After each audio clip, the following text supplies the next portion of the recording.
long ago in the castle of a kingdom called Daventry.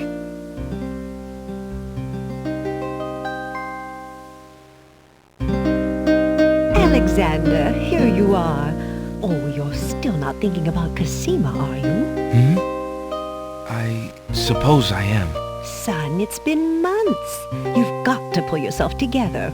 After all, you only met her that once. I know. Have you discovered anything about the land of the Green Isles? No. No one's even heard of it. It's like she's just vanished. I wish I could help. Please try to think about something else, dear. I'll try, Mother.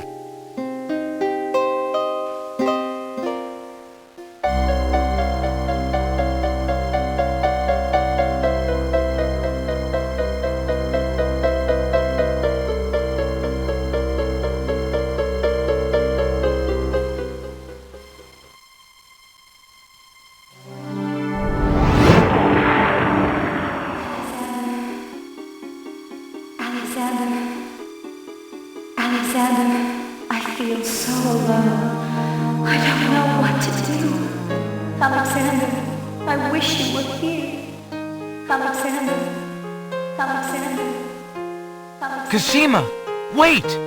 Mother! Mother, come quick! Alexander, what on earth? You're white as a ghost. Mother, I saw Casima. She was in the mirror. In the mirror? The magic mirror? Yes! And it showed me how to find her. How? The stars! I saw the stars outside her window. I can navigate by the stars. Oh, Alexander, if you really go... It will be all right, Mother. I promise.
Prince Alexander sailed the known seas and beyond.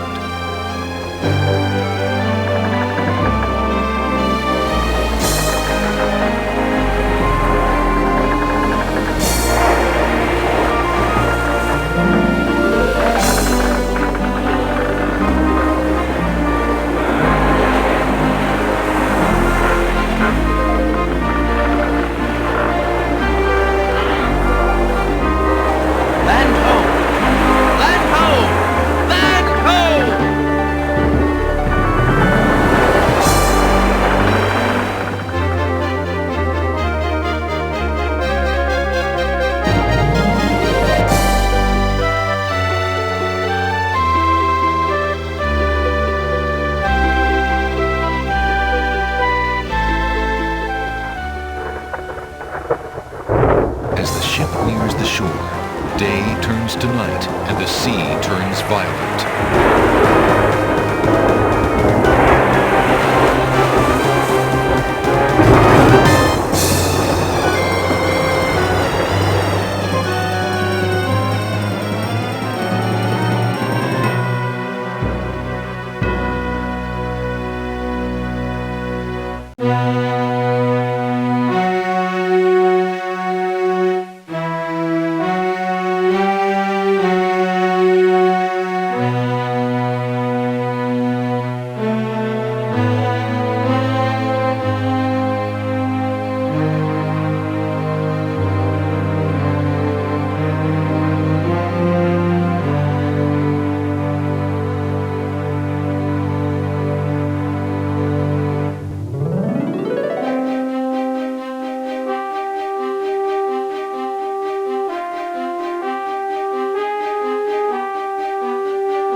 Alexander awakens to find himself on an unfamiliar beach.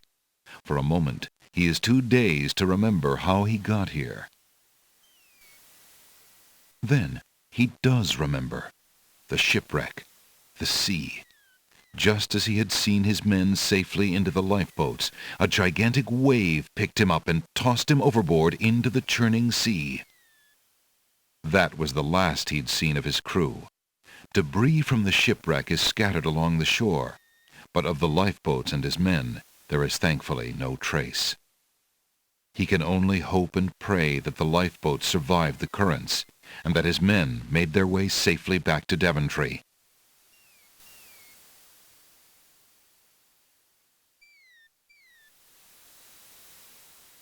Alexander is standing on a beach littered with debris from his shipwreck. A path leads north into the lush green island. An occasional breeze rustles the nearby foliage. The remains of Alexander's sailing ship lie dashed upon the distant shore.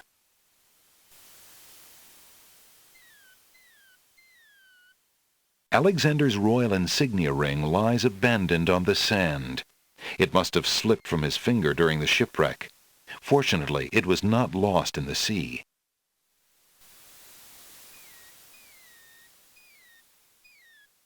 Alexander picks up his royal insignia ring from the beach.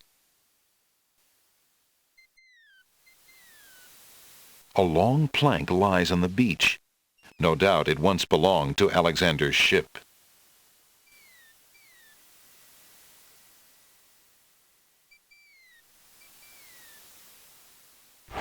Alexander pushes the plank to one side. A box has been partially buried under sand.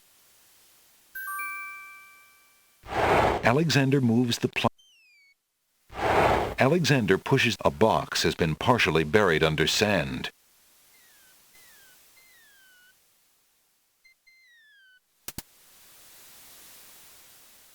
There's a copper coin in the treasure box. The coin bears the seal of Daventry and King Graham's noble face. Alexander takes the coin and leaves the ruined box where it is.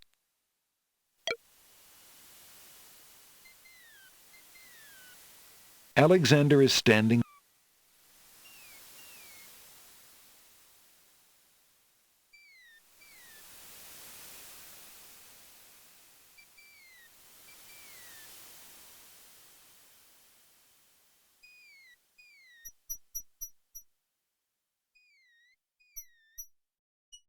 A grand old tree stretches its luxurious limbs out over the crossroads. Rocks abound on this lush volcanic isle. To the left, a small village seems to invite the weary traveler. In the distance, a majestic castle shines in the sun.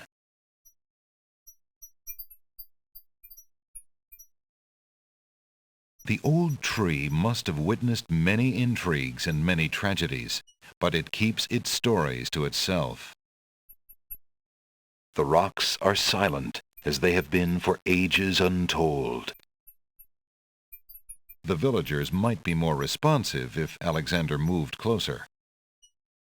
Whatever inhabitants might live in the distant castle, they would never hear Alexander from here. Large leafy ferns spread their fronds across the fertile ground.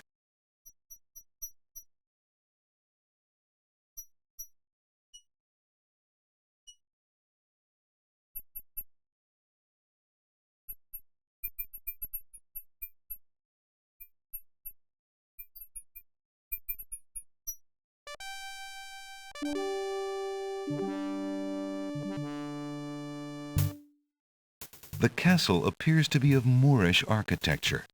Its marbled walls and delicate inlaid mosaics are unlike anything Alexander has ever experienced before.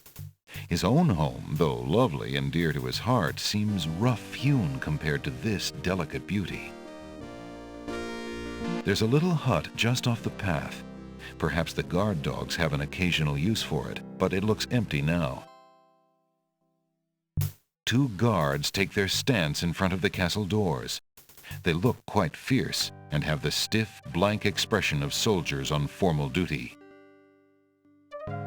Formal hedges and bushes provide dramatic landscaping for the castle.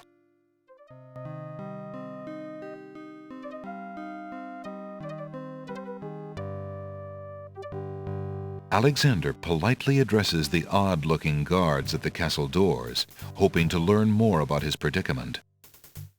Good day to you, guards. I was cast upon this island in a storm, and I'm a little confused about my location. Could you tell me what place this is and who lives in this castle? Hey, what is that you say? A castaway? A likely story. We haven't had any foreigners in this part since Alhazred arrived. Don't be so rude, Gruff. He's not asking for any secrets. You're standing on the Isle of the Crown, lad, and this is the Castle of the Crown. The royal family resides here. Rather, what's left of the royal family. The Isle of the Crown? But tell me, am I anywhere near the land of the Green Isles? This is the land of the Green Isles. The Isle of the Crown is the main island, foolish boy. Then Princess Casima must live in this very castle. Aye, the princess is indeed our treasured jewel to guard, and we consider it an honor. Excuse me, guardsmen, guard dogs. I've been traveling for months to see Princess Casima. I would like an audience, please. I'm sorry, but the princess is not receiving visitors, particularly not strangers.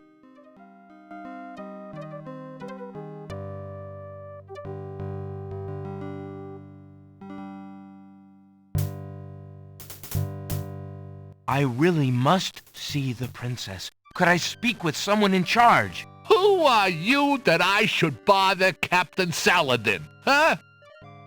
My name is Alexander. I am a prince of Daventry and a friend of the princess. A prince, is it? I see. Yeah, and I am lord of this dusty path. Step aside. You'll not be getting into this castle without some proof of your claims.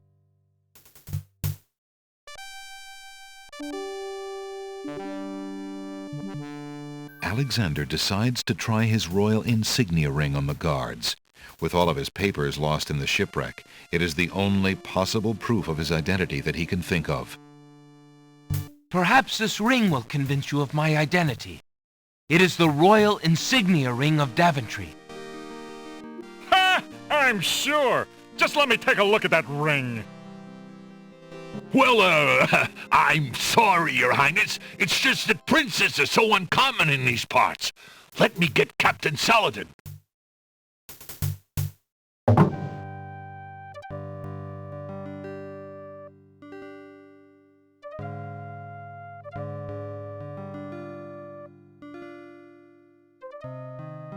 The guard returns a moment later with a majestic-looking creature. Captain Saladin speaks with a voice that is gentle, but reflects a will of iron.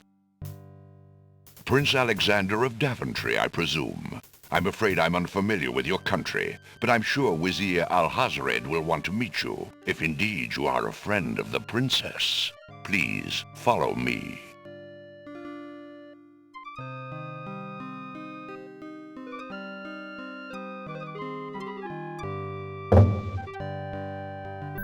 Lord Alhazred, a visitor to see you. Prince Alexander of Daventry. What is it that you seek, Prince Alexander? Pardon the intrusion, my lord, but I came to see Princess Casima. Some months ago, my father, King Graham, saved my family and I from imprisonment under an evil wizard named Mordak. The same wizard that kidnapped the princess? Exactly. When my father rescued us, he also liberated Casima and sent her home. Then your father has my gratitude, and that of the entire kingdom. But I'm afraid I still fail to see the purpose of your visit. Well, I came to make sure that Casima arrived safely and to pay my respects. Before we parted, she gave me an invitation to visit. I have no doubt she did exactly that at the time, Prince Alexander. However, things have greatly changed for Casima since her ordeal in Mordak's castle. Casima's parents both became ill and died while she was gone. Casima is sequestered in mourning for them as befits a princess. She is not receiving visitors of any kind. Even if she were, I do not think your visit would be appropriate. You see, it is time for Casima to take her responsibilities seriously. With her parents gone, she no longer has the luxury to be a carefree maiden. As was her parents' wish, Casima and I are to be wed. We shall rule the kingdom together. I assure you, our marriage is all Casima wants now. As a prince and a gentleman, it would be best that you leave before there is any further embarrassment. I see. I suppose that I was mistaken. I thought for certain that Casima... Well, I apologize. A young man sees what he wishes to see. I'm sorry you've wasted your time traveling to the land of the Green Isles. May your journey home be swift. Perhaps I will take the opportunity to look around your fair land while I'm here. I would advise against that. The kingdom is rather, shall we say, inhospitable these days. But it is your neck.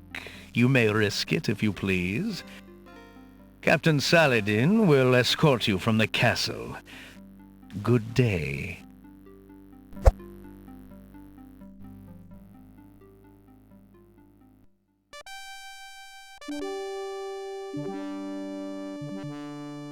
You have had your hearing with Wazir Al-Hazred. I trust you will respect his wishes and not return. I have been instructed not to let you into the castle again. Good day, my lord. Captain Saladin whispers something to the guard dogs at the castle gate, and they nod with understanding.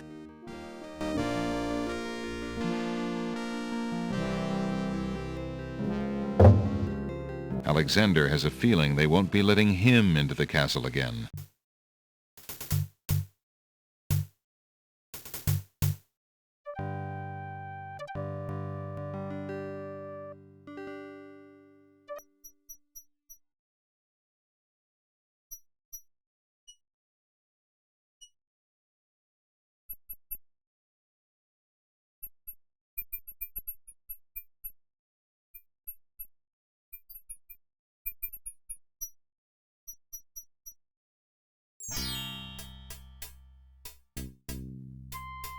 Alexander is standing on a sunny village street. There are open shops to his right, a hard-packed path beneath his feet, and palm trees waving over his head. To the north, a key-shaped arch leads to another part of the village. The sign says pawn shop.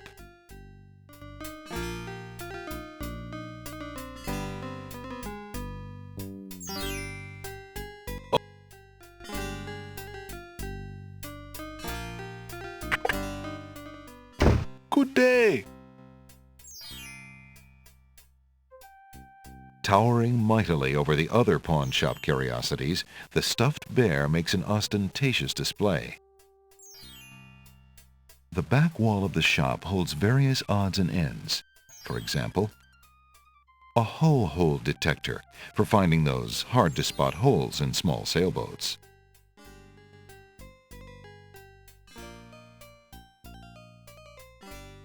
An elegant little glass dish decorates the countertop. The dish is full of green mints offered for the enjoyment of the customer. The pawn shop owner is a mysterious fellow. His face is old and inscrutable, and there's a glint of sheer iron in his gaze. Still, Alexander senses this is someone he can trust.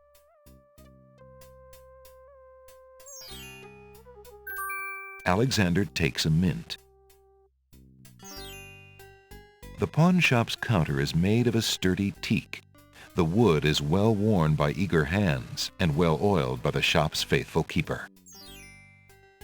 A small red drum beats no more on the shelves of the pawn shop. The land of the Green Isles must have at least one inhabitant with interest in the mystical, for a crystal ball has been traded in along with the more common household goods. A tall skeleton lends an air of mystery to the shop. Several half-burnt wax candles have been placed among the other pawn shop items. They probably light the shop at night. A worn leather wineskin is suspended from the ceiling. The pawn shop is a dimly lit place with a slightly musty smell. Curiosities litter every corner and every shelf. For sale are articles that range from the bizarre to the commonplace, from the priceless to the practical.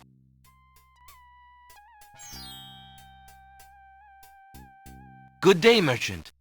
What can you tell me about the land of the Green Isles? I can tell you she is in a dark time. Without the ferry, communication between the islands has ground to a halt, and so nearly has my business. Why the long ages of peace have ended, and why the crown has not done something about it is beyond me. But then, I am a shopkeeper, not a politician, and can only hope for better days.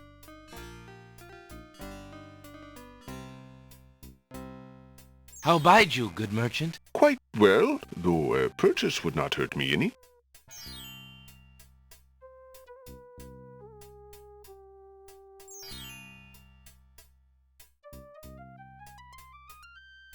How bide you, good merchant? Quite.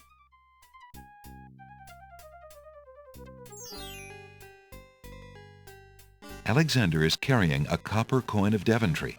King Graham graces the front of the coin.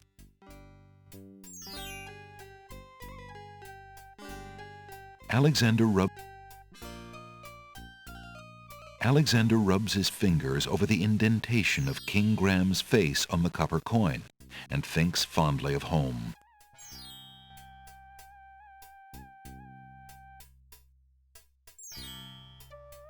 I have this copper coin. Is it of any value to you at all? Most interesting. I have never seen a Daventry coin before, but it is copper genuine enough.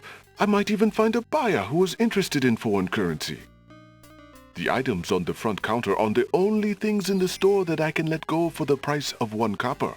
You may make your choice from there. Alexander looks at the items on the counter to make his selection. I see you have noticed my mechanical nightingale. She is made of plain tin, but she sings the sweetest song you can imagine, barely distinguishable from the real thing. The flute is only made of plain wood, but its notes are fine and true.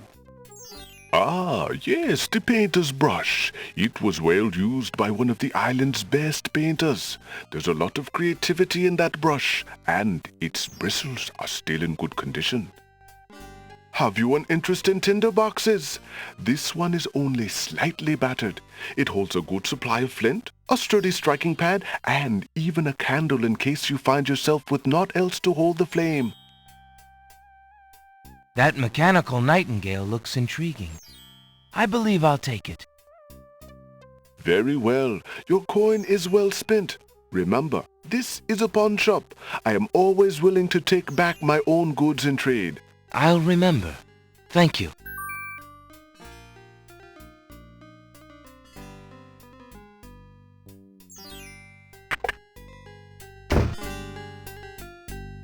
The sign above the door says Ali's Books. There's a battered wicker chest in front of a shop. A tall earthenware vase is one of the pottery pieces on display outside the shops.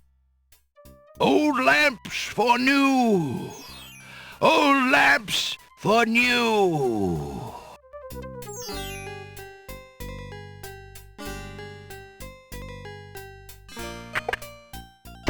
Hello.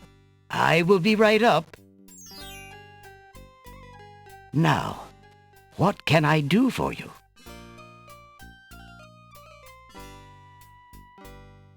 An old man occasionally steals sidelong glances at Alexander from under a concealing hood. Alexander is standing in a cozy little shop. Books of every size and shape line the walls.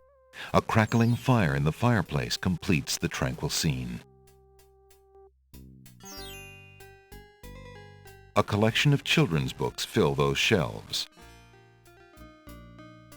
There's a small table near the door that bears a sign. The sign has undergone a number of changes. It once read 10 pence, but that was crossed out and replaced with 5 pence, then 1 pence, then free. The sign currently reads, "Take one, please." Only one book remains on the table. It looks like the bookshop owner really wants to get rid of that book. A stone fireplace gives the bookshop a quaint, cozy air.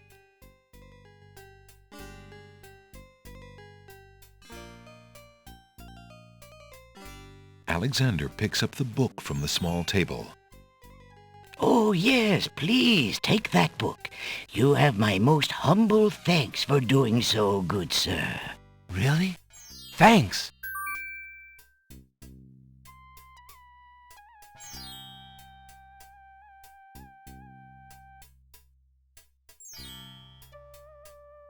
Alexander is carrying a book from the bargain table in the bookshop.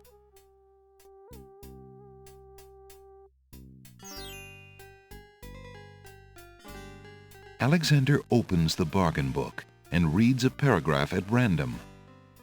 2 dulcimers raised to the degree of 40 half-dulcimers, divided into equal parts by the third of a cackle of grouse geese, put over the result of 10 fine mackles, albeit small fine mackles, stretched over the total of 53 1/8 bottles of wild beast lard.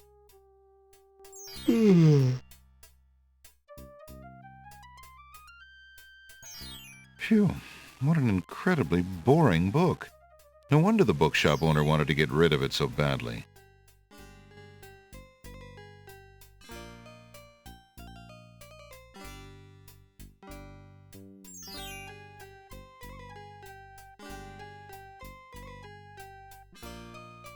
There's a book entitled The Changing Role of Court Entertainers Through the Ages on the small table in the reading area.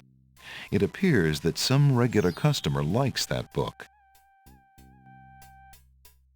An antique leather-bound book is displayed on a little stand on the counter. On the elaborate cover is the title, Ye Useful Book of Magic Spells.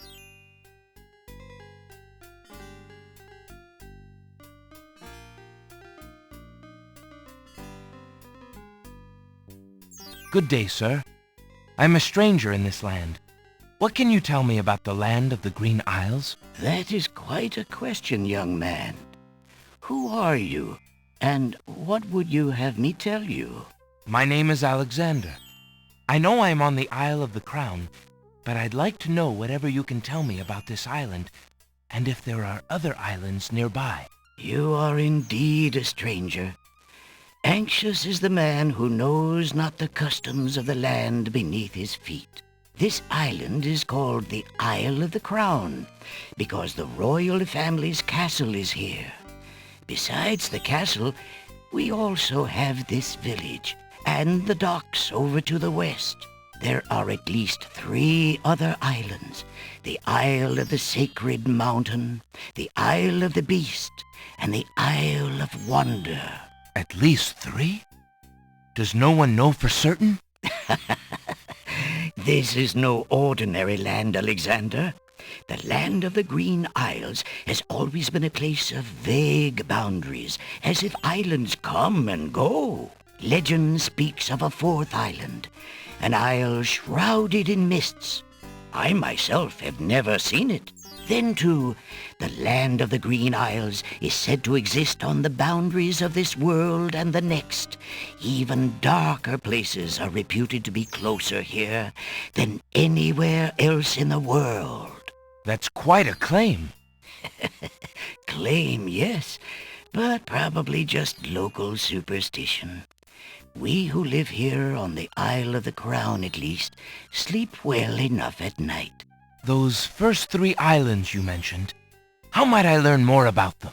Ideally, a young man seeking such knowledge would travel to their shores and learn about them firsthand.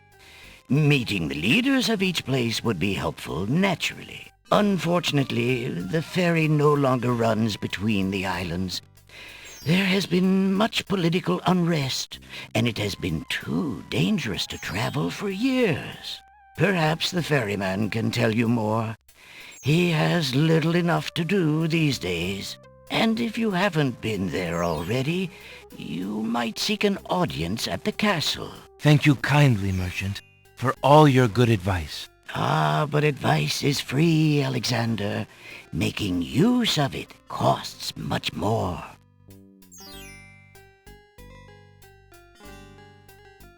How much for that book on the counter, merchant? It is a fine book, is it not? I obtained it from the estate of the one and only magician this kingdom has ever had.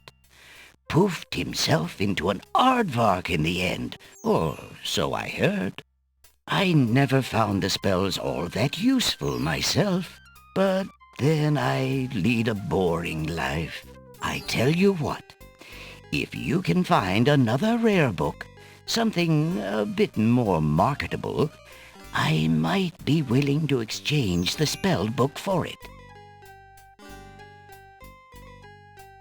How fare you, merchant? Quite well, thank you. I just finished a wonderful book on geological rock formations. Fascinating. How fare you? Well... How fare? Quite well, thank you. How fare? I have been reading too much love poetry lately. It is rather depressing to an old bachelor like me.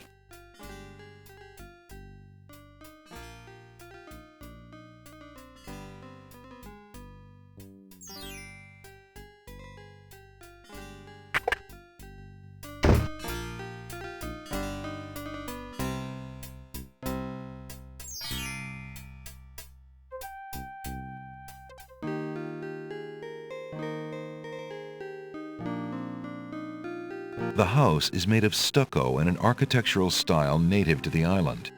It is apparently quite old since climbing vines embrace its exterior.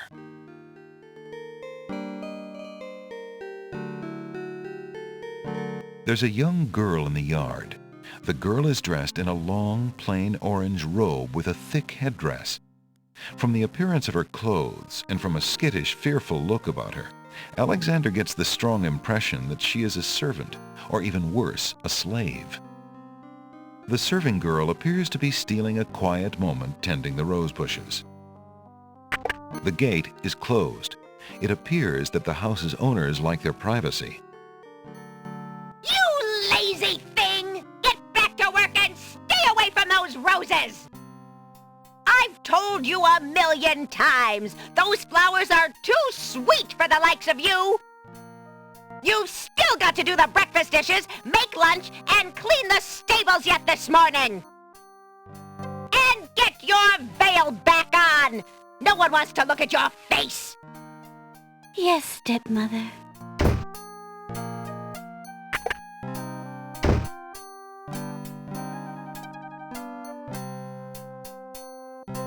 Palm trees, as graceful as gazelles, wave in the warm tropical breeze.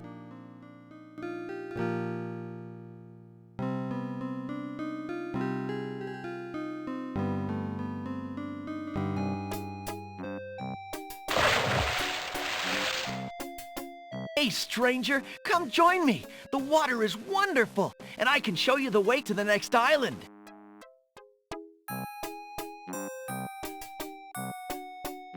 A young boy is happily swimming in the sea off the docks.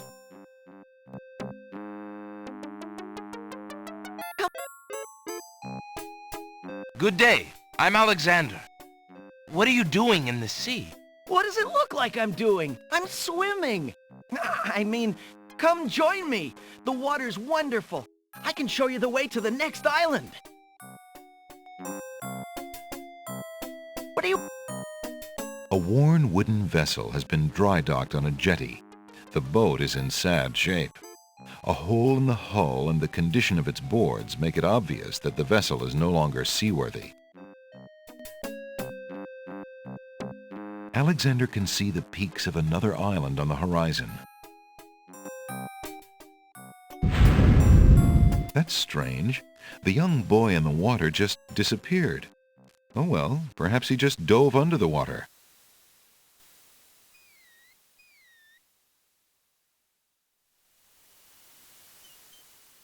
Alexander is standing at the island's docks.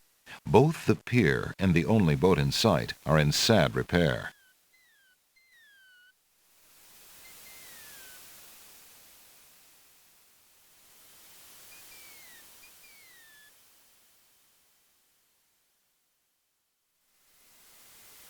That boat is not going anywhere.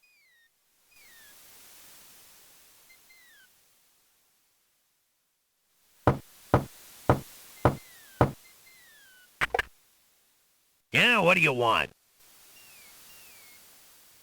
The ferryman's face has been weathered by the sea air and by worry. He's definitely out of sorts. He glares at Alexander in a most suspicious and unfriendly manner. Excuse me. My name is Alexander. The owner of the bookshop in the village told me you might be able to help me. I hear you used to run this ferry for the islands. I'd like to talk to you if you have a moment. You say old Allie sent you? I can't see why. The ferry's not running, you know. I understand. I'd just like to talk to you about the islands if you don't mind. Well, I guess it'd be all right if Allie sent you. Well, don't just stand there. Come on inside. What is it you wanted to talk about, young man? Alexander is sitting inside the ferry's cabin. The place displays the neatness of a seaman and the sparseness of a bachelor.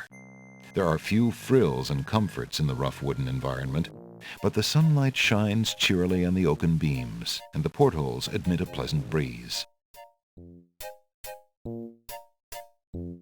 Portholes provide fresh sea air and daylight to the boat's small cabin.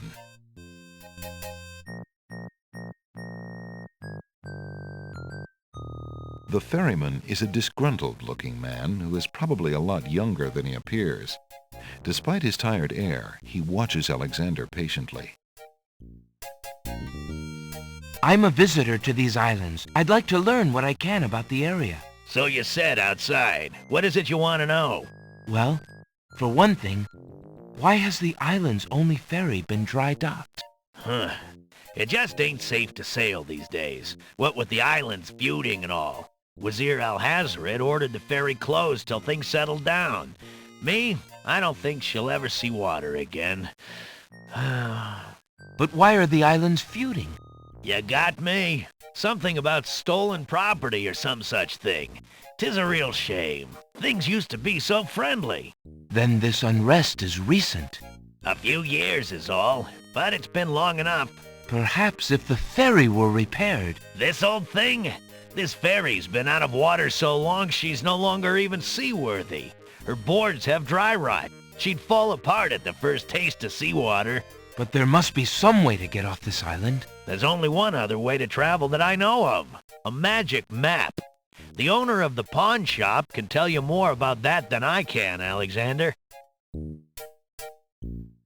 Tell me more about the ferry. I remember when I used to ferry Queen Ilaria and Princess Casima themselves. There was no thought of danger back then. They used to go visiting to care for the needy and to keep up the friendly relations between the islands. I remember their last trip. Things had started getting nasty by then, and when they came back aboard, I gathered that the Queen and the Princess had been received a bit coldly. Princess Casima was such a pretty thing, and she was terribly upset. But who could be spreading these lies, she asked the Queen, but the Queen had no answer. What do you do now that the ferry no longer operates? Me? I'm out of a job. The job my ancestors have held for generations. I'm the only one trained to avoid the reef and the rocks. But that knowledge does me no good now. Is there no other boat on the island? One that might be more seaworthy? Boats don't last long on these shoals, as you may have found out if you got here by ship. You can be quite sure that this old ferry is, or was, the only craft on the island. Tell me more about Princess Casima. Ah, such a beautiful child, and so pure of heart. Why, a contrary thought has never crossed her mind. Her mother was the same. The king and queen, they served the islands, not the other way around, always thinking about the people. Ah, they are sorely missed. What else can you tell me about the land? Let's see. The Isle of Wonder's a lovely spot. A bit crazy, mind you. Gotta have a good sense of humor to enjoy a tour there. What else can you tell me about the land? The Isle of the Beast is pretty, but unfortunately, you can't get very far onto the island. What else can you tell me about the land? The inhabitants of the Isle of the Sacred Mountain are the most gorgeous creatures you'll ever see. If you ever get to see them, that is. What else can you tell me about the land? The Castle of the Crown sure is a beauty. She's the finest palace ever built, I'll warrant. What else can you tell me about the land? Some say that the land of the Green Isles is near the edge of the world, and that the deadly currents are a result of a magnetism that sucks life from this world to the next. Of course, that's just silly talk. What else can you tell me about the land? Let's see. The Isle of Wonder's a lovely... There's a rabbit's foot on the table. It seems the ferryman is counting on a little luck. I see you have a rabbit's foot. Has it brought you much luck? As you can see, my luck's been out for some time now, despite that old charm. Why don't you take it with you? Perhaps giving the darn thing away will bring me good fortune at last. Perhaps it will at that. Thank you. The ferryman's bunk looks hard and uncomfortable. No wonder he can be so cranky. Several oil lamps are strategically placed around the boat's cabin to illuminate the island's dark nights. A cabinet with a dry sink lines one wall of the cabin. Alexander is sitting... Well, I think I'll be going now. Thanks for allowing me into your home. Posh, not at all. It breaks the boredom, if you know what I mean.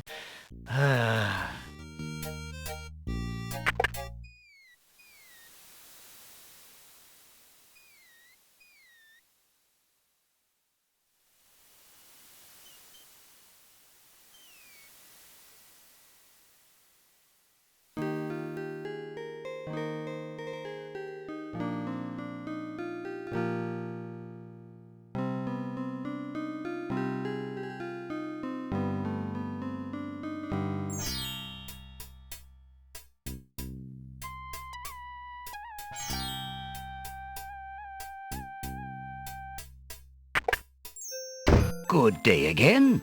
How may I help you? An odd-looking man is reading in the stuffed chair. He wears a vest, balloon-style pants, and pointed shoes. There's something deliberately silly about the man, as though he were a performer of some sort.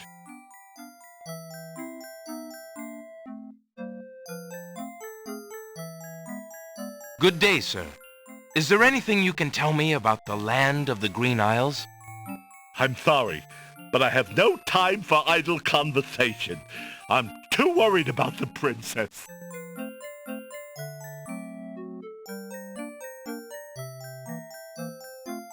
Excuse me again, sir. You mentioned the princess. I told you I'm not interested in talking to strangers.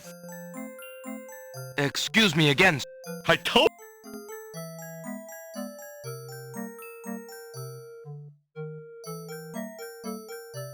Determined to learn more about the strange man's relationship with the princess, Alexander shows the man his insignia ring and formally introduces himself. I'm sorry to insist, but my name is Alexander of Daventry, and... I appreciate the offer of the ring, Alexander, but I'm afraid I'm already spoken. Daventry? Where have I heard of Daventry? Flying flit mice. You must be Prince Alexander. Casima told me about you when she arrived home. How came you here? Why, by a ship now wrecked upon the sand. But you know Casima? She truly spoke of me? Yes, I saw her briefly when she first returned home. She mentioned a prince to me, Prince Alexander of Daventry. I'm afraid that was before she was told about her parents' deaths. You see, she arrived home a few weeks too late. The king and queen thought they'd never see her again. It is said they died of heartbreak. I'm afraid she's blamed herself. What a terrible homecoming. If we had only known. Terrible indeed, poor thing. Everyone in the kingdom seems to despair with her these days. The streets are silent. Where is she now? The princess is sequestered in mourning. It's a rather dated tradition, and not required, but the wazir says she insisted out of respect. I see. You've yet to say who you are, and how you know the princess. I? Oh, pardon me. My name is Jalo. I am clown to the royal court, and had been since the marriage of Casima's parents, King Caliphon and Queen Alaria. Oh, those were the happy days. The pair of them were so full of joy and life, so in love. And Casima's birth.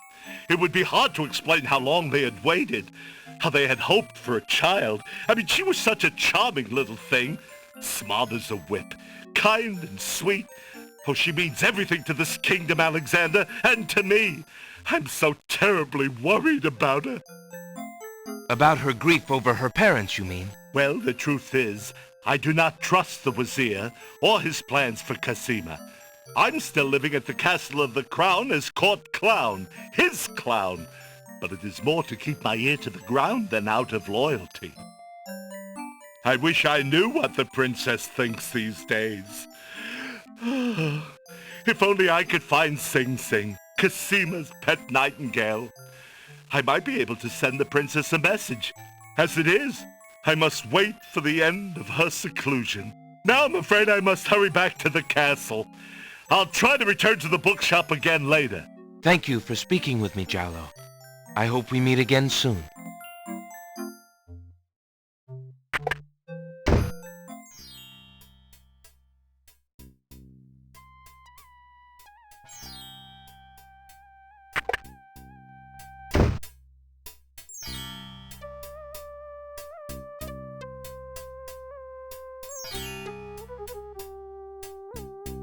Old lamps for new! Old lamps for new! Good day.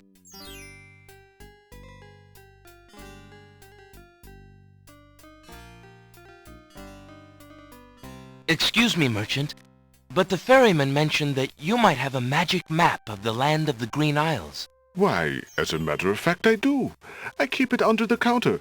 It's been gathering dust so long that I nearly forgot about it. It was quite a few years ago, you see. The estate of a wealthy wizard fell into my hands when he died. It was useless magical junk mostly, which reminds me, I've still got some things of his in the back that I need to dump out. Anyway, the magic map was the one true treasure in the lot. The wizard was quite old and feeble and had enchanted the map to aid in traveling. It is said that one need only desire to be on an island depicted on the map to find oneself there. It is a very valuable map, as you can imagine. Unfortunately, no one is interested in traveling these days. It is far too dangerous with the current state of the kingdom. What would you take for the map? I would normally want something magic in return, but since I am hardly overrun with prospective buyers, I would be willing to take anything of equal value in exchange.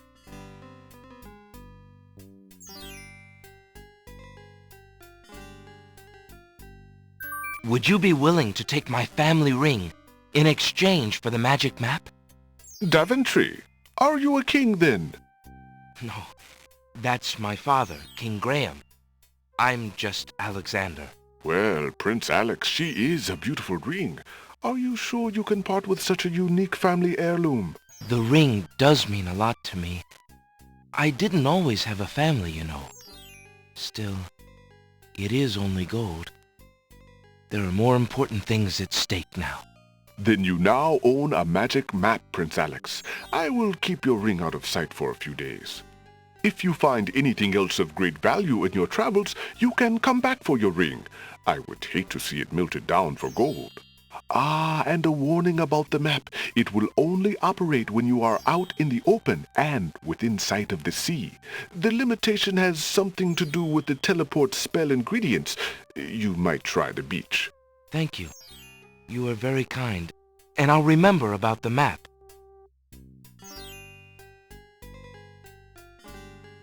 Suddenly, the old man in the concealing cloak sneaks past Alexander, and with a sneaky dart of his hand, steals a mint from the candy jar.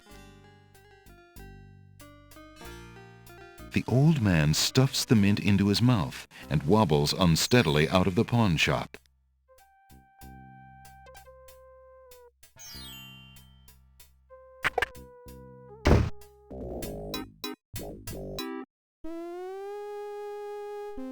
Master! I followed Prince Alexander as you wished.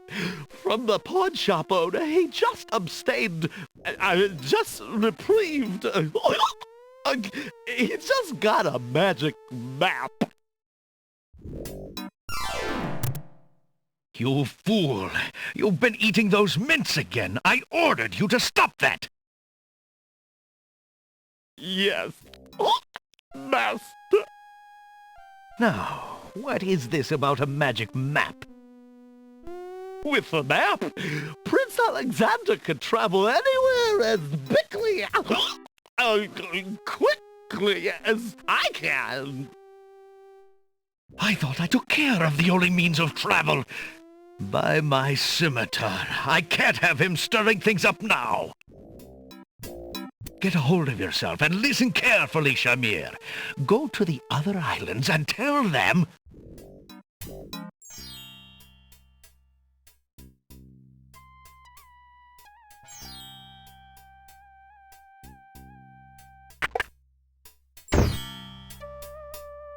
Alexander can't do anything with that part of the village from here.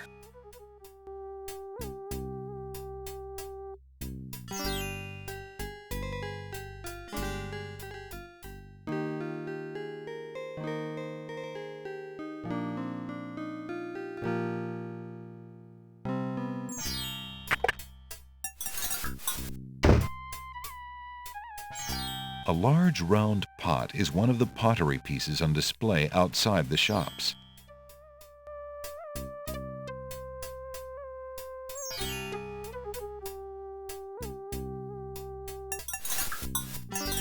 Alexander sorts through the odds and ends that the pawn shop owner dumped into the pot.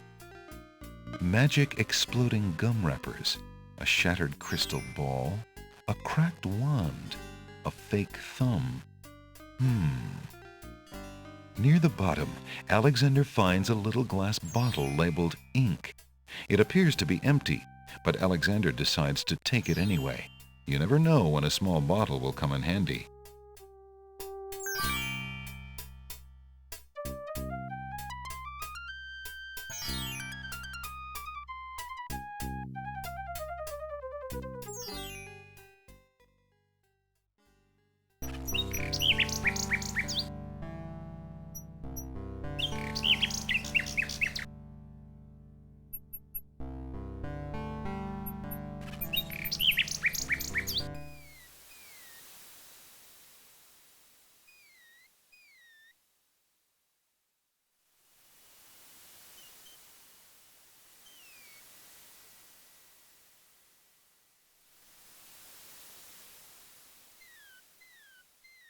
Alexander pulls out his magic map.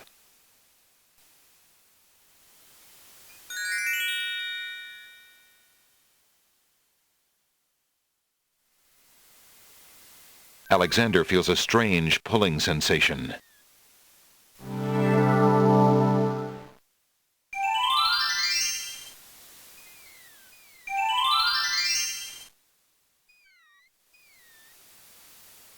There appears to be no way past the cliffs.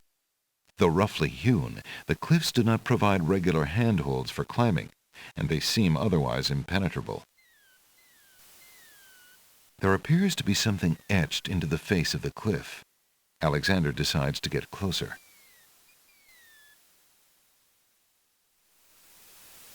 The rock has been etched by some unknown hand. One may need to read about the Logic Cliffs in the guidebook to the Land of the Green Isles in order to understand this mystical inscription.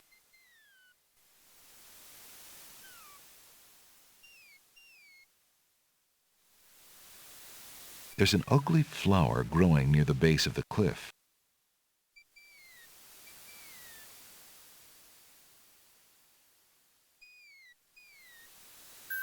Alexander picks the flower and is startled by its hideously strong skunk-like odor.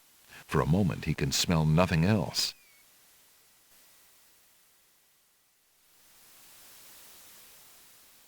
Alexander notices an unusually large coal-black feather lying on the beach.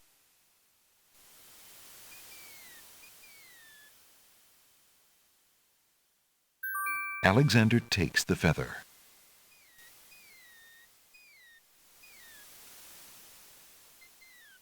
Alexander pulls out his magic map.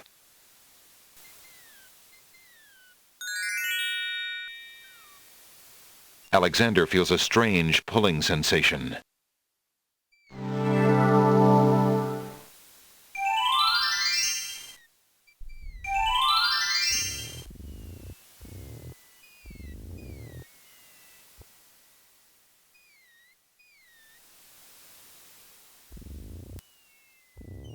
Oyster beds line the seashore.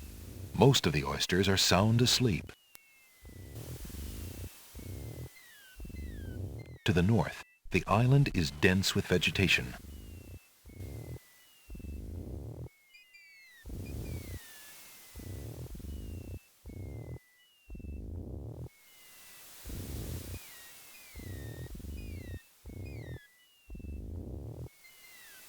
A string of letters floats in the water. The letters spell out, "Where are you going?" Alexander's heard of alphabet soup, but this is ridiculous.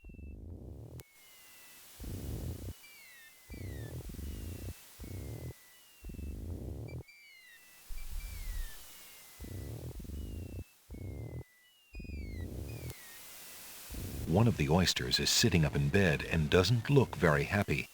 He seems to be the only one who can't sleep. In the oyster's mouth, Alexander can see a glint of white.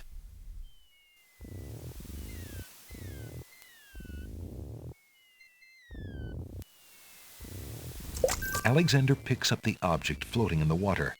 It appears to be a string of letters. They say, "Where are you going?" Alexander decides to keep the odd sentence, even though it is incomplete. Why aren't you asleep like the other oysters? Oh, I'm so weary, but I can't sleep. I have a terrible ache in my mouth.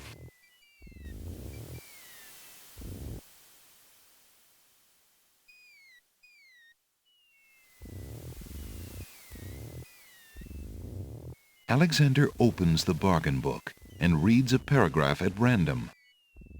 2 dulcimers raised to the degree of 40 half-dulcimers, divided into equal parts by the third of a cackle of grouse geese, put over the result of 10 fine mackles, albeit small fine mackles, stretched over the total of 53 1/8 bottles of wild beast lard.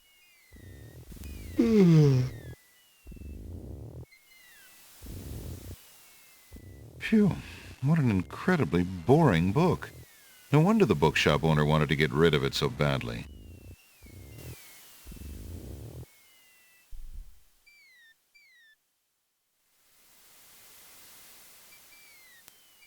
If you're having trouble sleeping, perhaps you'd like me to read to you.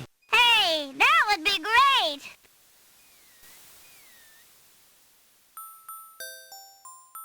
Two dulcimers raised to the degree of 40 half-dulcimers, divided into equal parts by the third of a cackle of grouse geese, put over the result of 10 fine mackles, albeit small fine mackles, stretched over the total of 53 and an eighth bottles of wild beast lard,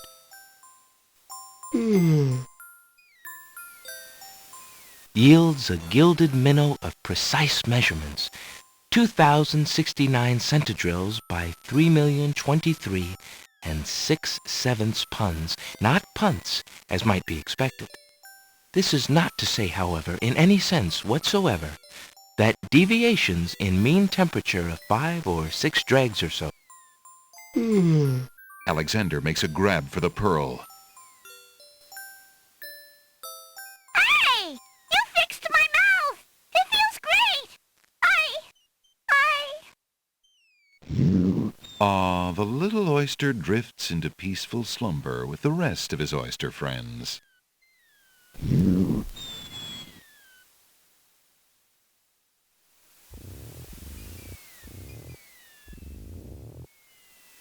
Alexander hears someone coming.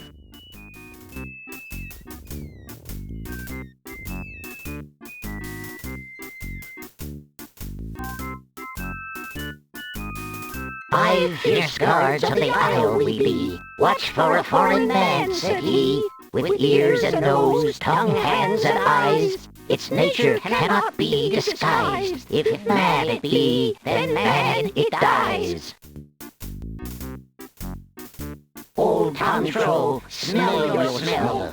Do that which you do so well."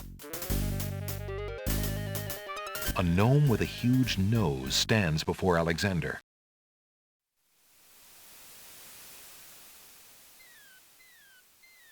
Alexander holds the flower of stench out to the gnome with the jumbo nose.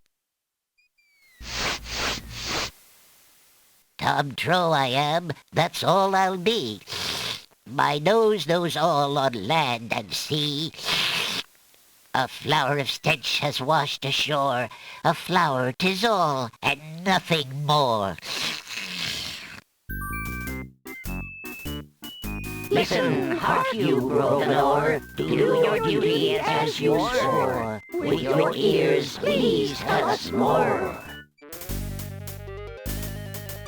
An odd-looking gnome stands before Alexander. He has incredibly huge ears.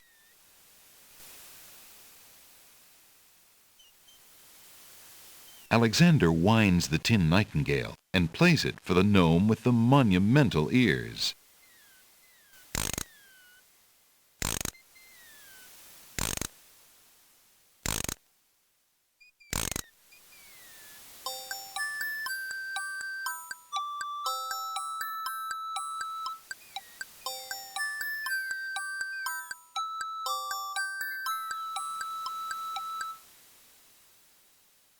A nose is not a way to spy. My ears cannot be told a lie. A nightingale is all there be. No man is near, and so say me. Taste, Grump, that we might know whether friend or whether foe. A squatty little gnome stands before Alexander. He has a huge mouth and a very long curled-up tongue.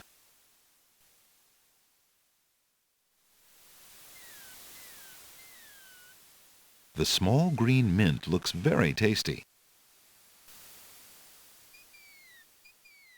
Alexander holds the mint out for the gnome with the gigantic mouth. Grump knows a tasty treat. It matters not what others bleat. No danger is this one so sweet. Trilly dilly, use your hands. Is it beast or is it man? A gnome with very large hands stands in front of Alexander.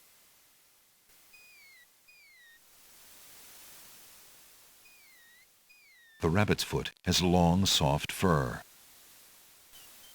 The long fur of the rabbit's foot is soft to the touch. Alexander holds the rabbit foot out for the gnome with the huge hands.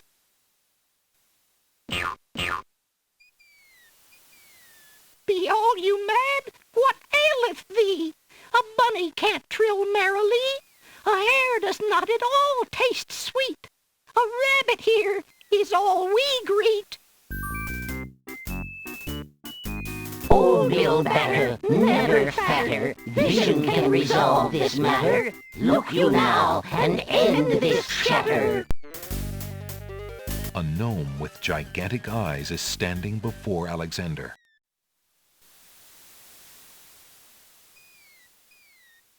Alexander pours the contents of the empty-looking ink bottle over himself. By all that's beauteous, fair, and sightly, 4 morons do I sleep with nightly. There's nothing there at all, I say. Enough of this. Let's now away.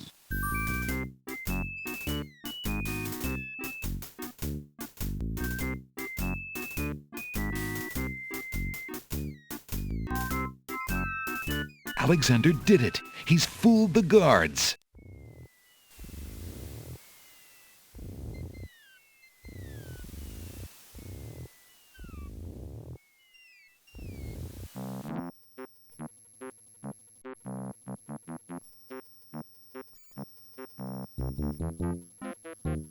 Piles of stacked books, looking ready to topple at any moment, have been arranged haphazardly on the sandy ground.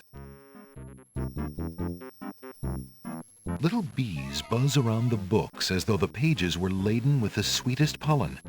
Maybe they're spelling bees.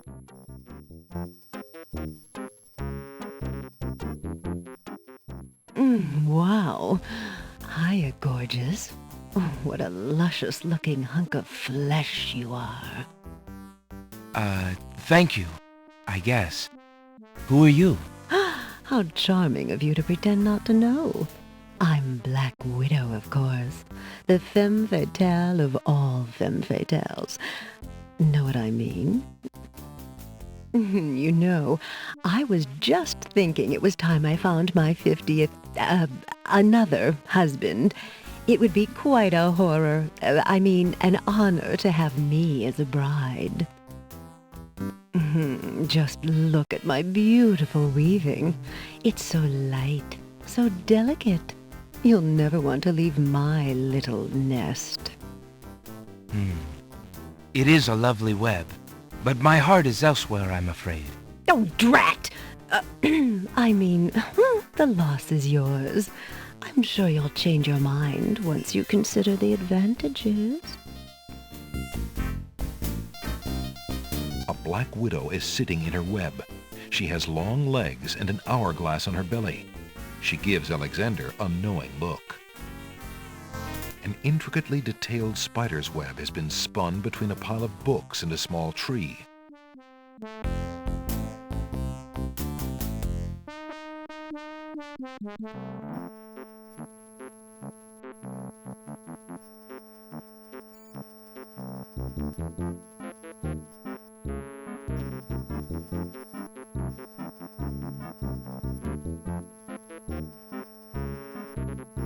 Piles of stacked books, looking ready to topple at any moment, have been arranged haphazardly.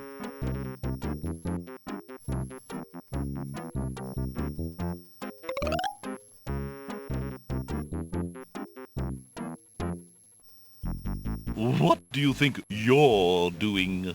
I'm sorry. I didn't realize these books had an owner. I'm in need of a rare book. No owner? All books have owners, my good man. And this book owner, bookworm to you, wouldn't part with one of his books for anything. Isn't there something I can do for you to pay for the book? Let's see. Do you have an itinerant clause? No. No clauses at all, I'm afraid. As an exception, you always should.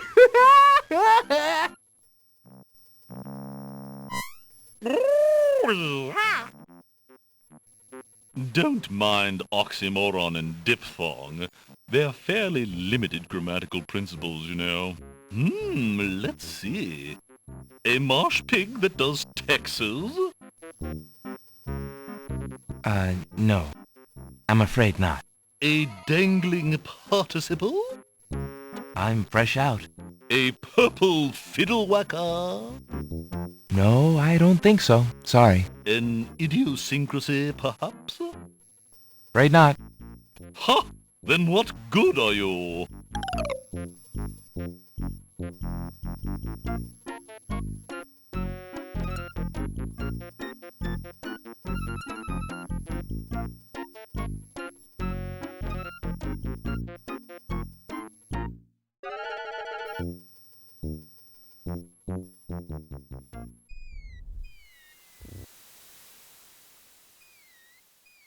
Alexander pulls out his magic map.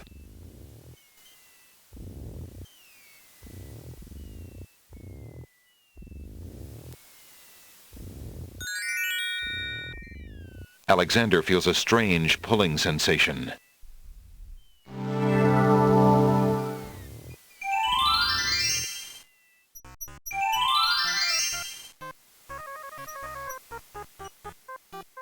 Tall, narrow trees abound on each side of the path. A little fawn is feeding on a grassy hillock near the sea. There's an odd little creature dangling from that tree branch.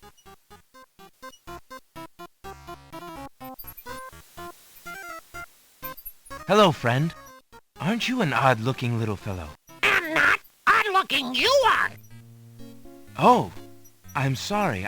I didn't realize you could speak. Speak not. Funny is, speech I am and nothing but.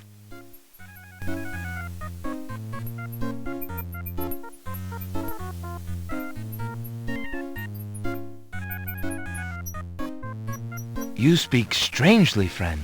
Strange my speech is not. Eloquence I speak with. But who are you? And why are you here? Away I fly my home from. Lost I am therefore. Has my name too? Can you guess not? It's what I do this branch with, and the way I speak of.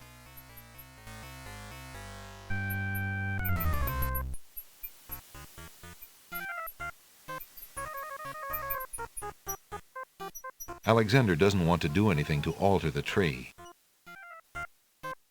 Alexander holds the sentence out to the creature.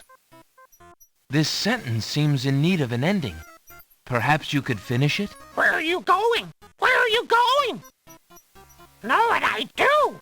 Where are you going to? Like you I do. Go I with you?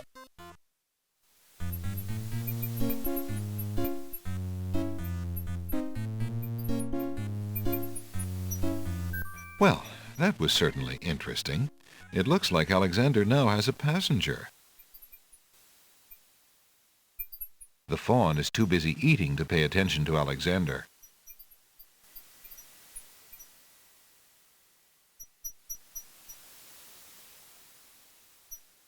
This heavily forested isle is dotted with rough granite rocks.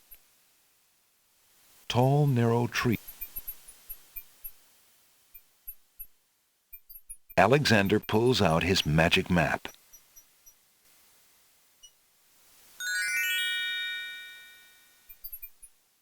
Alexander feels a strange pulling sensation.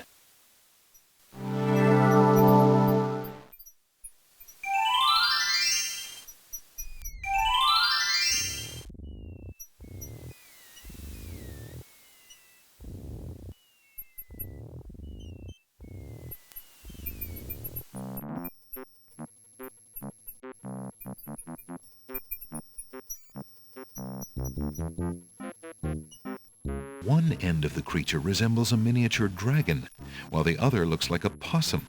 What a strange-looking fellow.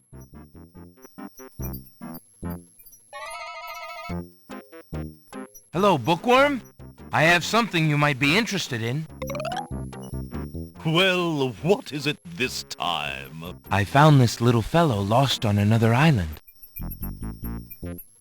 Coming home I am too. There you are, you naughty boy. I told you not to leave the island.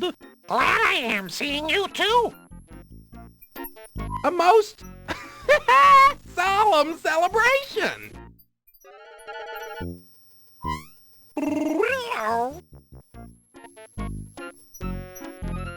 So, you found my dangling participle.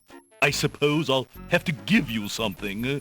Let's see now. Was it a rare book you wanted? Yes, sir. Well, then none of these will do. They've been sitting in the sun far too long and must be well cooked by now.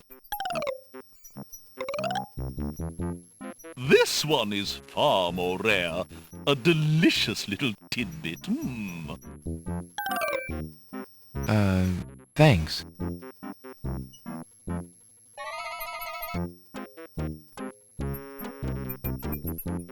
Alexander is carrying a rare book from the bookworm. The words in the binding are very faint. The something riddle book. Alexander opens the rare book and looks inside.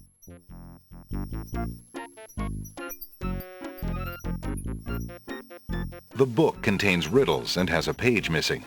Alexander glances at a few of the conundrums, but finds himself more curious about the one that is missing. What was the riddle, he wonders?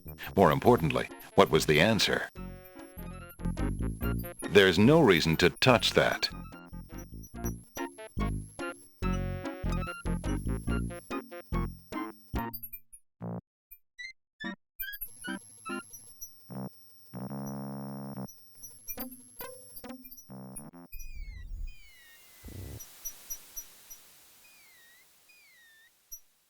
Alexander pulls out his magic map.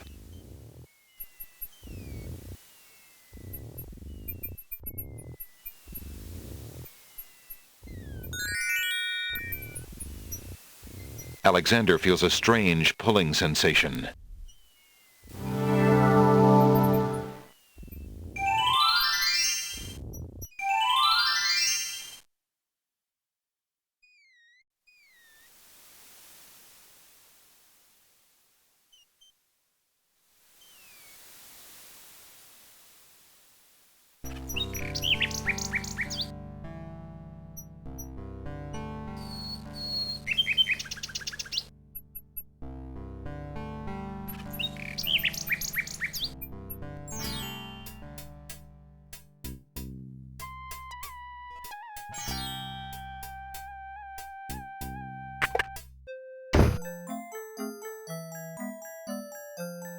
Jalo, how fare you? And what news have you from the castle?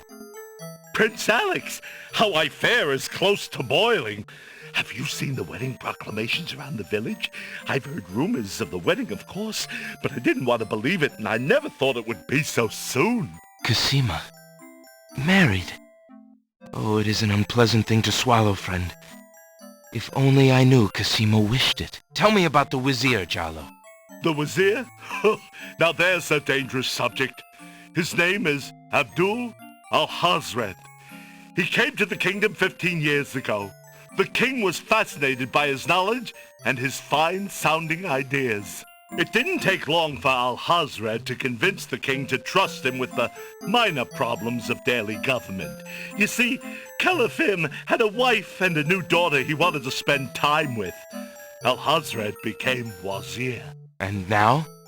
Well, he's had his eye on Casima ever since she was a young girl. And she is the only thing between him and the throne. Do you think he means to harm her? Oh, I honestly don't know. I think he'd rather keep her as wife. But whatever his plans for the princess, he will use her to his best advantage. That's his way. Perhaps he has charmed her. Perhaps she cares for him now. The wazir is capable of anything, and Casima must be vulnerable and lonely right now. Still, she has always instinctively distrusted him. Casima has a good head on her shoulders. I'd be surprised if she's truly fallen for his words of love.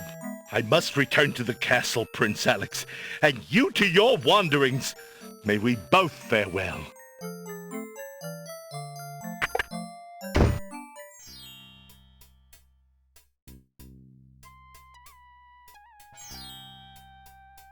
I found this rare book, and I thought of your offer.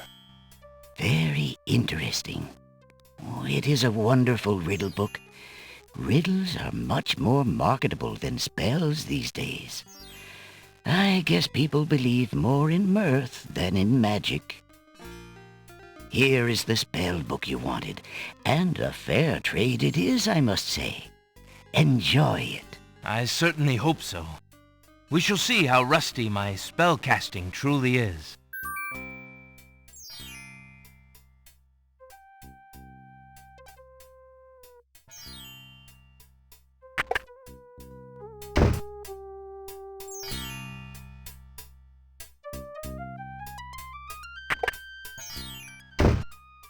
Your candy dish is empty.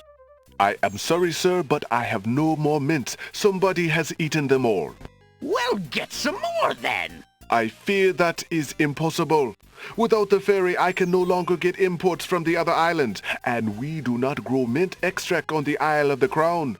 Oh, I hate not getting what I want.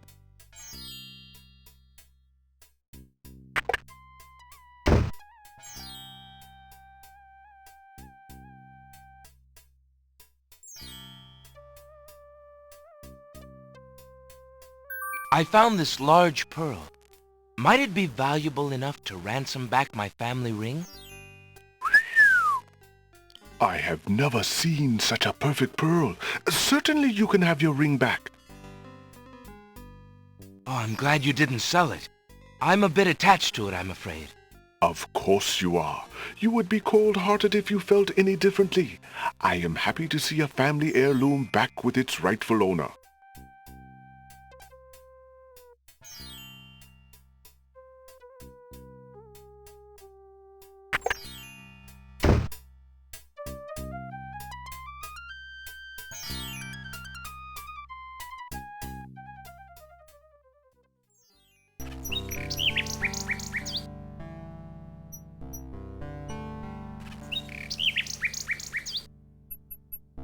A nightingale perches on a high branch of the tree. She sings the most beautiful song Alexander has ever heard.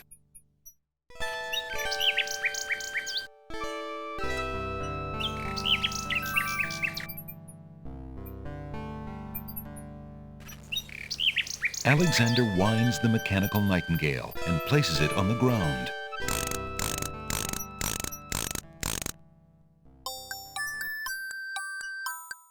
The mechanical nightingale sings a sweet, tinny tune. The real nightingale in the tree cocks her head and listens intently. The nightingale flies to a lower branch and looks at Alexander curiously, as if she were deciding that this human might not be so bad.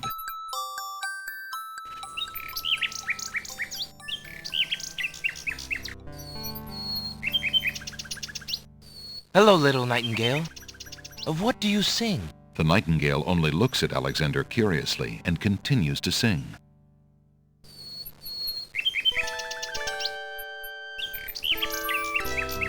Alexander holds out his insignia ring to the nightingale, hoping she perhaps is the nightingale that Jalo spoke of, and that she might be able to take the ring to Casima. The ring is the one thing he has that might alert Casima to his presence on the Isles. The nightingale swoops down and grabs the ring. She flies off towards the castle, perhaps to Casima. Sing, sing. What have you got in your mouth, my pretty? A gold ring? Sing, sing. Where did you get this? Realm of Daventry. But this is Alexander's ring. Oh, my soul. He must be here. Sing, sing. I wish you could tell me what you've seen. Is he really here, then? On this very island? Oh, if only I could leave this castle as easily as you.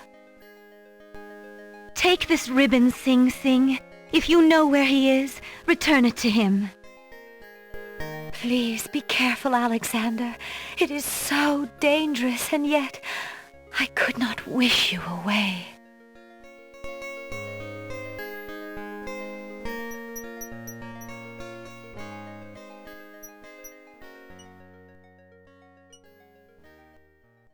little bird makes a delivery.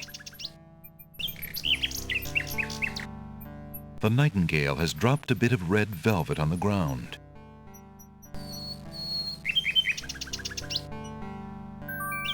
It's a red velvet hair ribbon. Could it be? Could it possibly belong to Casima herself? Or am I merely wishing it were so? Oh. Alexander examines the red ribbon and finds a strand of long black hair.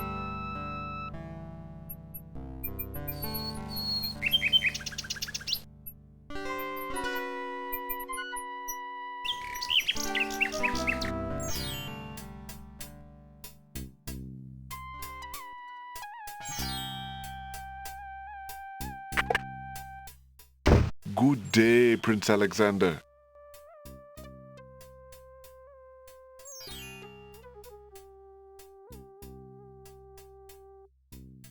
Would you mind if I traded this in? Of course, Prince Alex. Please, choose something in exchange for the items on the counter. Alexander looks closely at the items on the counter to make his selection. I'll take the flute. The flute? Very good, Prince Alex. May its music always be sweet. Feel free to trade it back at any time. Thank you.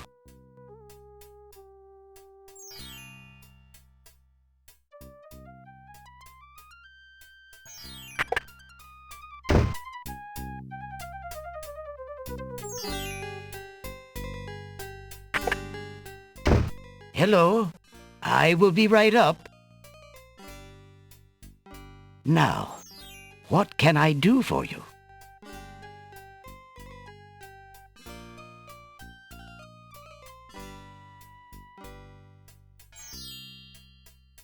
Alexander is not interested in those self-help books. Thinking of Casima, Alexander decides to leaf through one of the volumes of love poetry.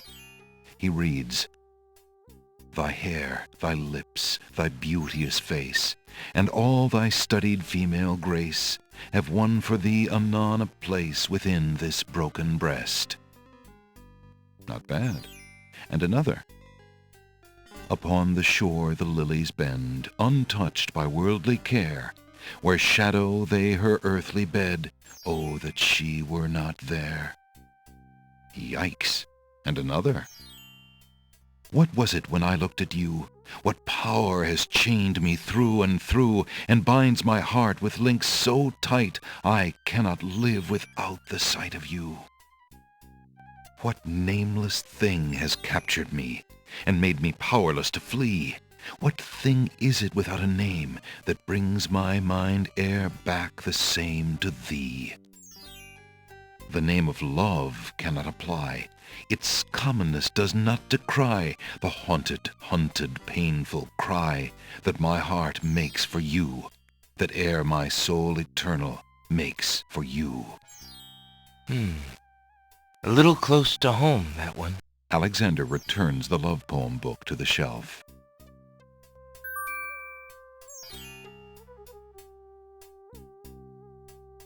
These shelves hold a collection of oddly titled guidebooks.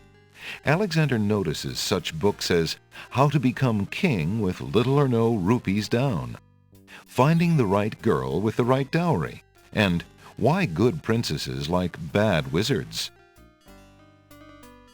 A page has fallen from the poem book and now lies on the floor.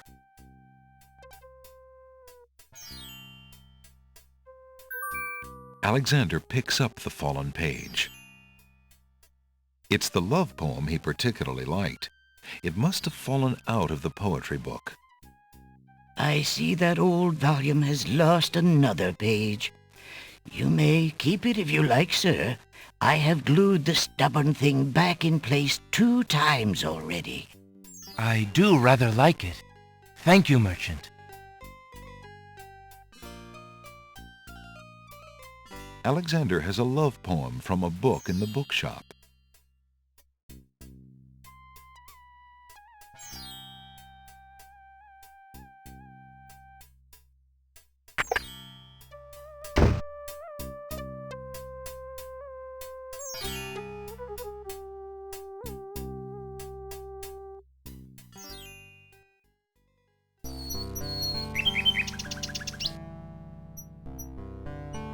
There's no reason to use...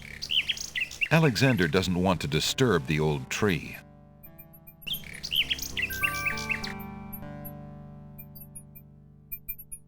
Alexander holds out the love poem, hoping that the bird will deliver it to the same place she took the ring, in the chance that the receiver might truly be Casima.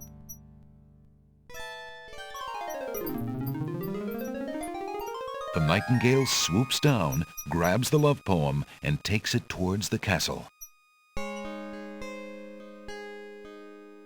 Sing, sing, my sweet, you bring another present. Let me see. It is a poem, Sing Sing. What was it when I looked at you? What power has chained me through and through, and binds my heart with links so tight, I cannot live without the sight of you? Oh, Alexander. I was hoping he'd return to you. Take this to him while he waits. Hurry, my fleet one.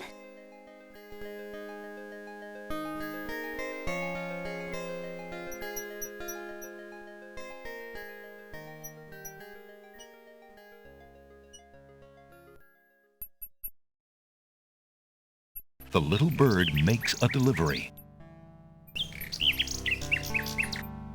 The nightingale has dropped a bit of paper on the ground.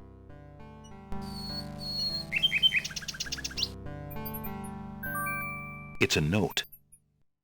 Dearest Alexander, I cannot believe you are here, my friend.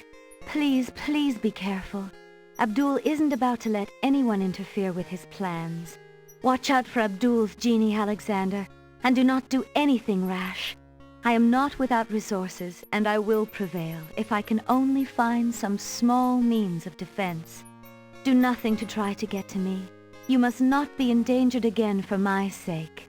Greatly in your family's debt, Casima. Alexander's hand trembles as he reads the note. For the first time in his long search, he has heard her voice again, if only in writing. No words of love, only friendly concern. Friend. Is the maiden merely shy, or does she regard him only as a brother?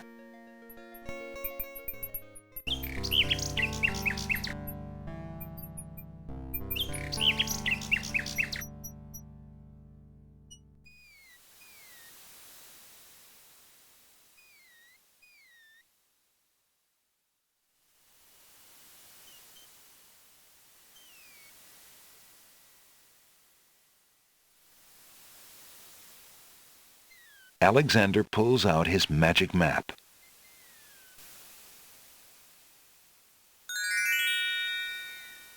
Alexander feels a strange pulling sensation.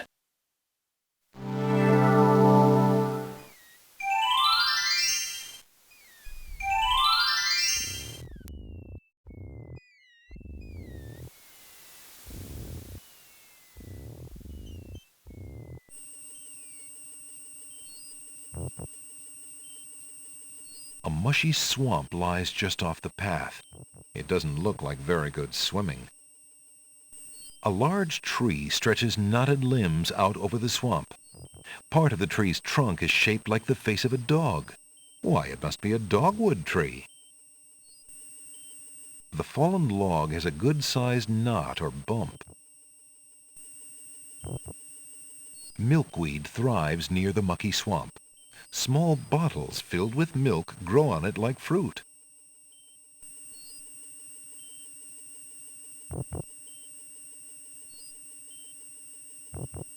Alexander takes a bottle of milk from the milkweed bush.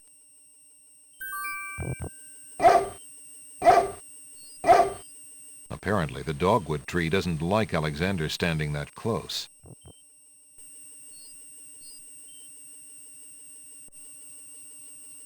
My dear tree, is it true that your bark is worse than your bite?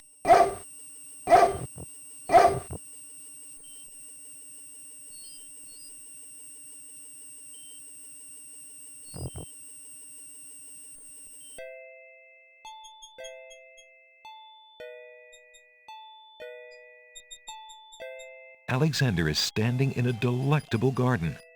Nestled in the bright green grass are colorful plants growing in orderly clusters. Some of their curious faces peer up at Alexander from the sides of the path. The garden ends at a speckled gate. Unless Alexander is mistaken, those plants must be baby's tears. Vines of sweet ripening tomatoes climb up little wooden posts. A colorful array of snapdragons stand guard to one side of the path. The wallflowers look terribly shy.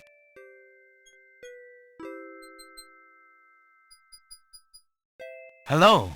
Aren't you a bunch of fine-looking young plants? Goo gaga. Apparently, the baby's tears haven't learned to talk yet.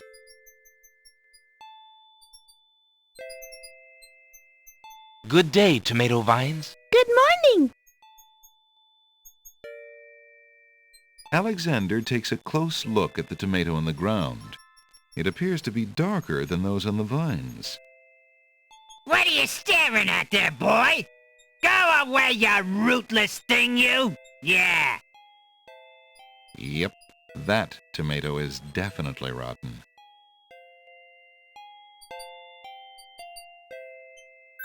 Hey! What do you think you're doing there? Get your hands off me! Hey! Alexander picks up rotten tomato and puts him away. One never knows when one will need a rotten tomato.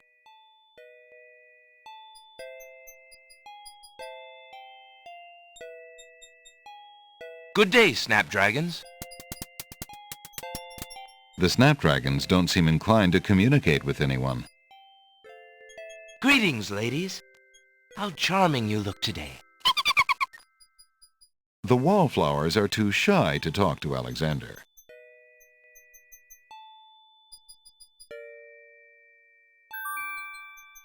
May I have this dance? Oh, my!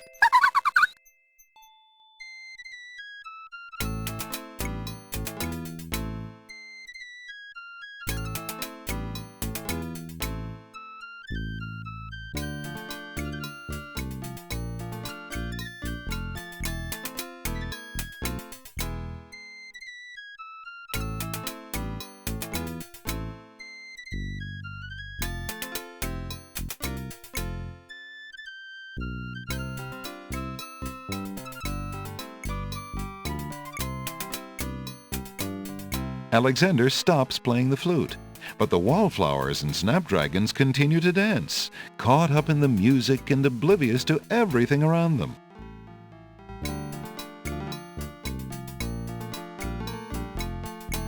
A gray brick wall marks the end of the garden.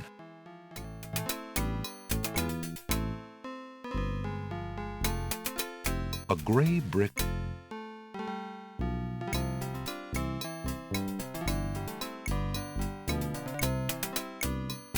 vines of sweet ripening tomatoes. There appears to be a hole in the garden wall.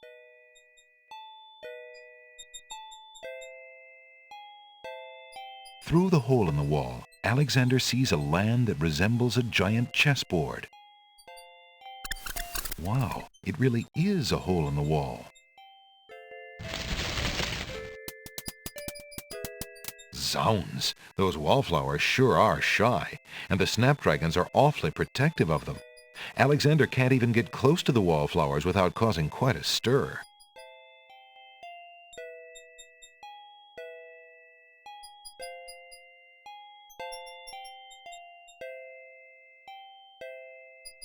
May I have this dance? Oh, my!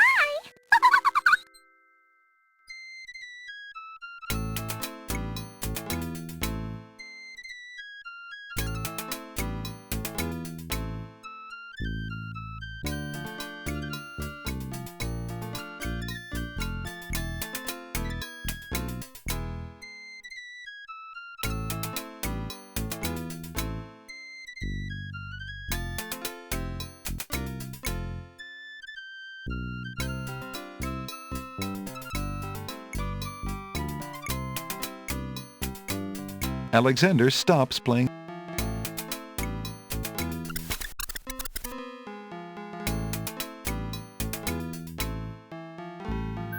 While the wallflowers dance, Alexander snatches the hole in the wall.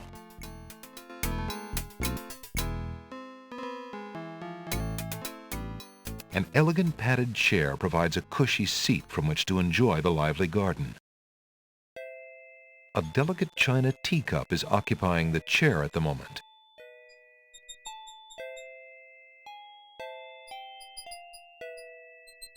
Alexander doesn't need to do... May I have this? Oh!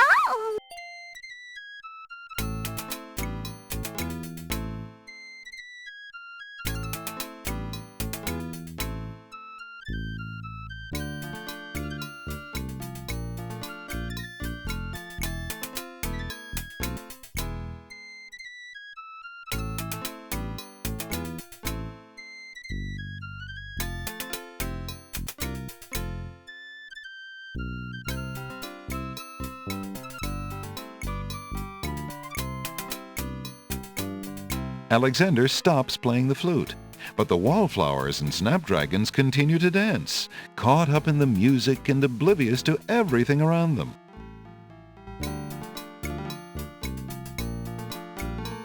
Alexander would love to sit a spell, but he's a tad busy at the moment. Alexander could climb...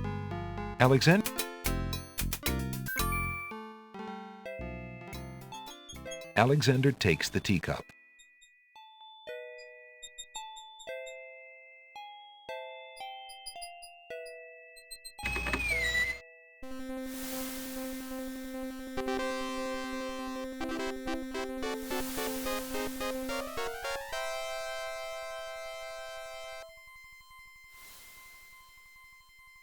Alexander is standing at the edge of a strange land with rolling checkered hills.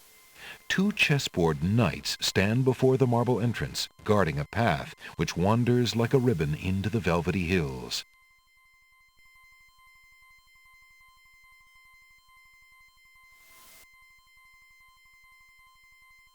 A noble white chess knight stands at the top of the marble stairs.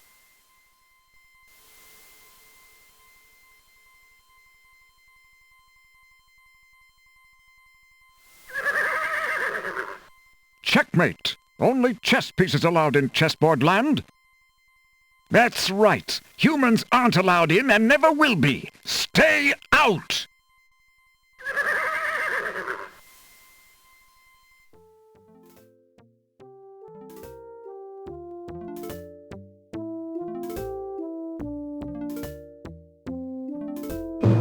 I must insist, Your Highness.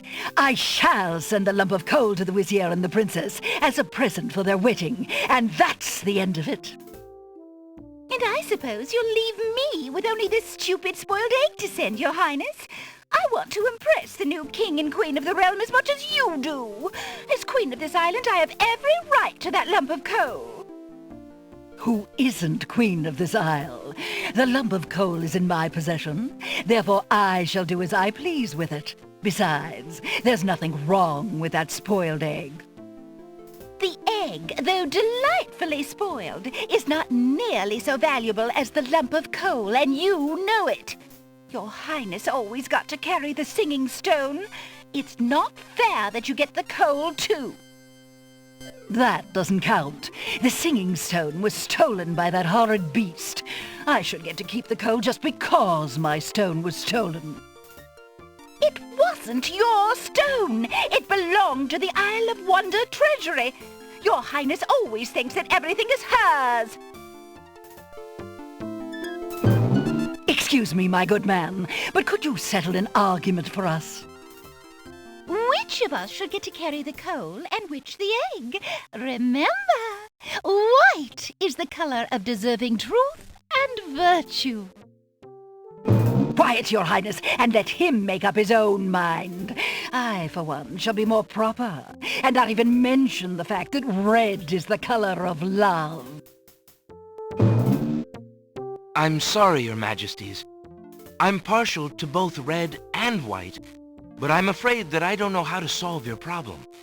One of you will just have to be gracious and allow the other the lump of coal.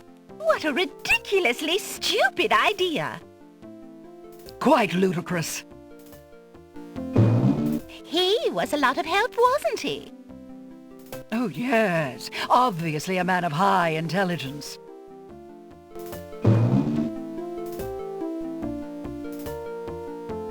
The lump of coal goes much better with my gown anyway. Black and red are imperial colors.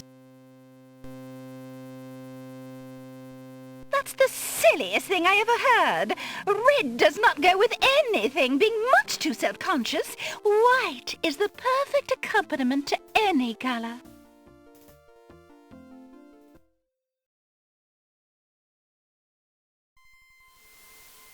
The Red Queen has dropped her scarf on the steps.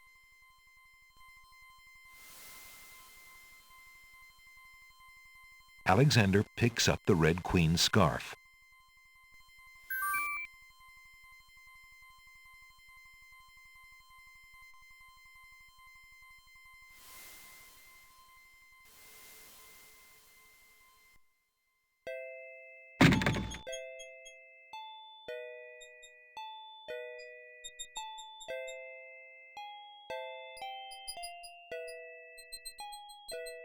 Alexander is standing in a...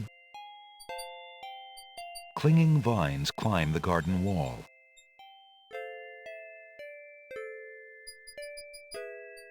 Is that lettuce growing in the garden? It looks a little chilled. Why, it must be iceberg lettuce. Alexander picks a head of iceberg lettuce.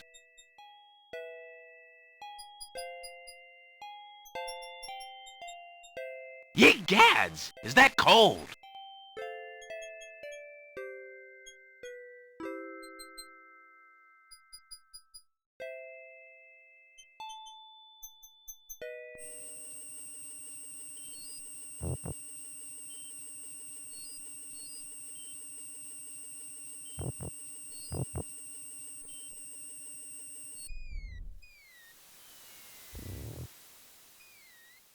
Alexander pulls out his magic map.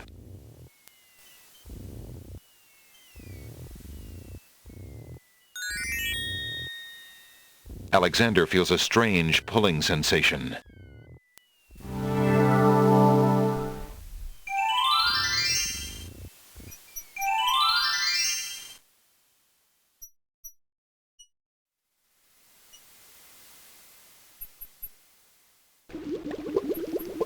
A pond lies across the path.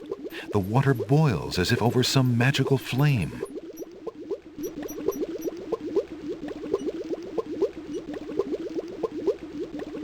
Hoping to cool down the boiling pond, Alexander throws in a head of iceberg lettuce. The pond's water slowly stops boiling, cooled by the ice. It still looks hot, but bearable. Tall, narrow trees abound on each side of the path.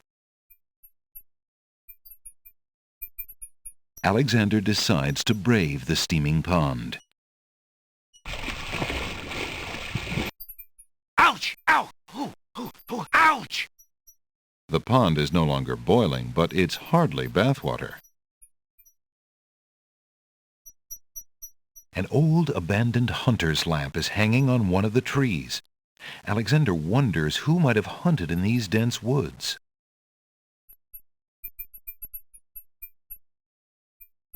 Alexander takes the old hunter's lamp from the tree.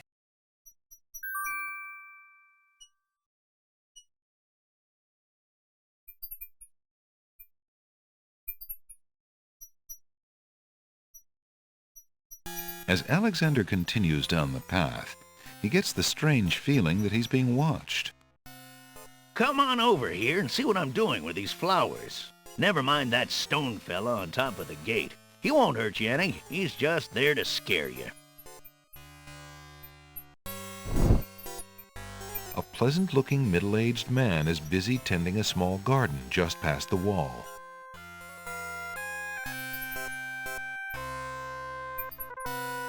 A brick lies in the grass.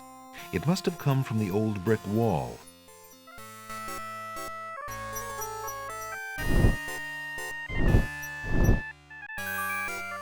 Alexander picks up the brick.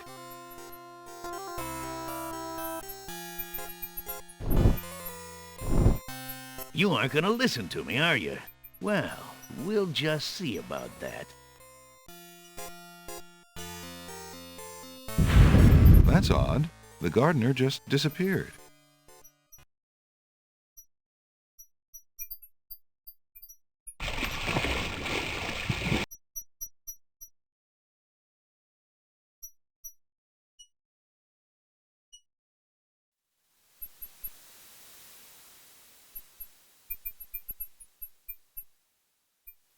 Alexander pulls out his magic map.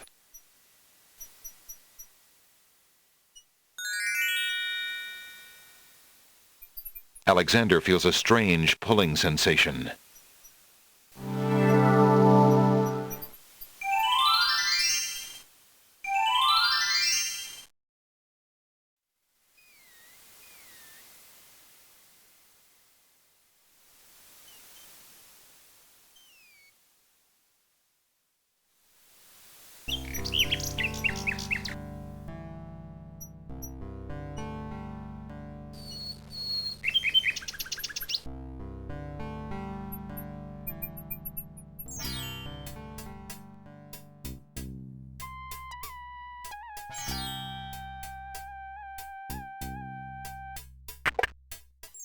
Good day, Prince Alexander.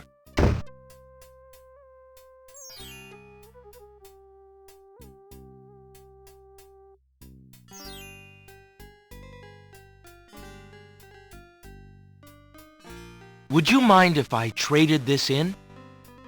Of course, Prince Alex. Please choose something in exchange for the items on the counter. Alexander looks closely at the items on the counter to make his selection. I believe I'll take the tinderbox. Very good, Prince Alex. Enjoy your tinderbox and bring it back anytime. Thank you.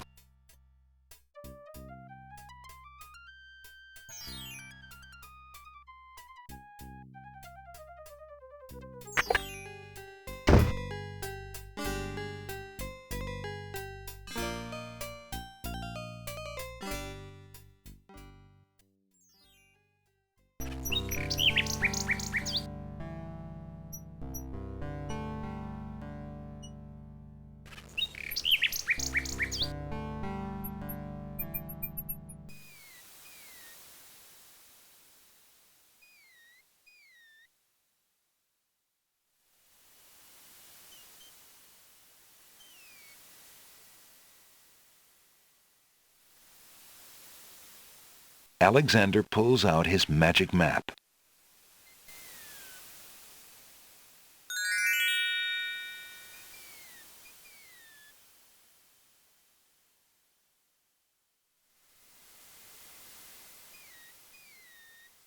Alexander feels a strange pulling sensation.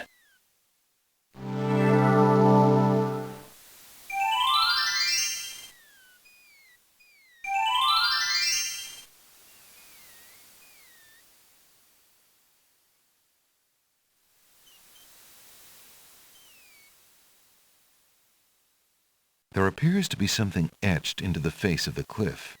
Alexander decides to get closer.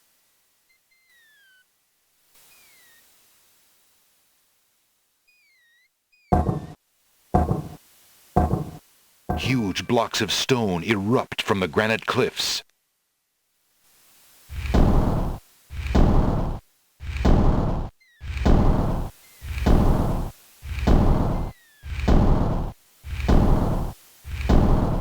Alexander stares with wonder. That's quite a way to welcome a guest, if indeed it is a welcome.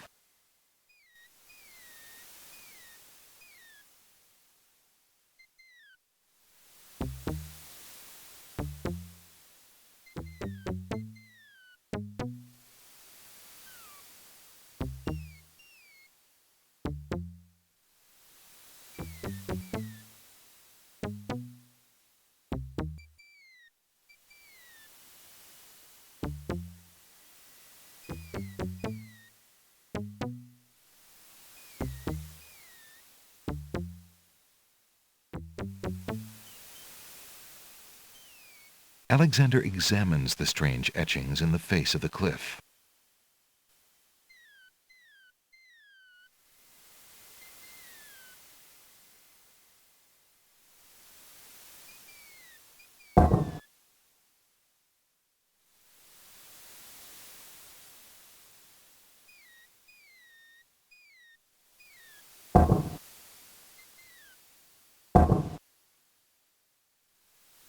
The stone beneath Alexander's feet trembles as more steps emerge from the granite cliffs.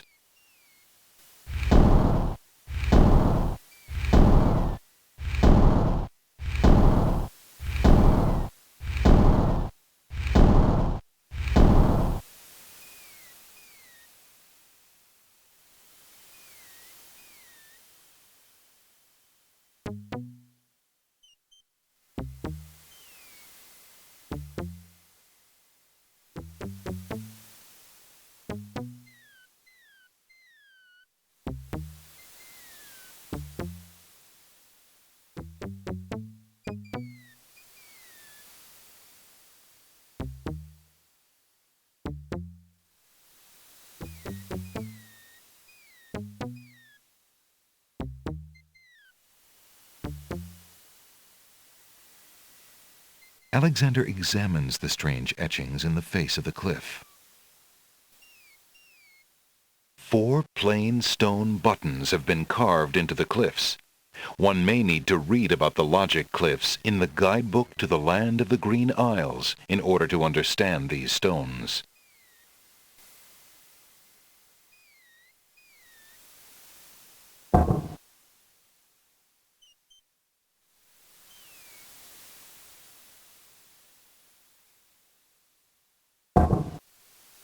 The stone beneath Alexander's feet trembles as more steps emerge from the granite cliffs.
The stone beneath Alexander's feet trembles as more steps emerge from the granite cliffs.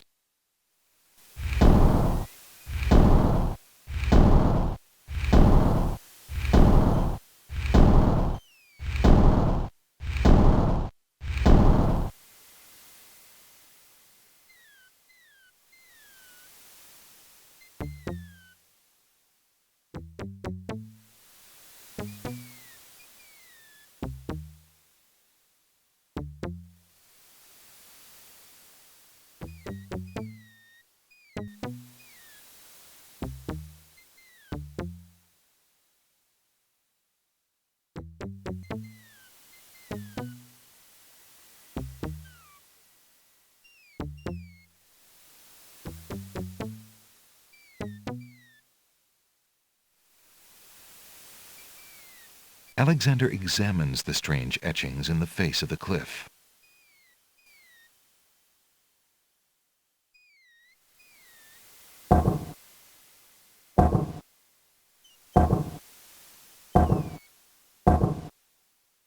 The stone beneath Alexander's feet trembles as more steps emerge from the granite cliffs.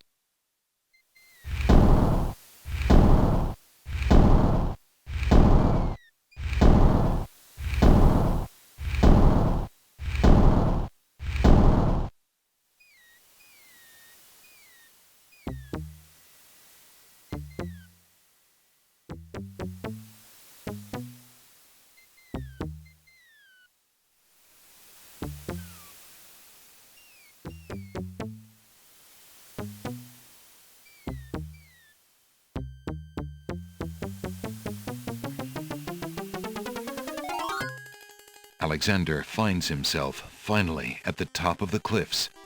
Exhausted, he steps over the lip of the plateau and stands.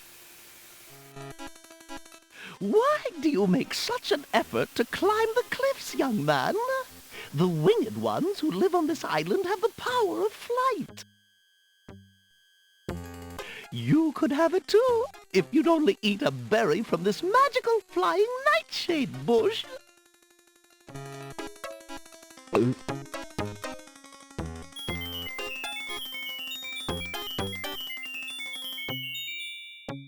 See? The sweet berries will make you float like a petal on the wind. Try some.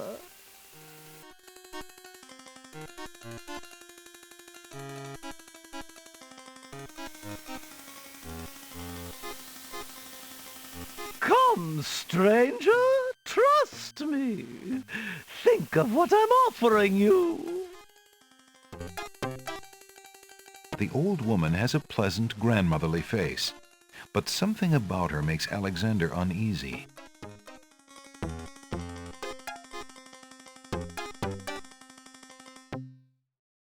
Young man, you offend me.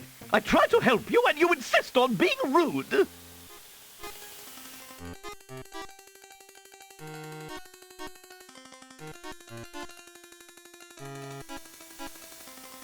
All right then, stay tied to the ground like a load of lead. See if I care. You human.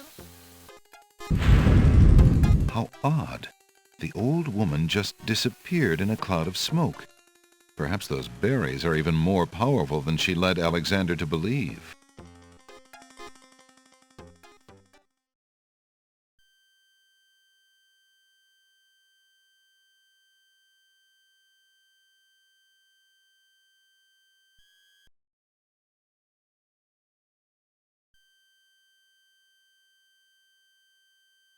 The huge doors are locked tight.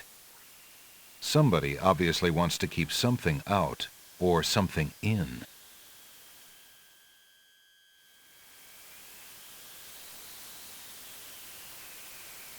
There's a natural opening in the rock near the nightshade bush.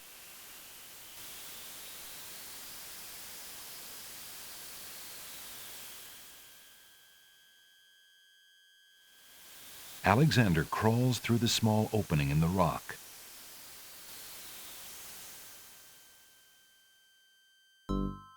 Alexander finds himself in a dark cave.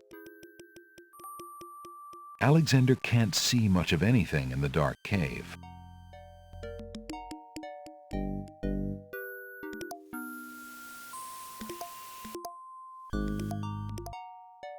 Small speckles of sand stand out against the otherwise gray brick.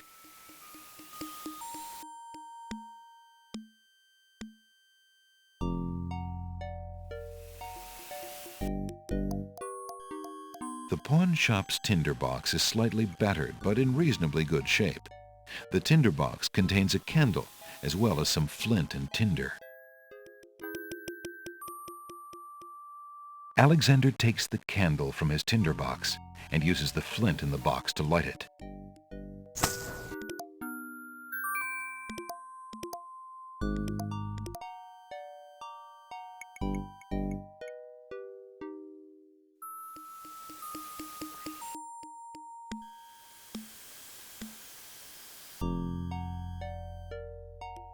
Alexander crawls through the opening in the rock.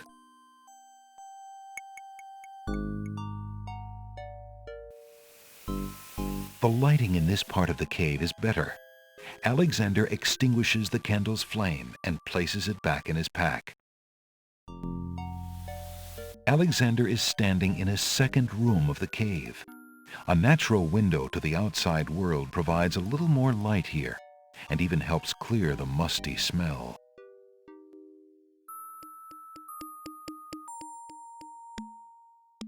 A natural window-like opening in the rock provides a view to the outside world. A peppermint plant grows on the window's ledge.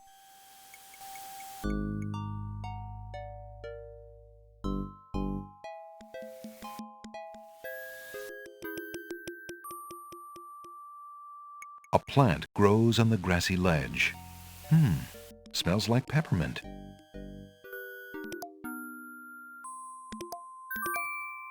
Alexander takes a few leaves from the plant. As he does so, a strong smell of peppermint is released. Ah!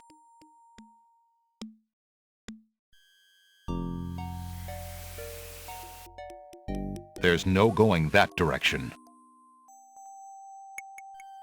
Alexander is Alexander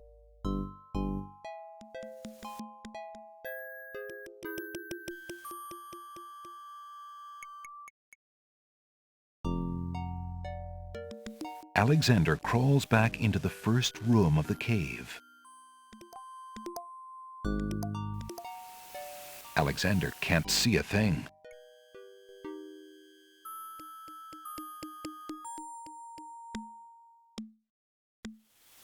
Alexander crawls back through the passage to the top of the cliffs.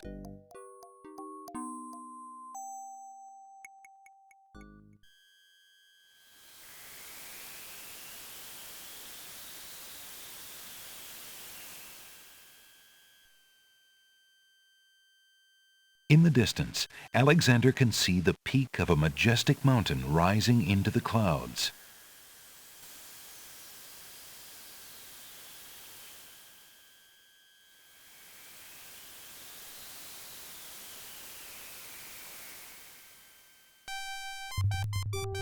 Look, an intruder!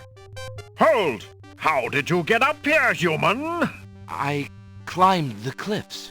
That is not possible. No one has solved the cliffs of logic in several centuries. And if the cliffs were to be solved, it would certainly not be by a human. I didn't mean to trespass. I only wanted to visit this beautiful island.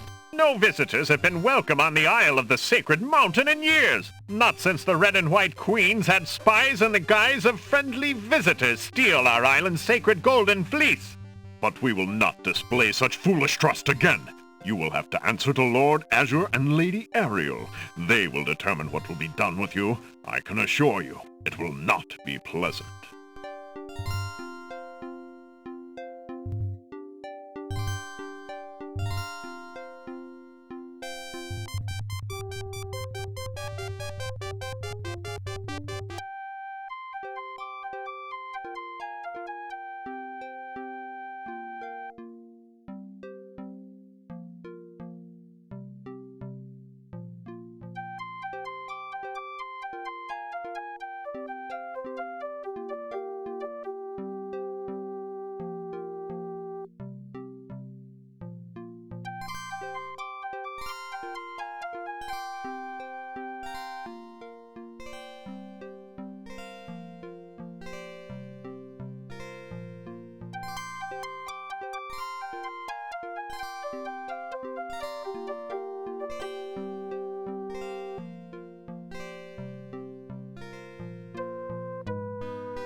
Why did you tell Lord Azure you were ready and willing to face the catacombs? No one is ever ready, and only a fool could be willing. And you are far wiser, I suppose, to leave a maiden to die? To not fight this plague on your own people? Bravery and suicide are two different things, human. You will have a chance to renounce your choice soon enough, when you lay trembling under the Minotaur's hooves. We shall see. Thanks for the escort. We only escort you to your death. May the fates make it quick so that you do not have to scream long.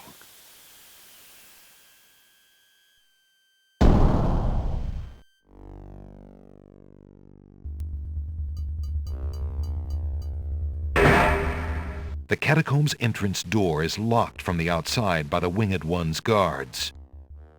It seems that leaving the catacombs by that door is not an option. The walls of the catacombs are made of massive stone tiles. That's the north wall of the room.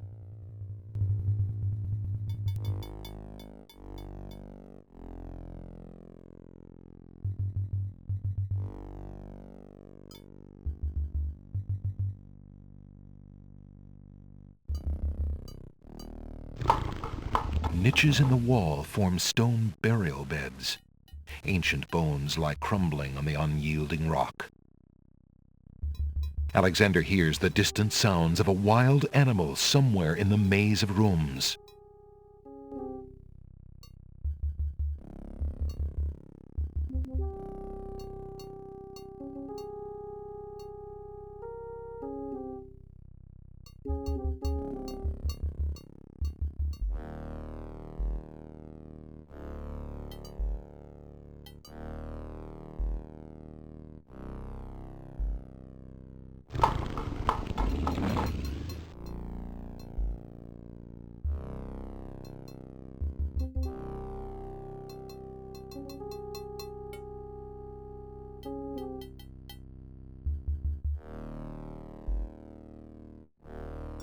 A lone skull lies on the ground among the skeletons.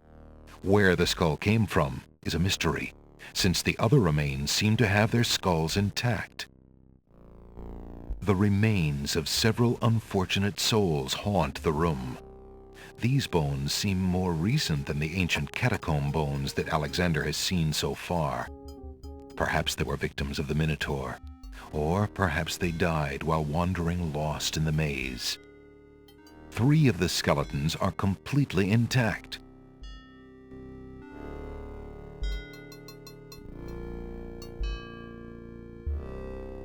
Alexander picks up the skull.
Ah, you were a human only and not the monster himself. I heard you coming and thought you were the beast. Did my father send you here to save me? Why, yes, he did, but how did you... Hush, there is no time. I think I have discovered the Minotaur's secret exit from the catacombs. Follow me and we'll both be saved.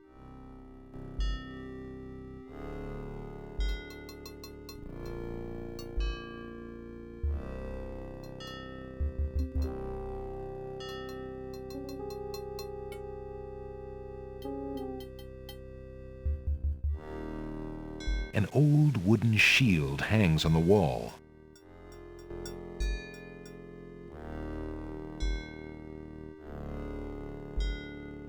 Alexander takes the shield from the wall.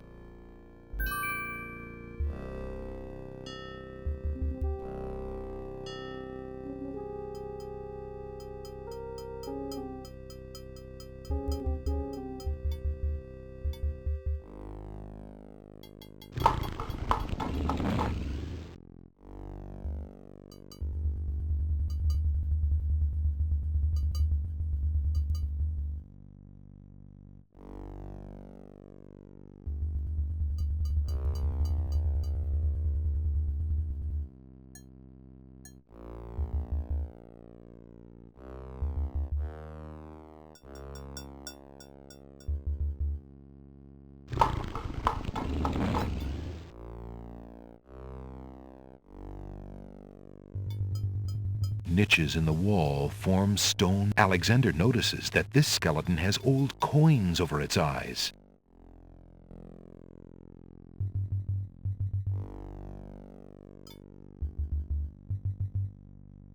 Alexander finds 2 coins on the skeleton's eyes. He takes the old coins.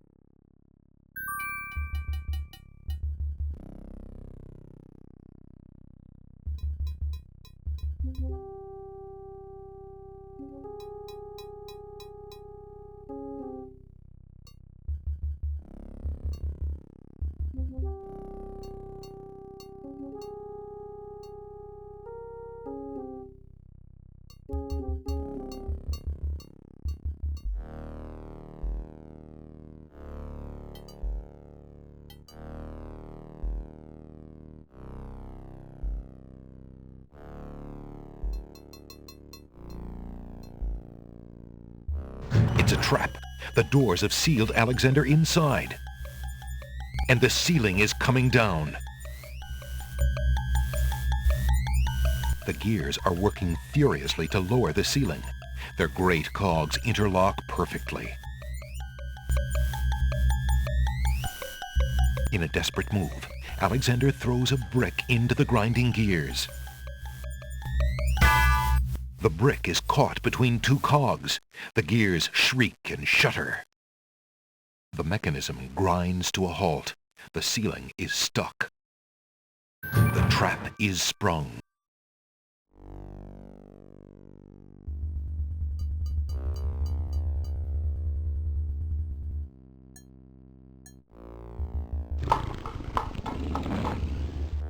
Alexander hears a low growling, so faint as to seem born of his fired imagination rather than of any living creature.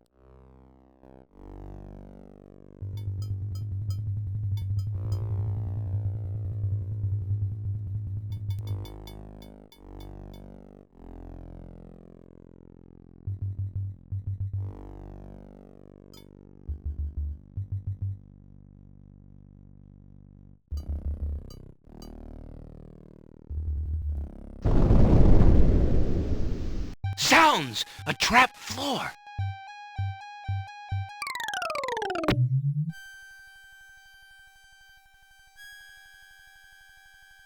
Alexander seems to have fallen to a lower level of the catacombs. Wherever he is, the place sure is dark. Alexander can't even see his hand in front of his face.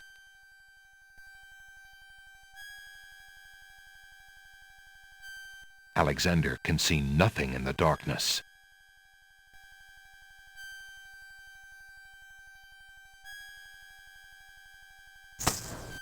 Alexander takes the candle from his tinderbox and uses the flint in the box to light it. Aha! So that's why it's dark in here. A torch is out. Alexander lights the extinguished torch and puts his tinderbox away.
Alexander hears the sound of a wild beast again, this time so loud that the creature itself seems to be in the same room with him.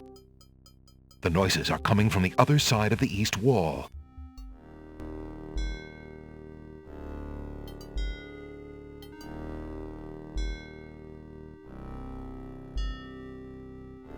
Alexander puts the hole in the wall on the east wall. The hole in the wall trembles slightly with dread at the clammy feeling of the stones.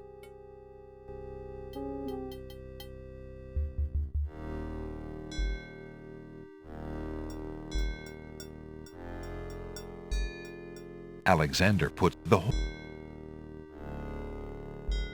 Alexander peers through the hole in the wall and sees just another room in the catacombs.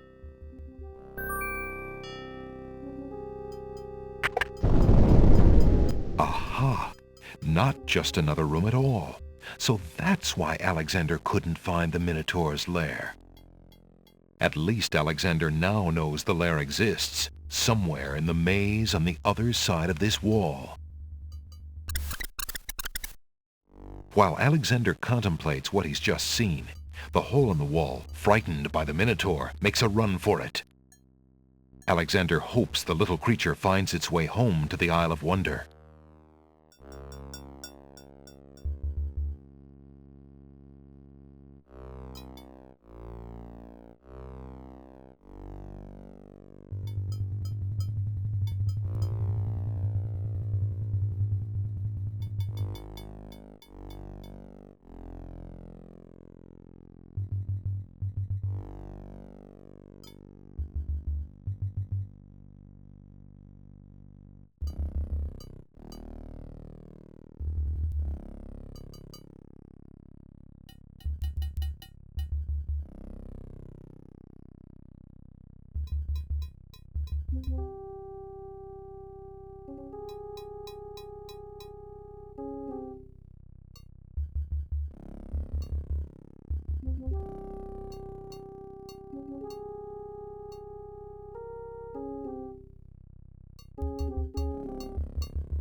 Somewhere, far off into the catacombs, the sounds of hooves faintly echo.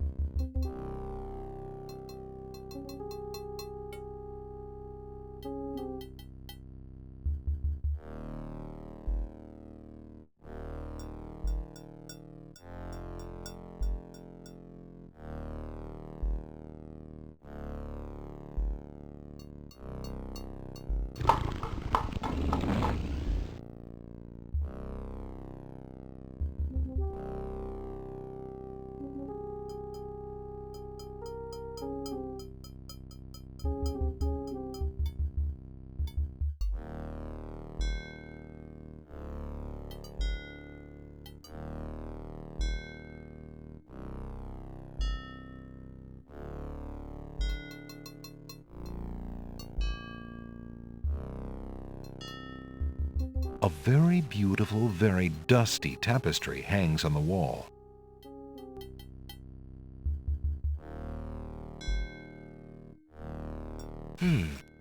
This tapestry looks familiar. Now let's see.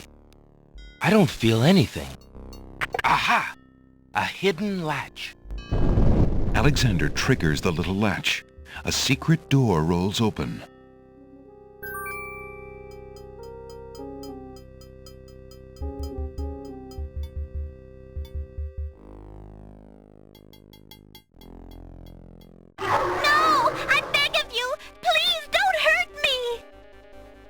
Your struggles are useless.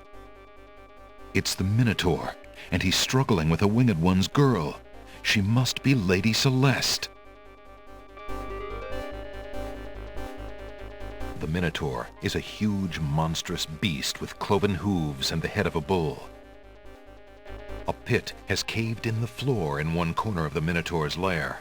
Flames rise from the pit as though from the throat of a dragon trapped in the earth. The fire makes the lair unbearably hot. A monstrous altar towers in one corner of the room. Alexander shudders with revulsion at the thought of the rituals performed at that sacrificial table. Excuse me. I demand the release of that maiden this instant, you fiend. Lady Celeste looks wildly around the room for the source of the strange voice and spots Alexander. You there, human! Help me! Help!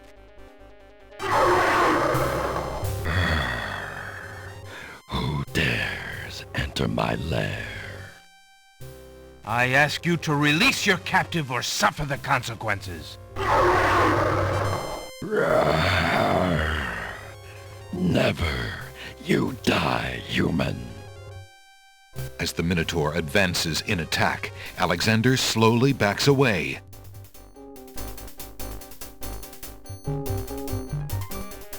Until he can back away no more.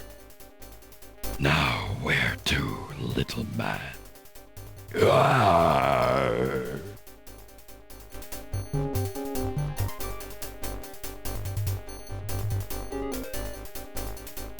The scarf is made of red silk.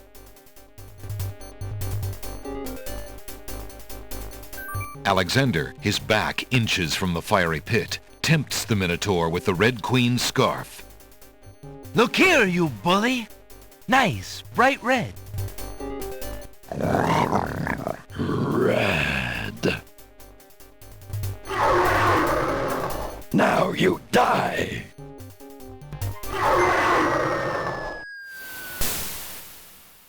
The Minotaur drops from sight amidst the consuming flames. Slowly, his scream fades as well. Have you been harmed, Lady Celeste? Are you all right? No, I am not all right. I assume you do not intend to leave me tied up on this vile monstrosity. Of course not. Sorry, let's see. If you'll give me a moment, I'll have these untied in no time. I can't wait that long. Look, I wear a small dagger just inside my belt. It should be enough to cut the rope. Oh, all right. I've got it, Lady Celeste. Here we go.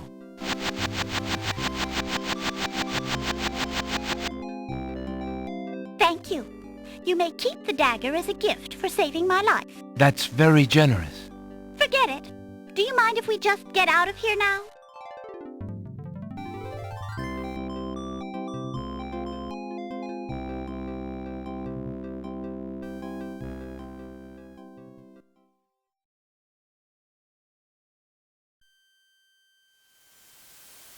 The Winged One's guards, bored with the pointless waiting, are startled by the sound of rock moving against rock.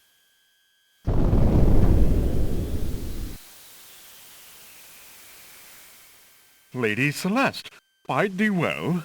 I'm quite well, thanks to the bravery of a mere human. So much for your superior intellects. Yes, me lady. Now bring him along. I'm going home.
Hail to thee, great oracle. Lord Azure sends you this wingless mail. It appears that he solved the cliffs of logic and... defeated the minotaur in his lair. So I have seen. So this is the one that haunts my pool of late. Welcome, young seeker. What knowledge do you desire? Princess Casima, whatever you can tell me, great oracle. Ah, of course, the princess. That explains my images. Let us see what we can see. I see a maiden, lovely and pure, but surrounded by evil. She's a rose set amidst bitter thorns. It is her fate to be the pawn of dark powers, and yours to try to redeem her. How? How do I redeem her? Fate is not like the cut of a blade, young one, but rather like the myriad of paths formed when a hammer cracks ice. I will tell you what I can, but what will actually come to pass is up to you.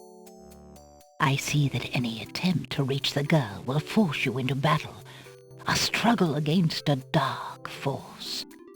If you lose, your life will be forfeit. Who must I fight?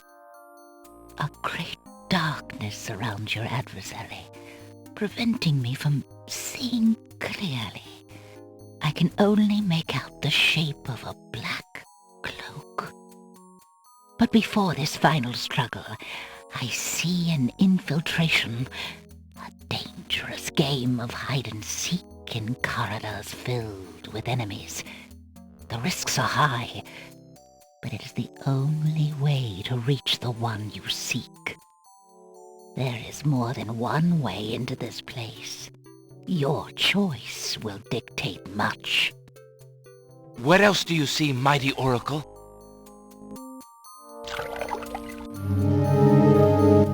Oh, such pain. I see two restless spirits crying out for revenge. These shades could help you destroy the dark force if they were to be brought back from their spiritual form. Yet this is only one possible path to your destiny. I'm afraid this is getting beyond me. I know very little about the afterlife. I can only advise getting counsel from the Druids. Be warned. The Druids are reclusive and dangerous. They might aid you, or they might destroy you. Like their island, the Druids' nature is hidden in the mists. There is nothing more I can do for you, except to give you this. It is water from the sacred pool. That and my blessing go with you. Thank you, great oracle.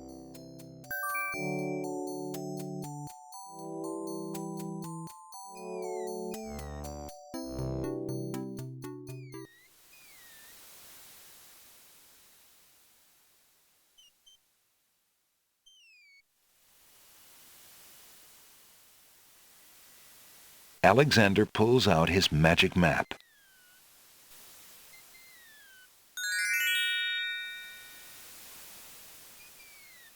Alexander feels a strange pulling sensation.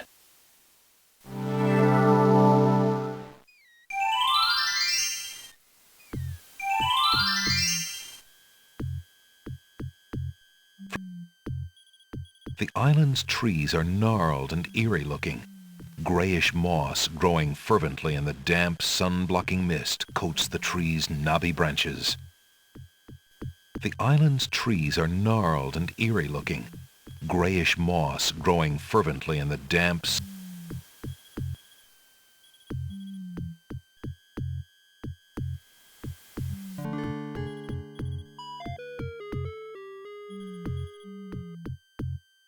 steps lead up to the treehouse's entrance. The steps are sheltered by a worn animal hide. As Alexander peers into the dark entryway, he can make out a well-bolted wooden door. A grove of giant trees has been hollowed out to make houses. The trees look cozy and dry, if a bit primitive for Alexander's tastes. A communal fire pit occupies a place of honor in the center of the little village. The fire pit, naturally enough, contains coal. The coals are cold. That's odd, because Alexander definitely smells the smoke of an open fire close by.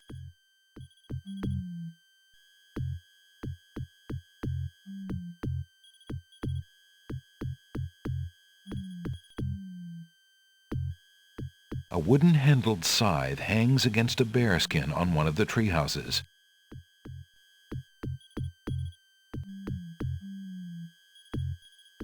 Alexander reaches into the fire pit and takes a lump of coal.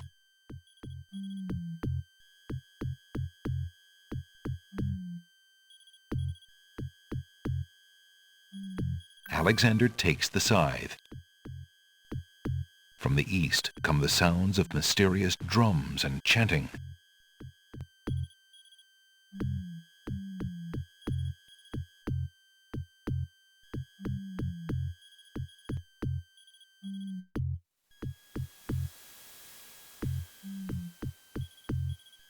Alexander pulls out his magic map.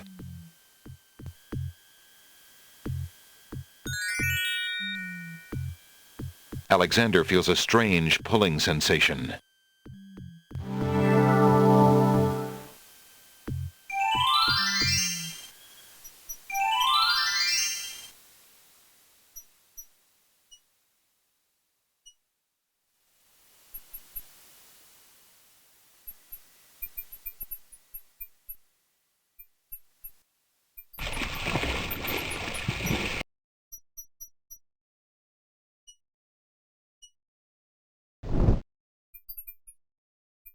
A stone archer sits atop the lintel of the gate like a silent guardian.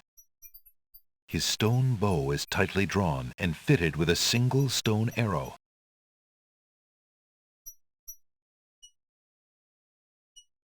Alexander decides to pass through the gate, preparing the shield just in case.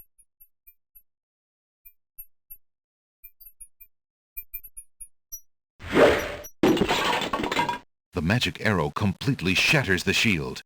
Good thing the arrow didn't hit Alexander.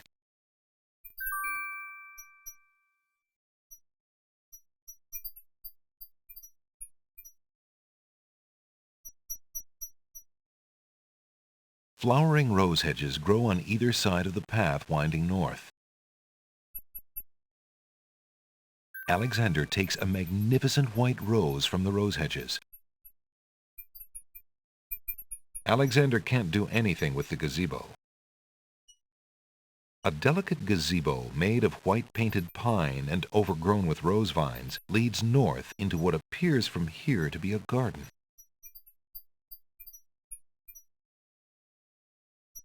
Alexander walks forward to step onto the gazebo. But the rose hedges on either side of the path, sensing an intruder's presence, reach out their vines and blend together. The path is blocked.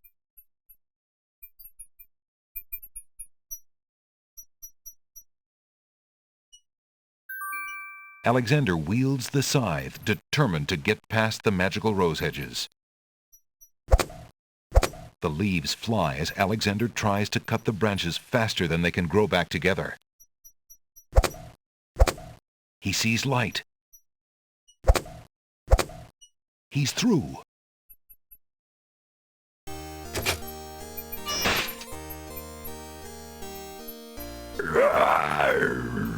Who dares enter Beast's garden? My name is Alexander. I didn't mean to disturb your private garden. No. And yet, monsieur, you could hardly have accidentally broken through the 3 enchanted traps of the Isle of the Beast. I suppose it is simply my nature to break through enchanted traps. You must be a prince, then. I know the nature of princes all too well. This face you see before you is hideous, is it not? Well, for the face of a beast, it is really quite noble. Ha! I'm glad you like it, for you will soon own one just like it. I too was once a pretty prince, caring for nothing but adventuring and rescuing fair maidens. But I rankled one too many evil hags. One dark night, I was turned into this obscenity you see before you, warped in shape and trapped on this enchanted island over 100 years ago. Surely there is a way off this island. Oh, surely. You broke in, did you not? And yet think, where would I go clad so eloquently as I am with this silk and this pelt? You see, my prison is also my sanctuary. You are the first to break through the barriers in lo these many years. That is, except for the Druids who stole my heirloom coat of arms. If there's any way I can help. Help? You? I'm afraid you don't understand. The enchanted barriers were a warning and protection for you more than for me. Your prize for forcing your way past them is to join me in this dire life. By the laws of this sorcery, you are doomed to be trapped in the form of a beast. Your reward for broaching this garden is to be my slave, a slave as beastly as I am. You have only a few hours of humanity left. But that's not possible. There must be some way to break the enchantment. Spells always have a weakness somewhere. The enchantment you are under is tied to my own. Oh, the sorceress left me a way out. But I'm afraid it was only her final bitter joke. You see, I need only find a maiden to join me here, to share my castle, my life, willingly. Take another look at me. You can't help but admire the hag's terrible cruelty and cunning. I shall try to find such a maid, for Casima's sake. Truly? How determined of you.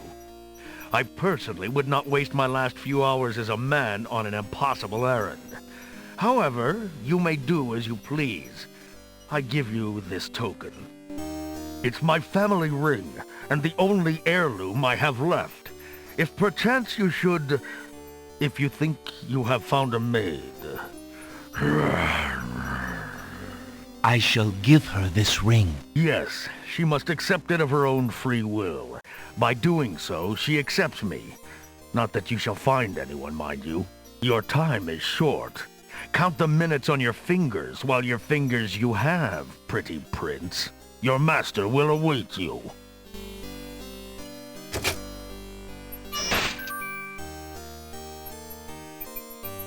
A fountain in the middle of the clearing bubbles with fresh, glittering water. The hedge continues back towards the castle and forms what appears to be a maze.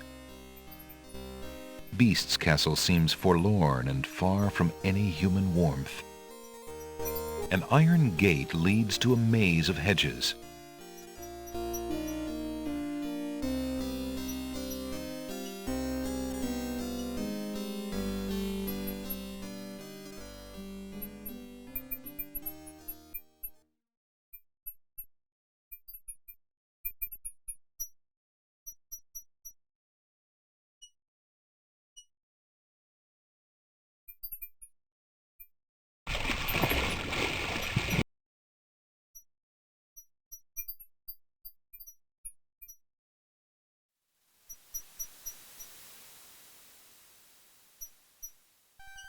The ocean is not as calm as it appears.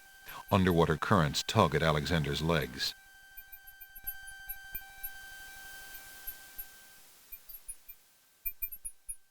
Alexander pulls out his magic map.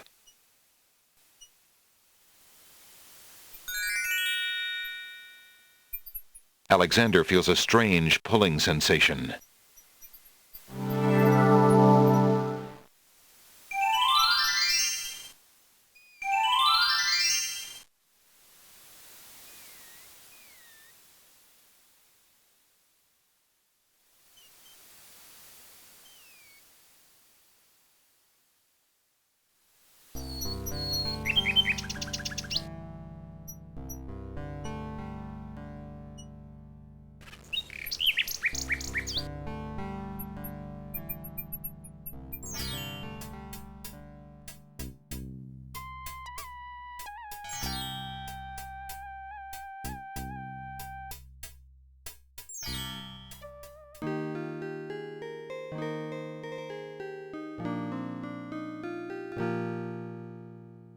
Looking at the serving girl reminds Alexander of the years he spent as a slave under the evil wizard Mananan.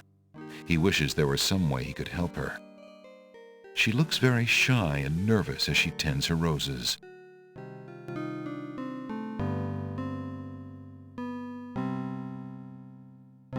Good day, maid.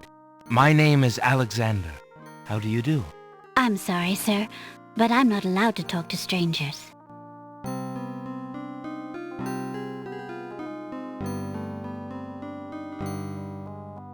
Pardon me, maid. I hope you don't think me forward, but I see that you like roses. I thought you might, perhaps, like a fresh white rose. Alexander can see the conflict in the girl's pretty face as she fights between her distrust of him and her desire for the white rose. The rose wins. Oh, I shouldn't, sir, but it is so lovely. I've never seen a rose of white. It looks so pale and delicate. Wherever did you find one of such a color? There are many hedges of them on the Isle of the Beast, and they grow together like magic. Oh, truly? What an adventure that must be to see them. But I should not speak so, especially to a stranger. Thank you for the rose, though, kind sir.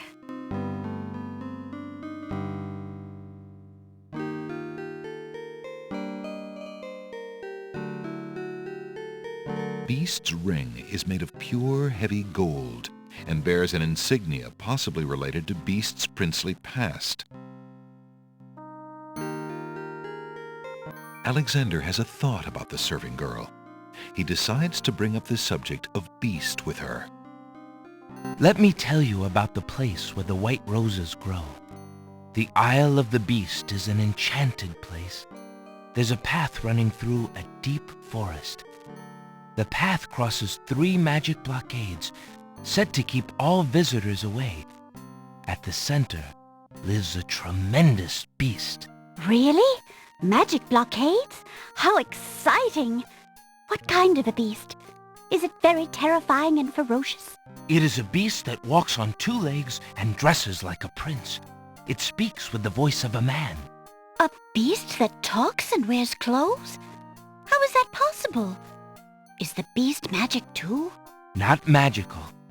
Enchanted. Beast was once a prince, but a witch trapped him in the form of a beast and set him on the island. There he lives in a castle in the midst of a maze. How terrible! Imagine how lonely he must be. It is a very lonely prospect, isn't it? Oh, I have met him, you see. He is indeed ferocious, but who would not be? He really exists? Oh, how it breaks my heart. If I could, I would tend to such a beast. Such a beast might find comfort in a kind face. Do you not think it so? Oh, I think it so.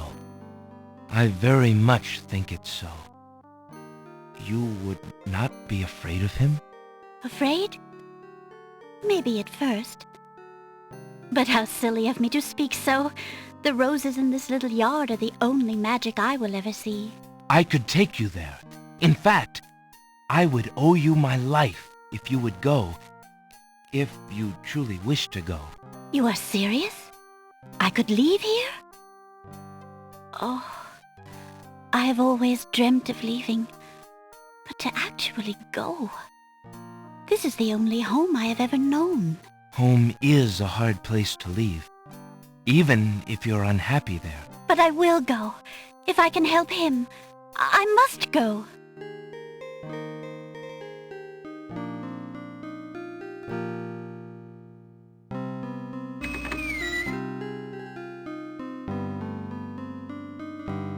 Is there nothing you wish to take with you? There is nothing. Then take this ring. It is his. He will be pleased if you would wear it. Why, it's the most beautiful thing I have ever seen. Thank you kindly, sir. Beauty! Where do you think you're going? To a place where roses grow, and to someone who truly needs me. I see you wear my ring. You willingly agreed to spend your life here with me? Do you know what that means? Yes, my lord, I do. I have been touched by your story. Pity alone need not sentence you to endure this face. Oh, but it is a gentle face, and kind. You look at me so sweetly and are not repulsed. Oh, by the light of your eyes, my spirit soars! The enchantment! It is broken! I am pleased to have served you, my lord. Do you still wish me to stay? What? Speak not such nonsense, Beauty. Do you think that I learned nothing of true love during my time here? You are my queen. Oh, my clothes! This gown! How well it suits your noble heart.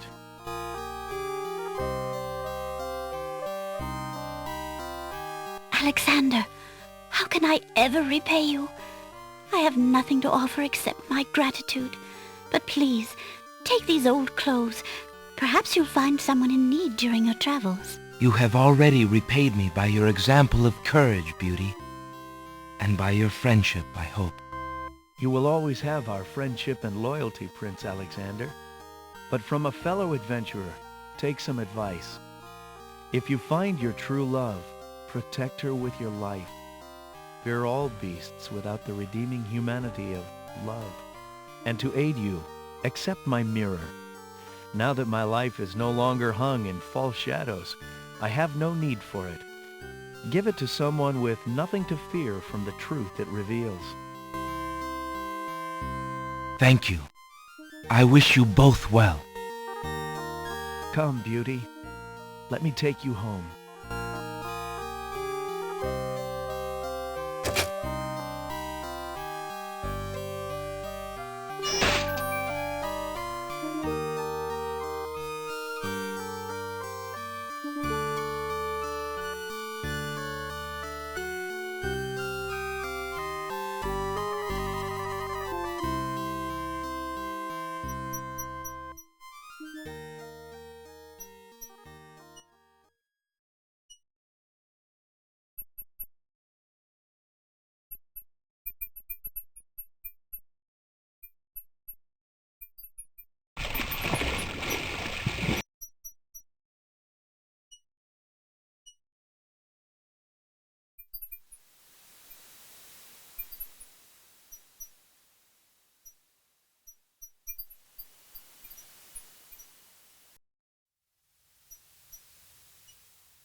Alexander pulls out his magic map.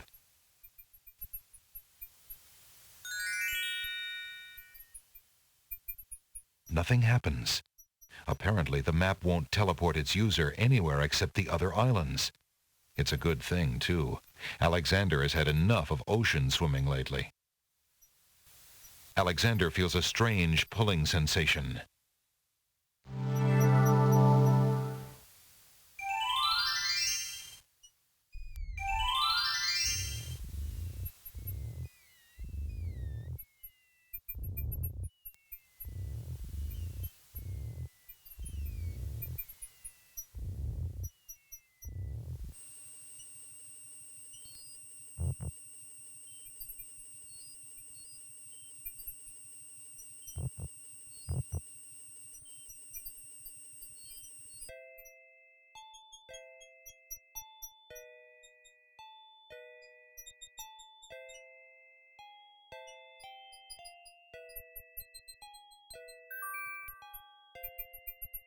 Alexander gives one of the baby's tears a bottle of milk. The other baby's tears seem to resent Alexander's gift for some reason.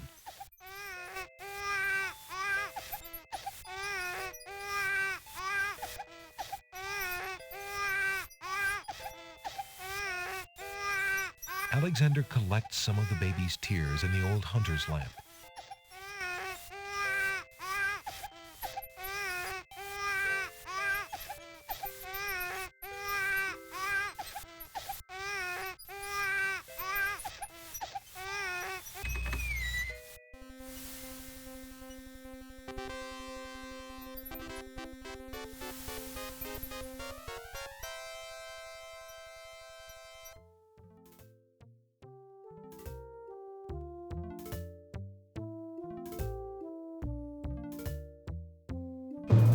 Your Highness may as well spend her royal time contemplating something else. The lump of coal shall be sent to the Castle of the Crown under my name, and that's all there is to it. No, it shan't. Yes, it shall.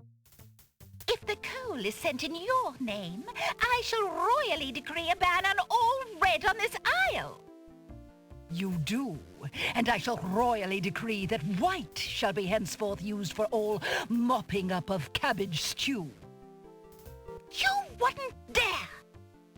Oh, wouldn't I? Oh, it's you! Have you thought of any more of those brilliant ideas of yours?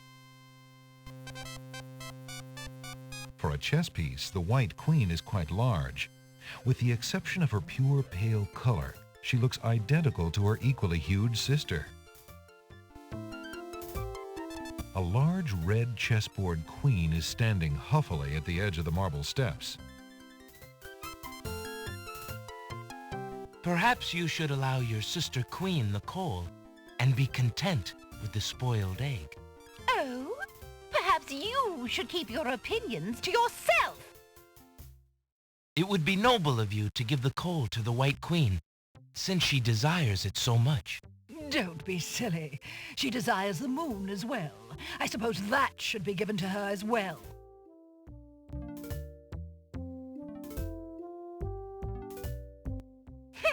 Let's go. Polish this, Your Highness!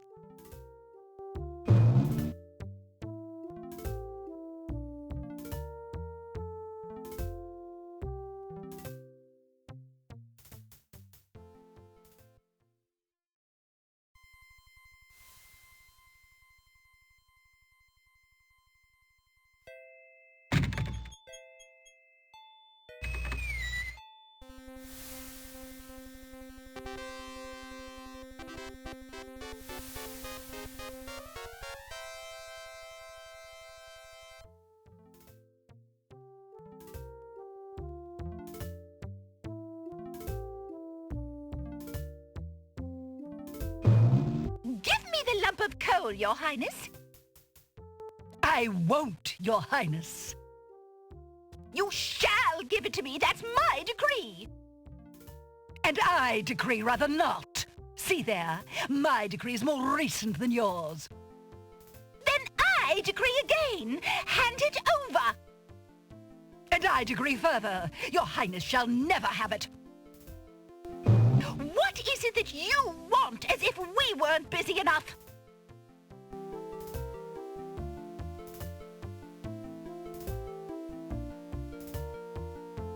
I found the two of you another lump of coal so that you can stop fighting over the one you have. Oh, let me see. A lump of coal. And what a beauty it is, too. Oh, marvelous. Now we can stop fighting, sister. Your Highness can just keep the old lump of coal, and I'll take this new one. Quite right. That settles everything.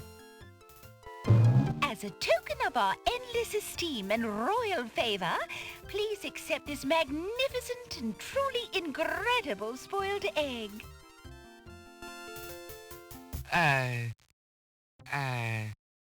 Thanks.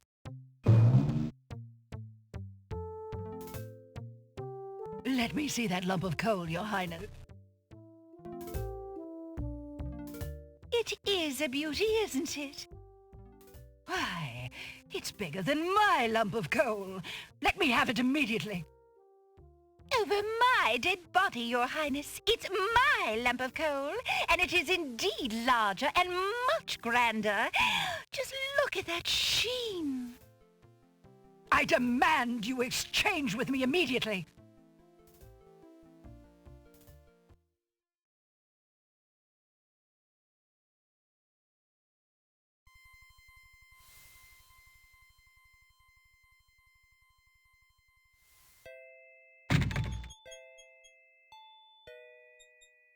There's a small bottle on the coffee table.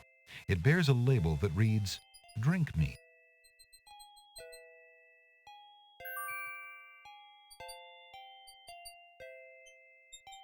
Alexander picks up the bottle.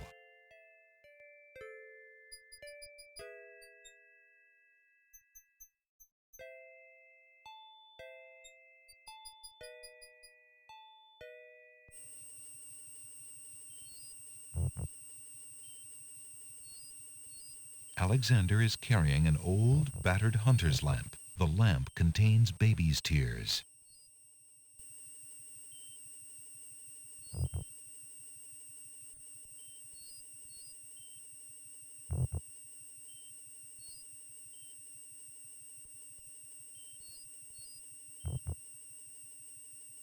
That part of the swamp is out of Alexander's reach.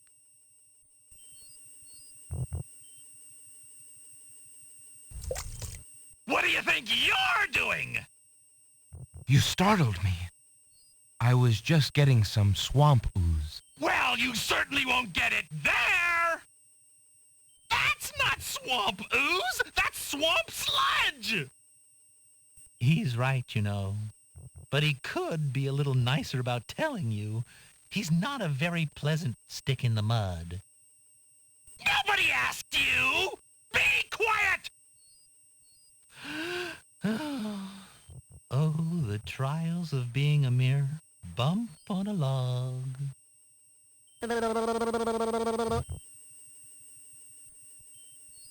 Stick in the Mud glares crankily at his brother Bump on a Log. Perhaps you could toss me some swamp ooze, since you seem to be able to recognize it. I can only reach this bit by the path. Well, hoity-toity, look who's Mr. Wants So Much! You think I got a job here passing around precious swamp matter? You should be so lucky! He's an utter waste of oxygen. I'd save my breath if I were you. Who are you? I'm Bump on a Log, and that's my brother, Stick in the Mud. We've had this thing about each other ever since our childhood. Mom always liked me best. She did not! That is absolutely not true! He's a bit lazy, you see. He's got the only swamp ooze in the swamp right next to him. But do you think he'd move a finger to help you get some? Hardly. He'd try to brain you with it more than likely. His temper's about the only thing that ever gets a workout, and that on yours truly. Oh, like you've moved at all in the last century! Like you're Mr. Physical Activity! Just because I can't reach anything, he thinks he can throw gushy swamp matter at me and just say whatever he likes. If only I could turn the tables on that heckler, he might learn some respect.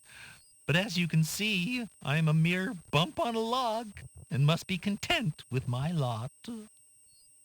Oh, shut up! You couldn't hit the broadside of a barn even if you had something to throw! Just shut up! You see how he is?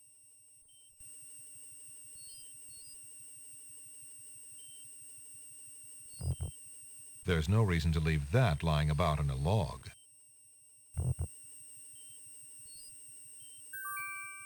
I thought this might come in handy the next time your brother starts picking on you.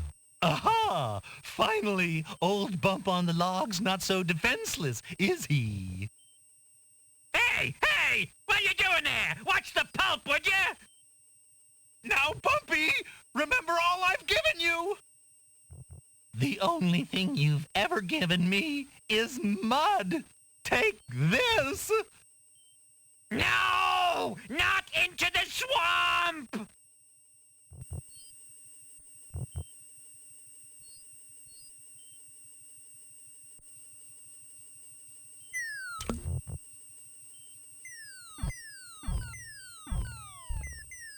Hey, okay, I give up. Geez, sorry. Well, I guess it's not very pleasant having things thrown at you. I'm sorry. You mean it? Really? Brother. Brother! Stick in the Mud and Bump on a Log, exhausted from the battle, immediately doze off into naps.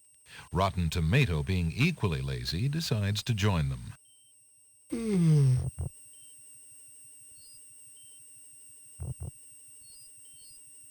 A glob of swamp ooze tossed during the brotherly fight has landed on the log.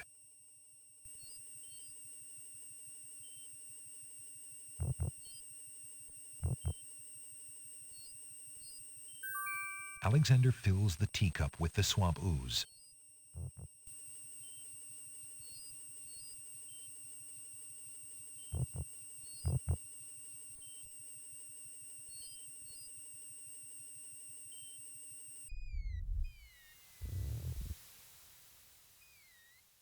Alexander pulls out his magic map.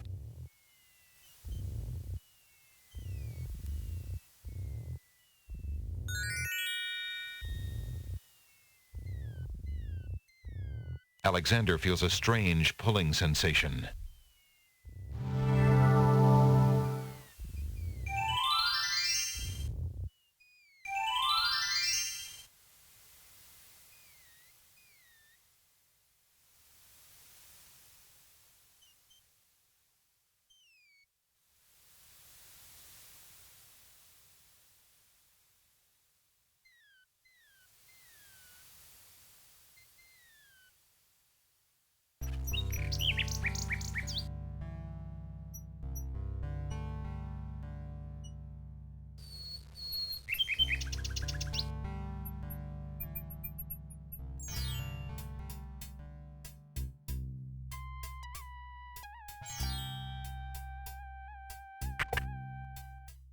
Good day, Prince Alexander.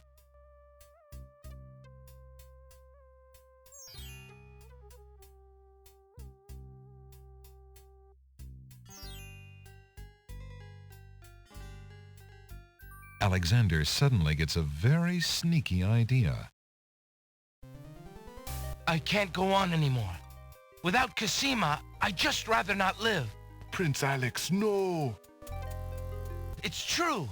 The wazir has beaten me. I give up. Poison is my last resort. Stop.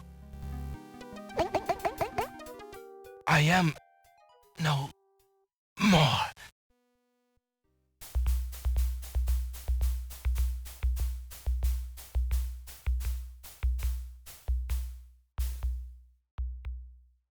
Oh, what a waste. The poor young fool.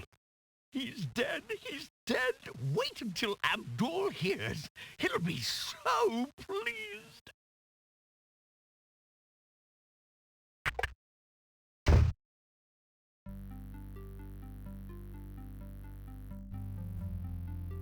I told you not to pop in like that. You can learn to knock like everybody else. Sorry, Master. I couldn't help myself. I have great news. Well, what is it? Prince Alexander is dead. He killed himself in despair over losing Casima. What? Are you positive? That young man has proven to be most devious.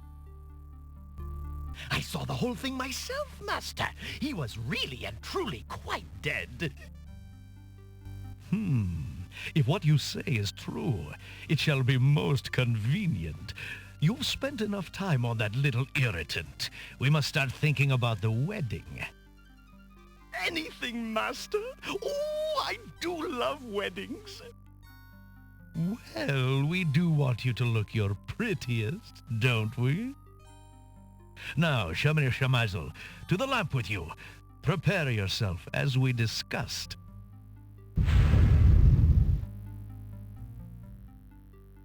Alexander's heart lurches to life in his chest.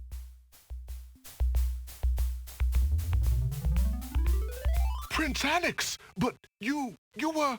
Sorry, friend. I was doing a little acting, I'm afraid. Ah, of course, the strange cloaked man. You are quite clever, and a bit too exciting for an old man.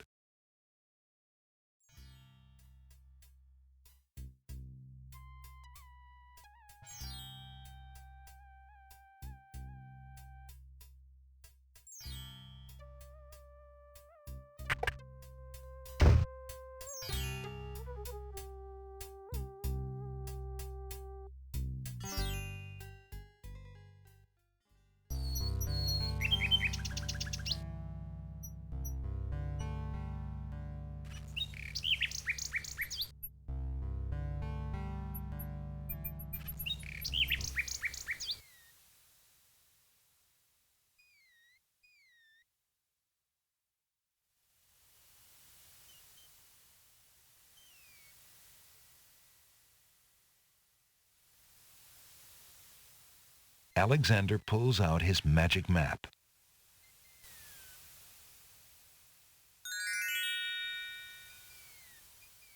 Alexander feels a strange pulling sensation.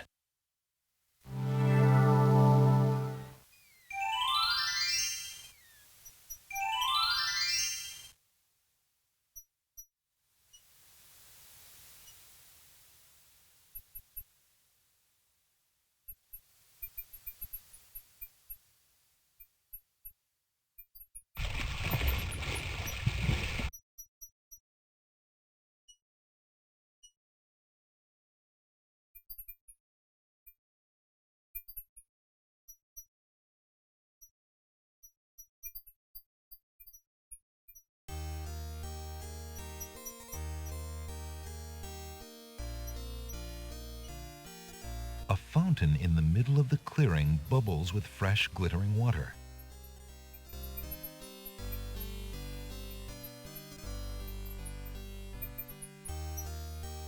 The small vial contains the oracle's sacred water. The water has a crystalline appearance.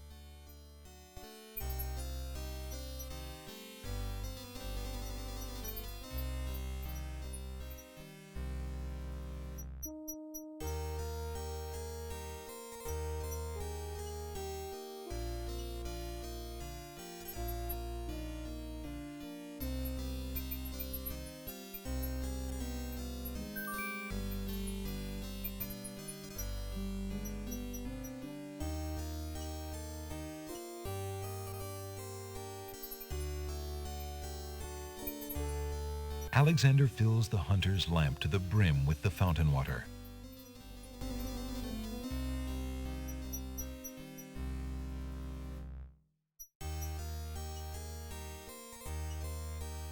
Alexander opens the bargain. 2 dulcimers.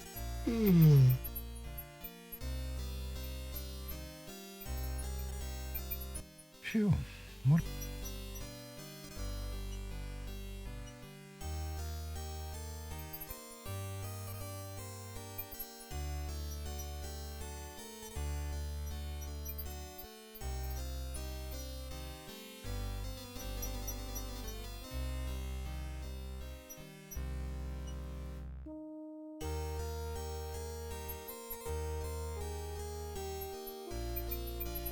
Alexander carefully reads the instructions for a spell entitled Magic Paint Spell. This is the first page.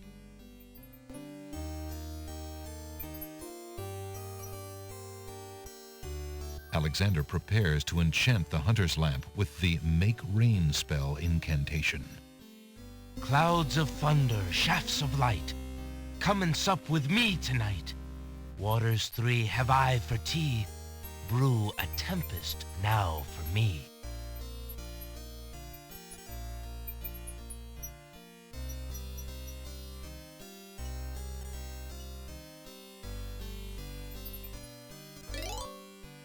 The lamp in Alexander's hand gives a little perk.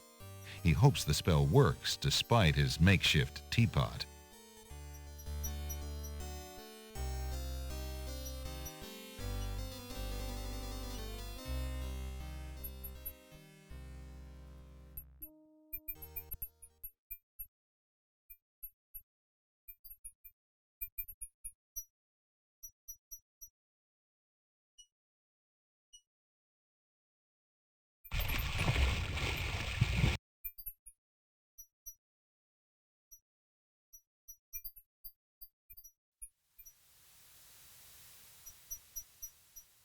Alexander pulls out his magic map.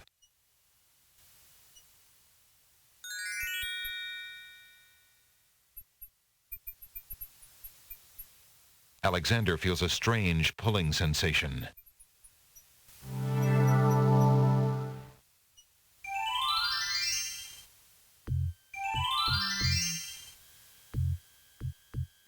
Great gods, did you see that? The man just appeared from nowhere. Perhaps he was sent by the spirits. I see no boat. He is an intruder, no matter how he got here. Grab him!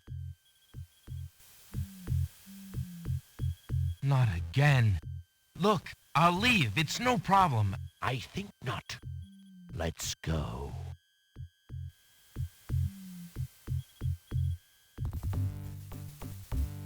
Alexander is frozen at the spectacle before him.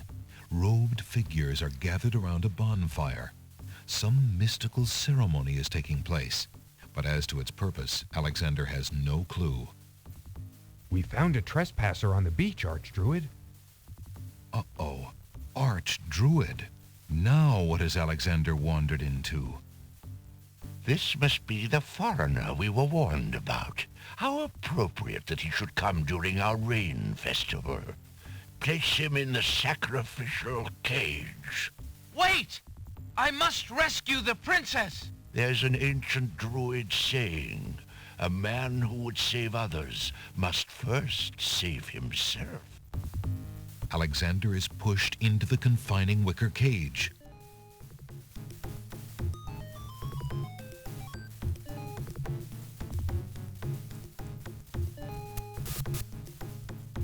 And the cage is swung out over the bonfire.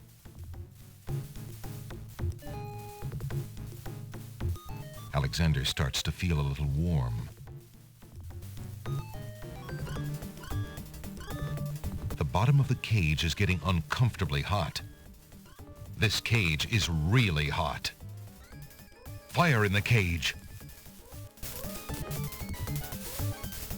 Alexander pulls out Beauty's old slave clothes, desperate to beat out the flames.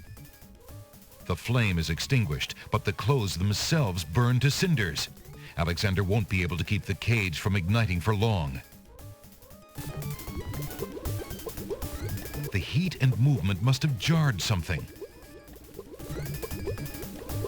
Something that Alexander's carrying is starting to jiggle around. Egad, something's really percolating. The water in Alexander's lamp is hot. It's just about boiling.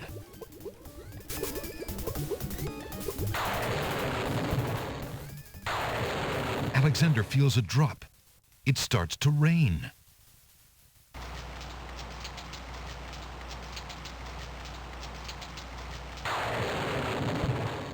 That man is a powerful nature wizard. By the sacred oak, let him down!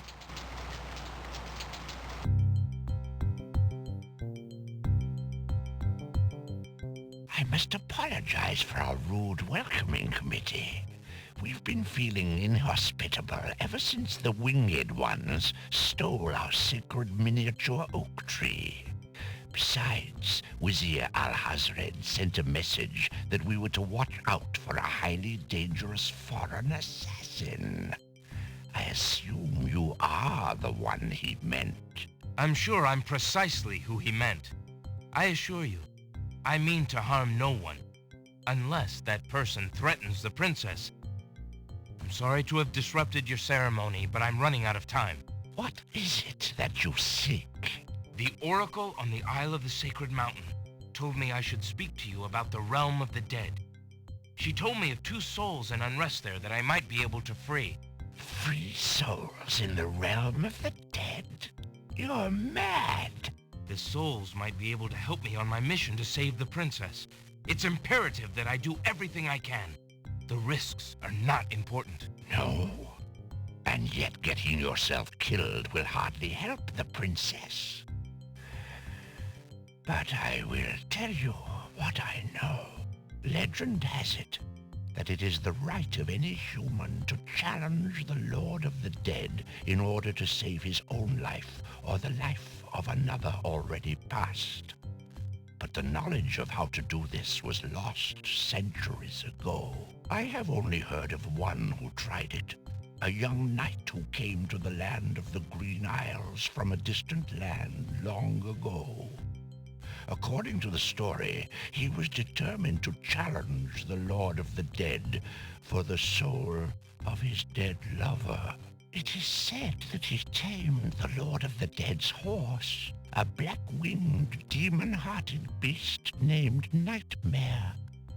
Nightmare sometimes flies to the human world to feed on certain noxious plants. Those unfortunate enough to see her are glad to escape with their very souls intact. Somehow the night captured Nightmare and rode off on her back, supposedly to the realm of the dead. But neither the knight nor his lover ever returned. If there was a means for challenge, it was lost with the night. I see. Can you tell me anything about the Lord of the Dead? That is a blacker matter still. To the Druids, he is Samhain, Lord of Coldness and Despair. Samhain was once a man like you or I, but he insulted the gods and was sentenced to rule the underworld. Immortal he is and mateless, robbed of sleep, robbed of movement, robbed of companionship. It is said that he hates all mortals even more for the mortality that he lost. That is all I know. Interesting. I shall remember. Now look how the oak embers of our bonfire still glow hot despite the rain. If you're bent on your course, you'll need courage that's just as impervious to the chill. May your luck last longer than your storm, brave one. May it indeed. Thank you, Archdruid.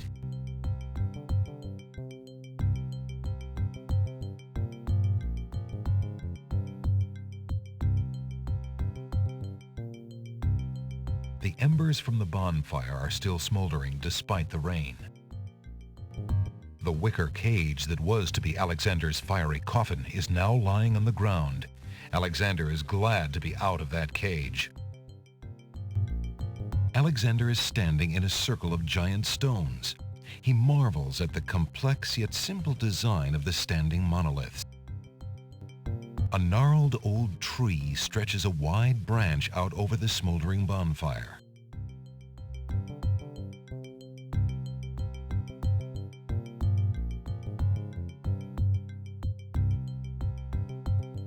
Alexander scoops up some of the red-hot embers in the ancient human skull.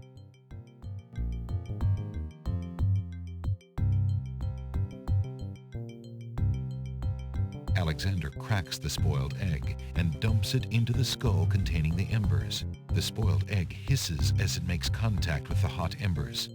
Zounds, the steam! Phew, the smell of sulfur!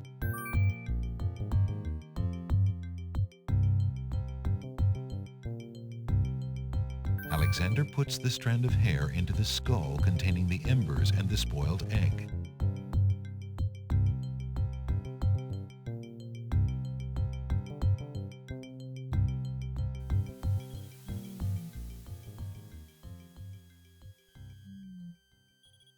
Alexander pulls out his magic map.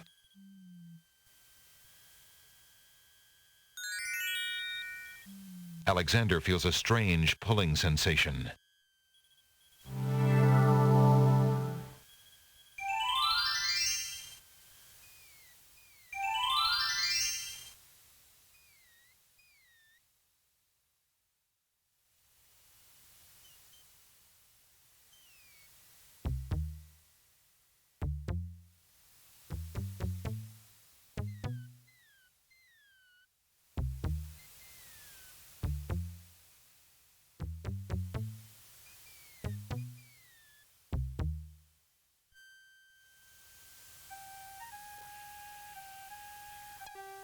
Alexander arrives at the top of the cliffs, somewhat winded after his long but uneventful climb.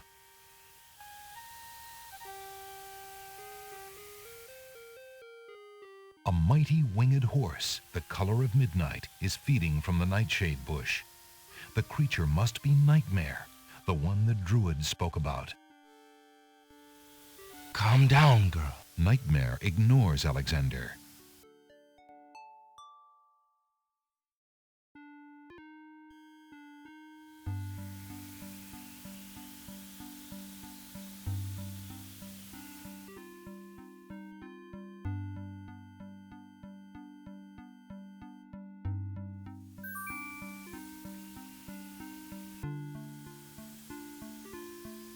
Alexander solemnly speaks the incantation over the skull.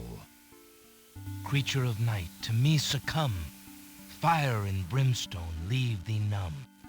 Purity bind thee like a chain, to do whate'er I now ordain.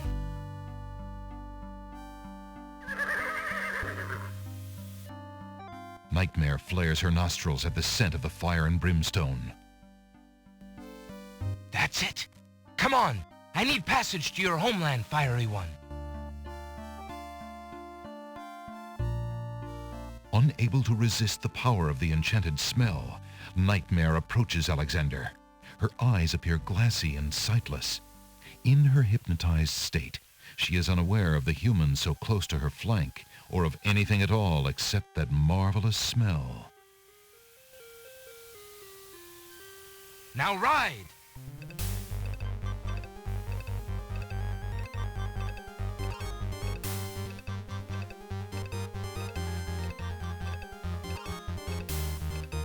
Nightmare deposits Alexander on a strange, cold world.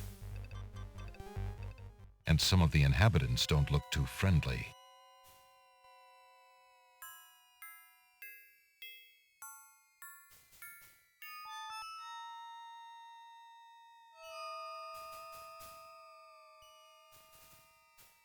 These two spirits wander together. The spirit of a beautiful and noble-looking woman floats silently alongside that of a desperate-looking man.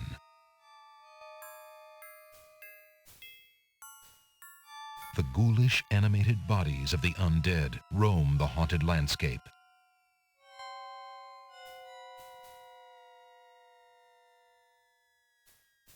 Alexander wishes to comfort the tormented spirits, but they are beyond the warmth of human hands.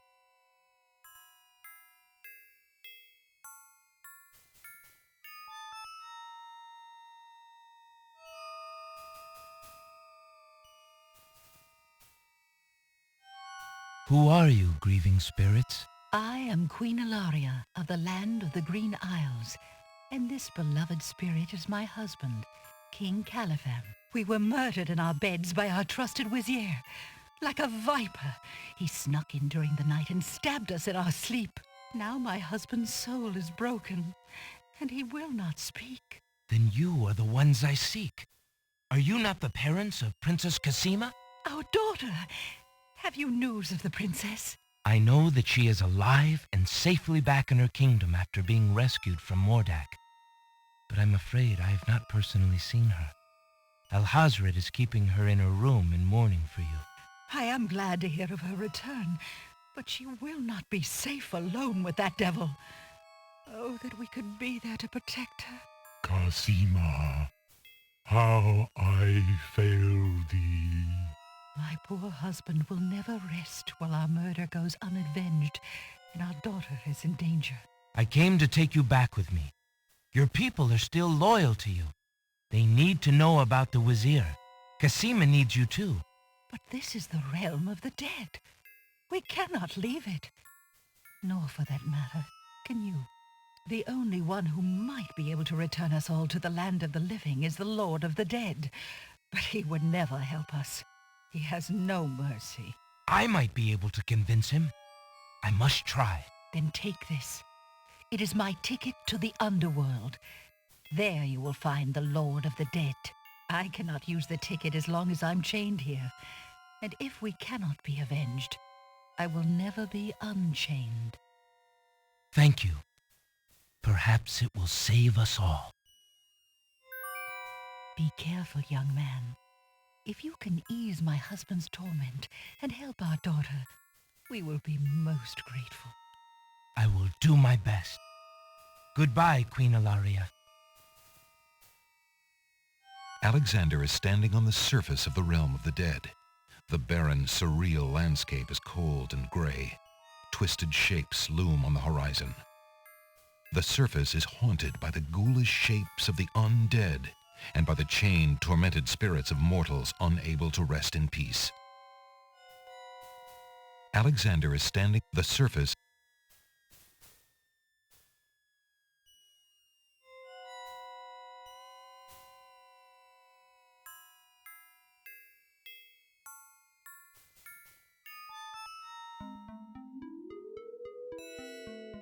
Some natural instinct draws the spirits of the newly deceased to the realm of the dead.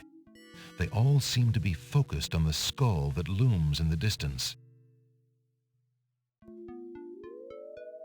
A monstrous skull looms at the end of the twisted path.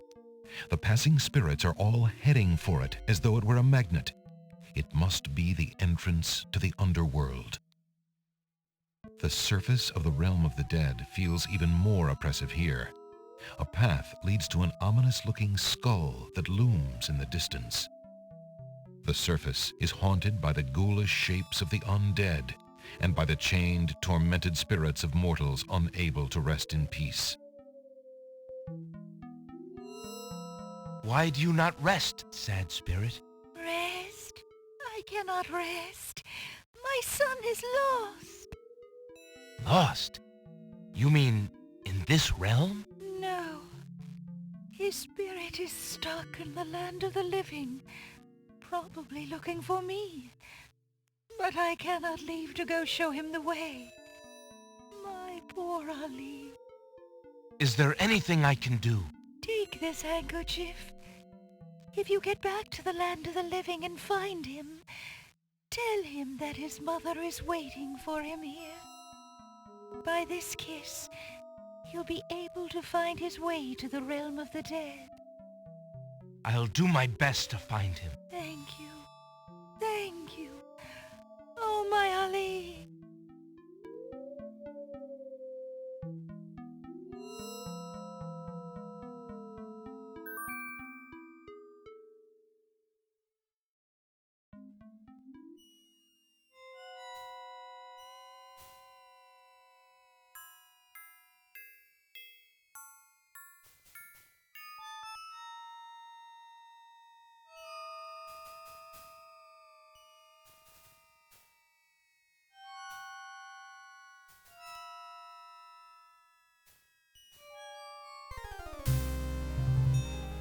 The skeleton to the left of the path hands something to the spirits that approach the underworld entrance. Ticket, please. Next.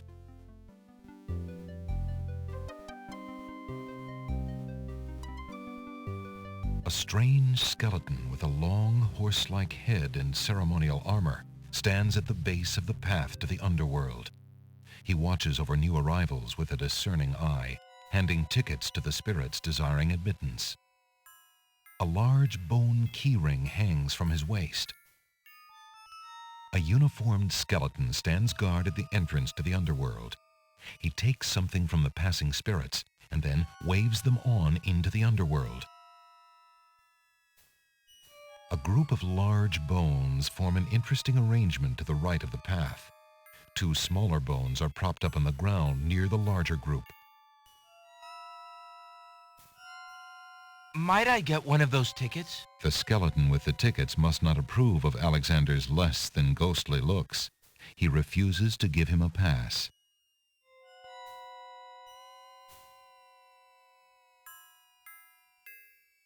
I must see the Lord of the Dead. Please let me pass. Tickets only. The skeleton at the door seems quite determined. Alexander is standing at the entrance to the underworld. The entrance is a huge tendon-covered skull. The skull's mouth is the doorway to whatever lies below. Two solemn skeletons admit the spirits who seem to be drawn trance-like to enter the skull.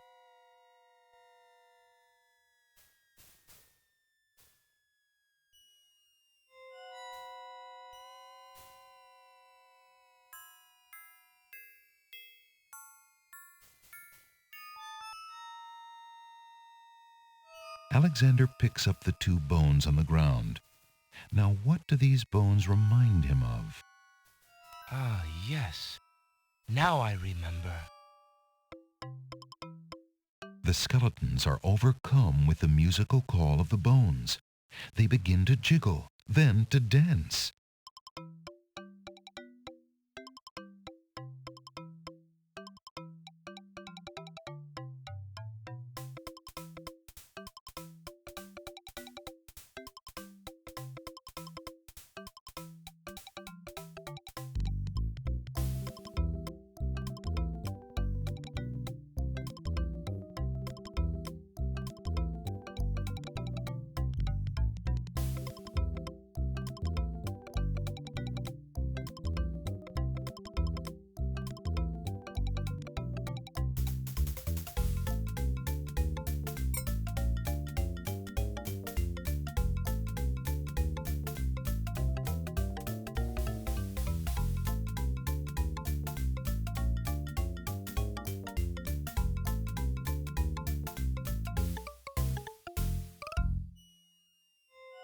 Alexander finishes his tune, and the skeletons resume their posts. Despite their frolic, they don't seem any friendlier. A key made of bone has fallen from the skeleton's keyring, and now lies on the ground.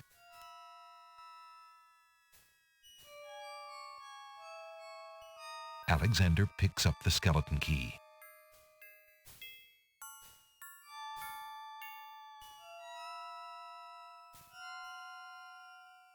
The skeletons have little interest in Alexander's possessions.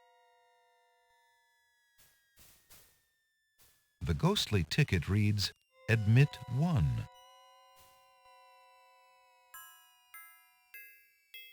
That skeleton has plenty of tickets and isn't interested in the one that Queen Alaria gave to Alexander.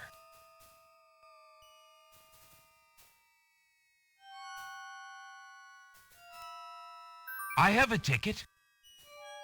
Go on. Next.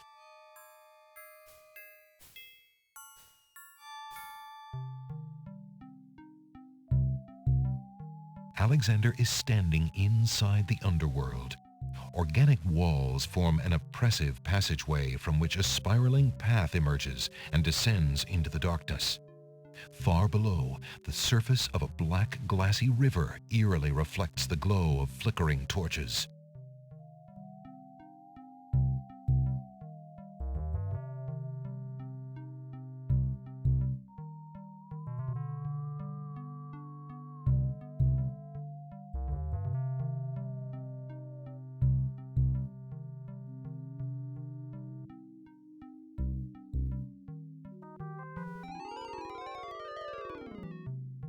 Apparently, Alexander's not the only one who's curious about the body on the path. A knight's remains lie abandoned on the path. The knight, like Alexander, must have been alive when he entered the underworld, but for some reason he never reached his destination. Alexander wonders if this is the knight the Druid spoke of. The knight is wearing one black gauntlet. There appears to be some writing on the gauntlet, but Alexander can't quite make out what it says.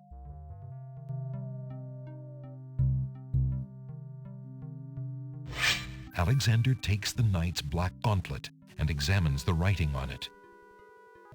Flesh may cross the portal and seek its master, death.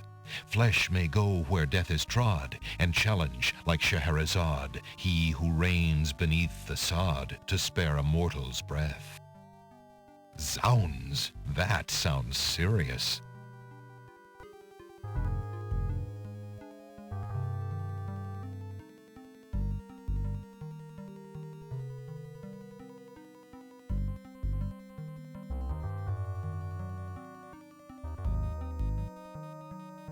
The river Styx is an ebony mass of liquid, resembling black tar or melted black glass.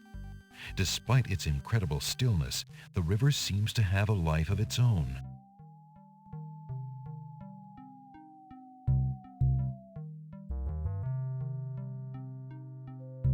Charon stands in his boat, eternal ferryman of the dead.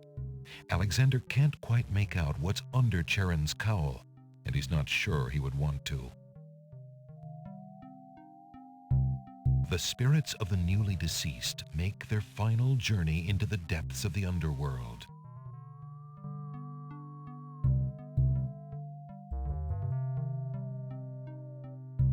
Putting that in the river Styx would serve no purpose. Putting that in...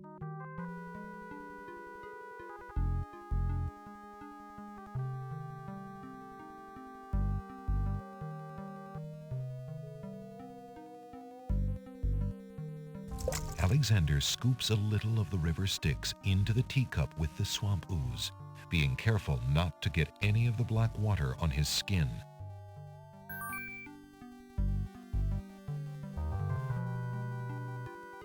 Charon. I must see the Lord of the Dead. Please, let me ride across the river Styx on the ferry. Charon apparently has rules as strict as those of the skeletons at the underworld's entrance. Alexander is not getting on that boat until he gives Charon the appropriate fare.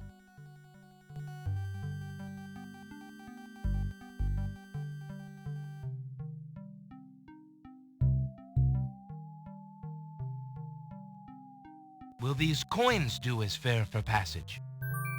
Charon accepts the fare and waves Alexander onto the boat.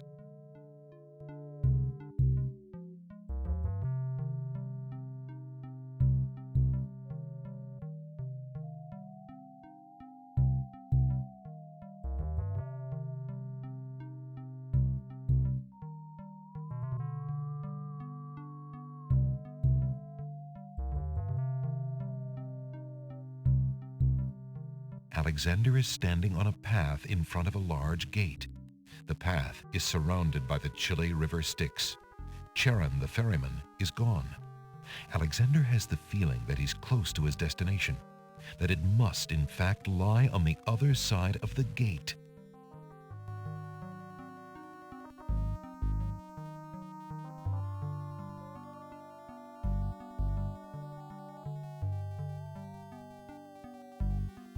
Alexander reaches out to open the gate. Suddenly, the wood trembles beneath his fingertips.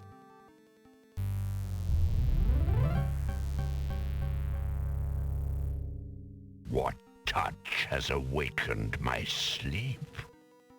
I smell the blood of a mortal. Reach out thine hand again, fleshy human, that I might devour it. It has been centuries since I last ate.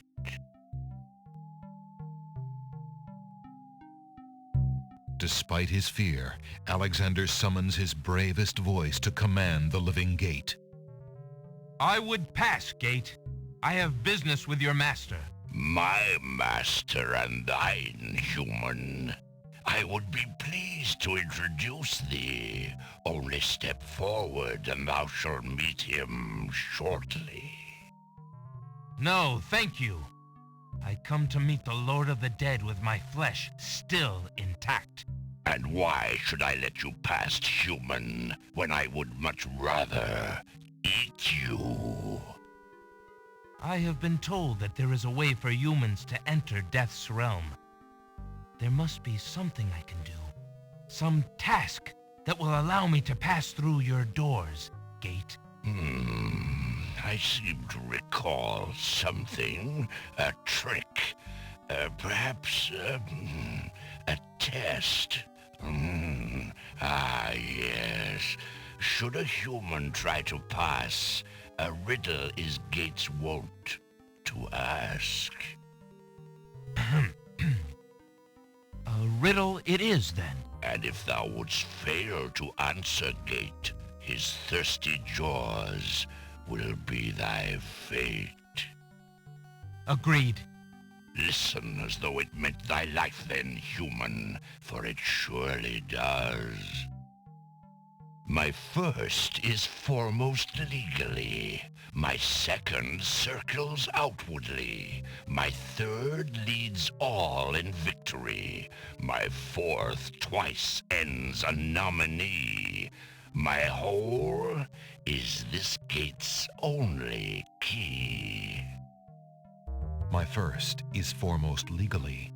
My second circles outwardly. My third leads all in victory. My fourth twice ends a nominee. My whole is this gate's only key.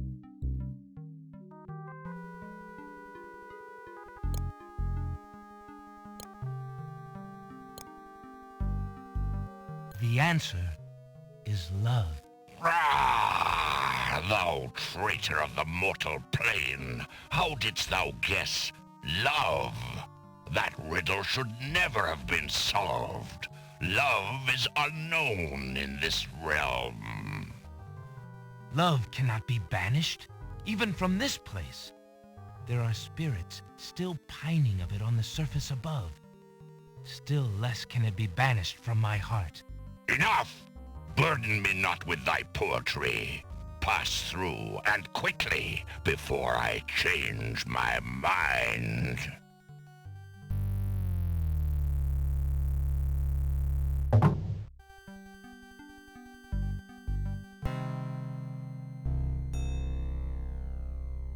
The spirits of the newly dead end their journey here. They have an audience with the Lord of the Dead, and are then immersed in the Sea of Souls. What purpose the audience serves, Alexander does not know. The servants of the Lord of the Dead stand silently at the head of the path to his throne. Alexander is standing in the hall of the Lord of the Dead. It is here that the spirits of the newly dead complete their journey and meet death himself.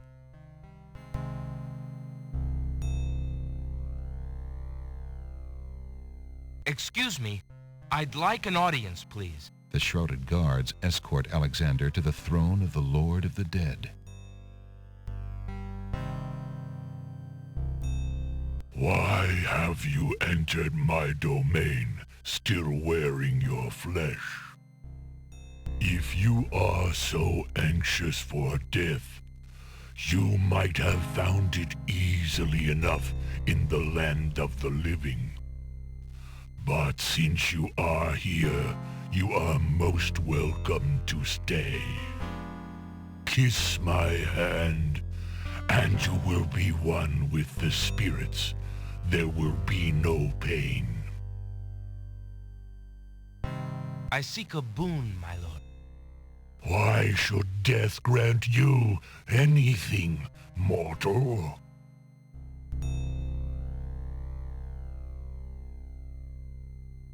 I did not come here to die, but to demand my right of challenge. I respectfully challenge thee, death, by throwing down this gauntlet. Man may pass the portal and seek its master, death. Man may pass where death has trod, and challenge like Scheherazade, he who reigns beneath the sod, to spare a mortal's breath. He has the gauntlet! Impossible! He challenges death. Who are you to challenge death? A man of flesh is all I need to be, my lord. And what is it that you seek with this challenge? The soul of some dead maiden? I seek the souls of King Califim and Queen Ilaria of the land of the Green Isles. You would save 2 human souls and emerge alive from this realm yourself? That shall be a difficult challenge indeed. The tomb does not open its doors lightly. Either all 3 of us leave, or none go. Very well. Then let me think of an appropriate task. Ah, yes, I have it now. Your challenge is this. For thousands of years, I have sat upon this throne. I have heard every sad tale that can be told by human lips. I have seen tragedies that ended empires, injustices that defy reason, love that would light the very stars turn cold and hard. I have seen torments that cannot possibly be borne, and yet must be, for centuries. This thing I have never done. I have never shed a tear. Make me cry, thou man of flesh. That is my challenge. Make death cry? Sooner could he turn sea to stone, or fire to ice.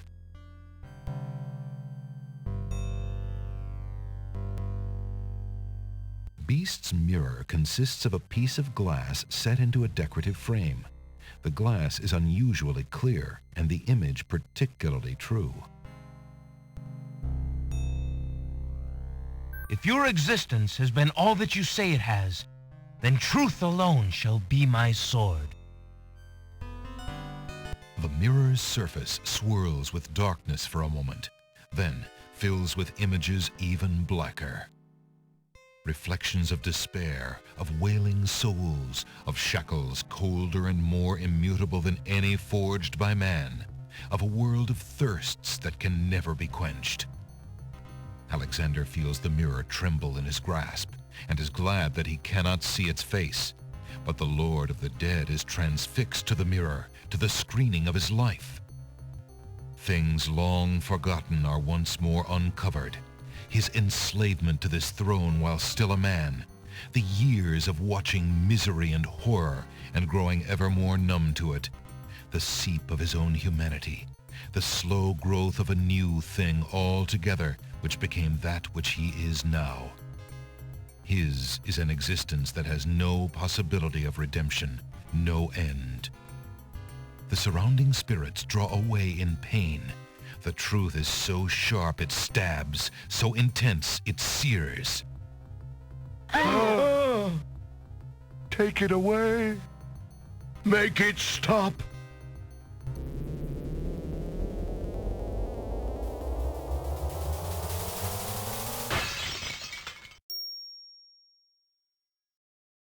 The mirror of truth cracks from the strain, and death sheds a single gray tear. Truth is indeed a terrible thing. I have worn this mantle for so long, I had forgotten its dreadful weight. You shall take the souls and leave as I agreed. You have been granted to stay from this inevitable reality. I almost envy you. Find the souls he has claimed and bring them to me.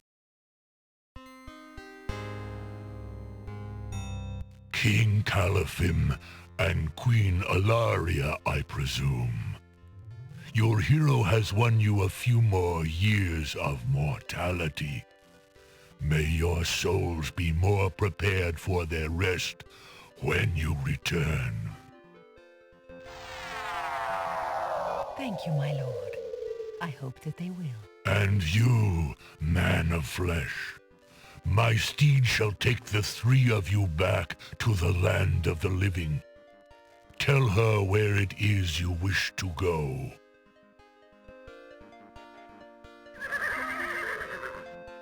Until we meet again, then, I assure you, we will meet again.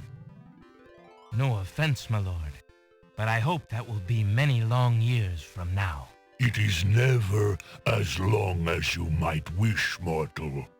Now, begone. Yes, my lord.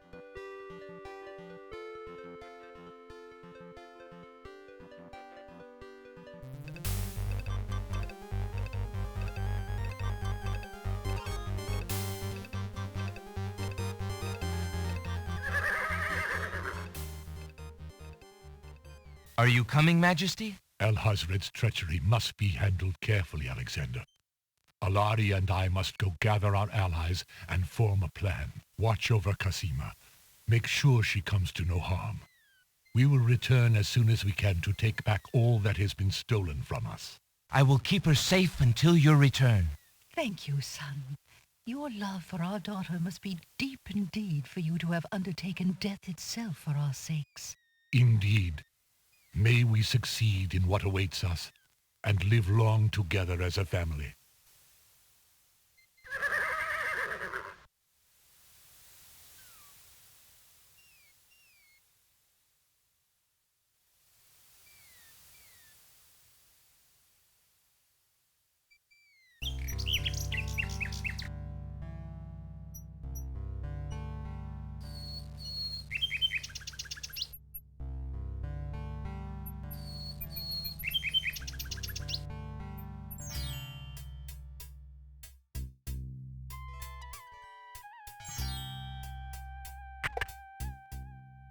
Good day, Prince Alexander.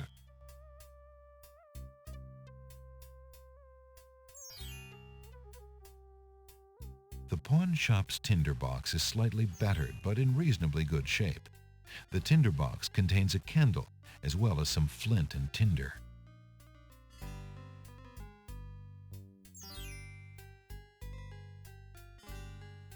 Would you mind if I traded this in?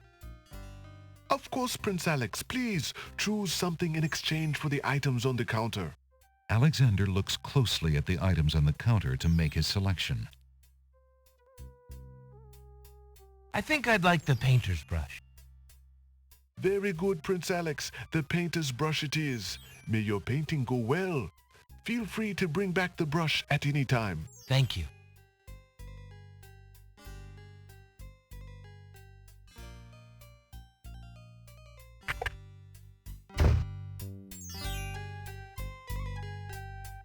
An old beggar is peddling his wares in the village.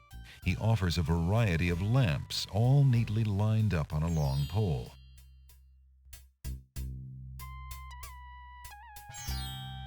Old lamps for new. Old lamps for new. Good day, peddler. Good day, sir. If you would like to get one of my fine new lamps, I'll need an old lamp in trade. Isn't it a rather bad business? Taking old lamps and giving new lamps in exchange? There's always a chance that I'll find a genie. If I had a genie, I'd be richer than a king. Besides, there's always a roaring business in antique luminaries.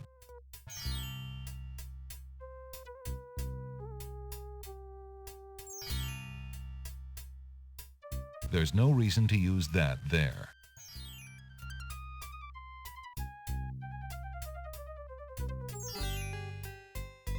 How fare you, peddler?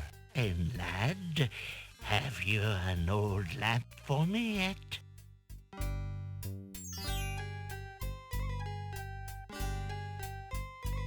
There's no reason to use that there. Excuse me, peddler, but I have an old lamp that might interest you. An old lamp, and what a nice traditional design, too. Take your pick of my new lamps.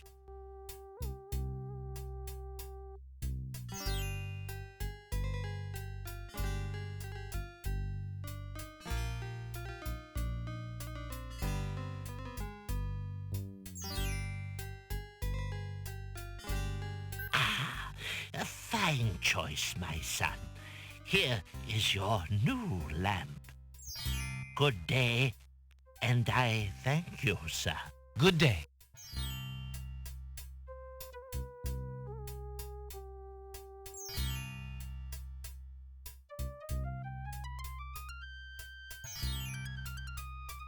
Drat! Another dud.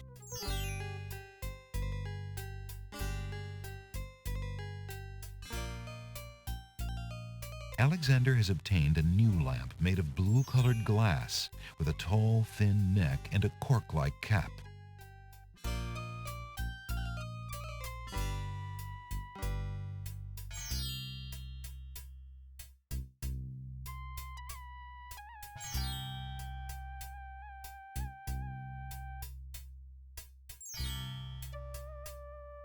Alexander dips the large black feather into the teacup and stirs the contents gently.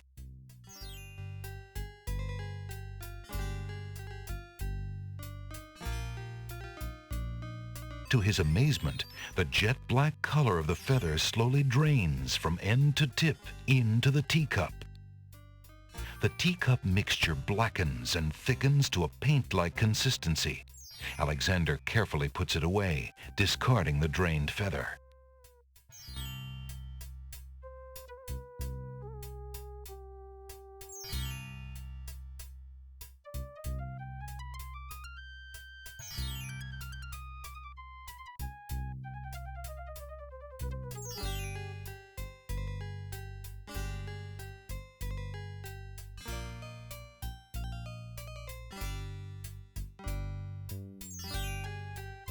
Alexander is carrying the Mother Ghost's translucent handkerchief.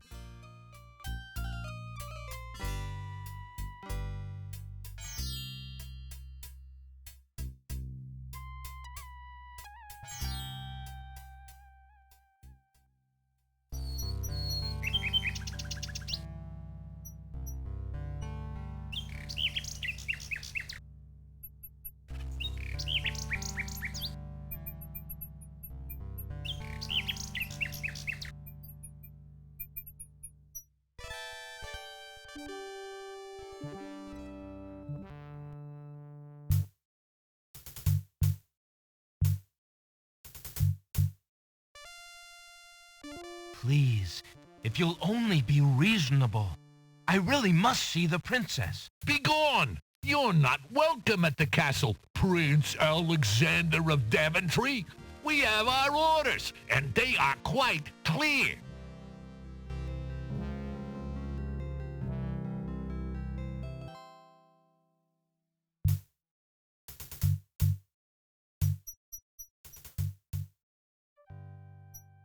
The side of the castle is one big blank wall. The bushes near the side wall of the castle have been left natural and unsculptured.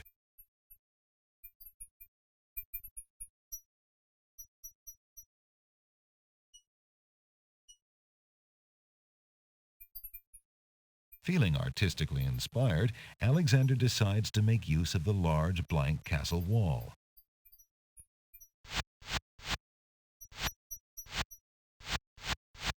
Ah, a doorway. Just what Alexander was thinking this wall needed.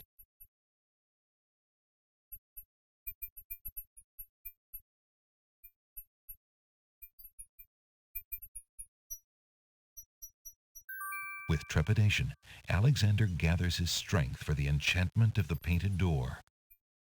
Magic paint, black as ink, bring to life what I think. Make it real what I draw, according to this spoken law. The spell worked. The door has magically solidified.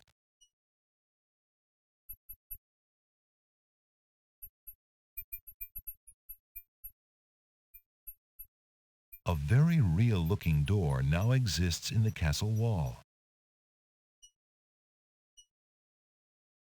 Eager to be inside the castle at last, Alexander opens the enchanted door and steps inside.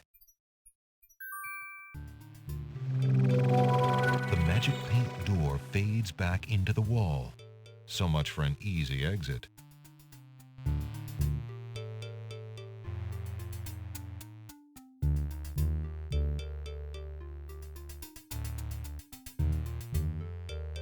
Alexander opens the dungeon door and slips inside.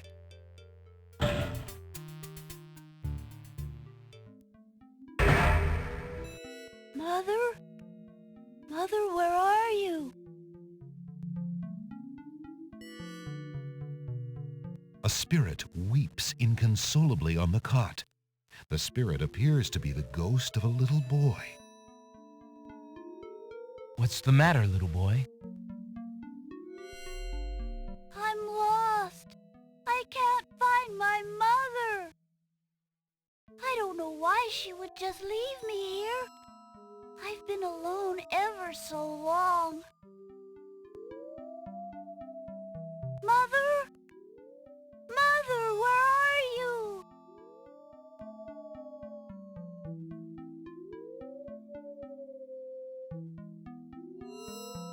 You must be the son of the spirit I met in the realm of the dead. She gave me this handkerchief and asked me to tell you that she's waiting for you there.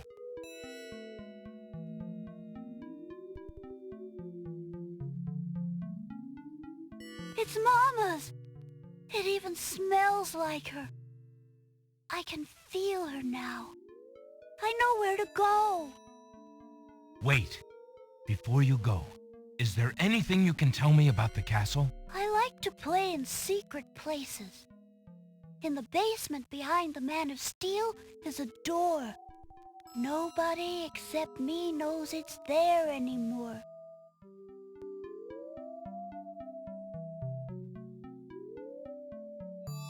Farewell. Alexander is standing in a dim, damp dungeon cell. The walls and floor are made of gray granite stones. A cot in the corner is the only furniture.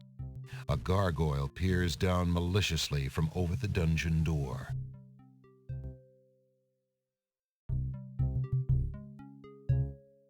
A brown spider peers down at the man in the cell with little interest.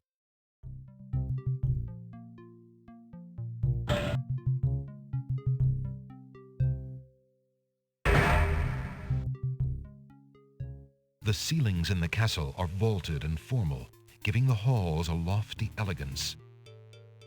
The castle basement is cool after the heat of the day. The arched domed ceilings add to the sense of spaciousness in the wide corridors. On the east wall are 3 dungeon doors. This is the west basement hallway.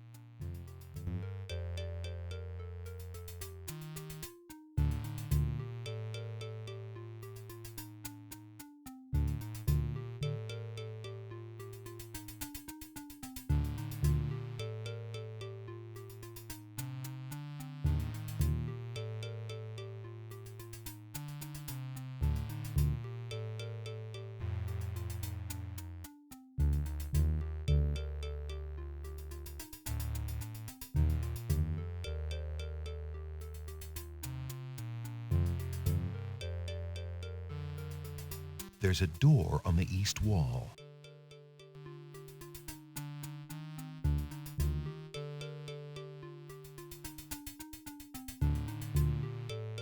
Alexander decides to find out what's on the other side of that door.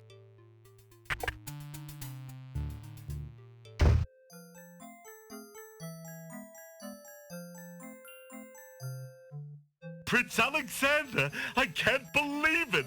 How did you get into the castle? Well, actually, it's a little hard to explain. I bet. You run the terrible risk of being here, though. The castle is crawling with guard dogs, especially today. The wazir will have your hide if he finds you. I know that, Jallo. But Casima is being married today. What greater risk is there than that? Of course you're right. Young love. I forgot what heartburn it is. But what are you supposed to do about it? I've got to try to see her. Maybe even stop the wedding. Is that all? And here I thought you would try something dangerous. Oh. Don't worry about me, friend. Just tell me, where is Casima? As far as I know, she's still in her bedroom upstairs. You'd never make it up there, though. The guard dogs are everywhere, and they're very loyal to the crown. Unfortunately, right now the crown means Al-Hazred. If we had proof of something truly afoul, the guard dogs might listen. As it is, they're your enemies, not his. I understand. I've had no lack of enemies since I got here. In fact, you'd almost think I wasn't welcome. There's probably a good reason why so many wish to harm you. I believe the Wazir's genie has learned of your presence on the islands. Tell me about this genie. Al-Hazred brought the genie with him when he came to this kingdom. It is seldom the genie will take human life himself. Usually he is more of a trickster and a spy. But that doesn't mean he isn't dangerous. In fact, he is quite powerful. If, for example, we could get the genie's lamp, then you could master the genie. Al-Hazred and all our other problems would be solved. Is that merely wishful thinking? Or do you have something in mind? Well, I admit I have often daydreamed about owning that lamp. My fingers are nimble enough, and I could probably find a chance to steal it. Unfortunately, the theft would be detected immediately, and I happen to prefer my neck attached to my body. If the theft were detected. Exactly. So, I have also thought if I had a replica of the genie's lamp, an exact replica, I just might be able to... where would we get a replica of the genie's lamp? Dreaming's pleasant, but I'm afraid it won't help to stop the wedding. But for Casima's sake, well, I wish you luck. I'll be here if you can think of anything I can do to help. Thanks, Jallo. Jallo's bedroom is spacious, neat, and lush with dramatic colors. Like its resident, there's a melancholy sheen to its brightness. Jallo occupies himself with his writing, but the frown on his brow indicates his anxiety about the fate of his beloved princess. A cozy little fire is ablaze in Jallo's fireplace. The comfortable-looking bed in the corner is neatly arranged. It looks just large enough for Jallo's generous size.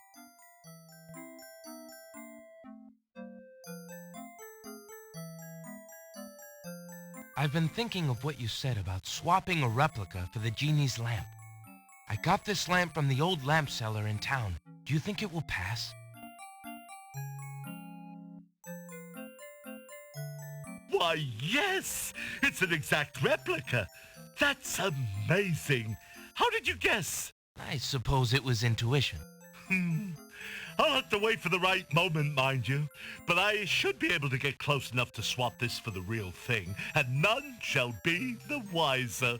Now you shall see Jalo's skill. I'm sure your hands are mightier than my sword, my clever friend. Go ahead and do as you've planned, and let me worry about swapping the lamp. If I accomplish the trickery, I'll manage to get the lamp to you somehow. You never fear. I have faith, Jalo. You are a true friend. Aw, shucks. I'd do anything for the princess.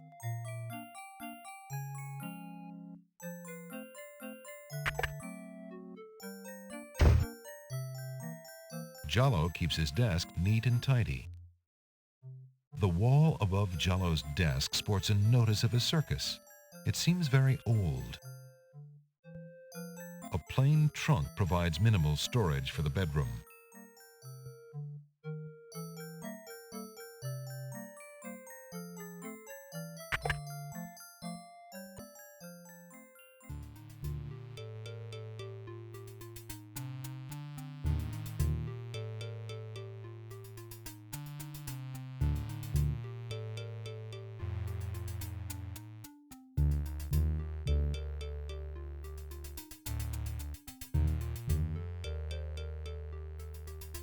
In the corner is a suit of armor of ancient design.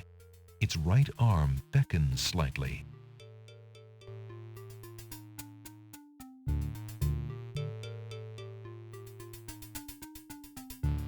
Remembering what the little boy ghost said, Alexander experiments with the suit of armor.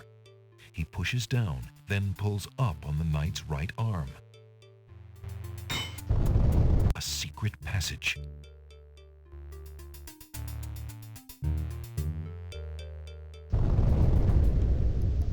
Alexander hears the sound of voices coming from nearby.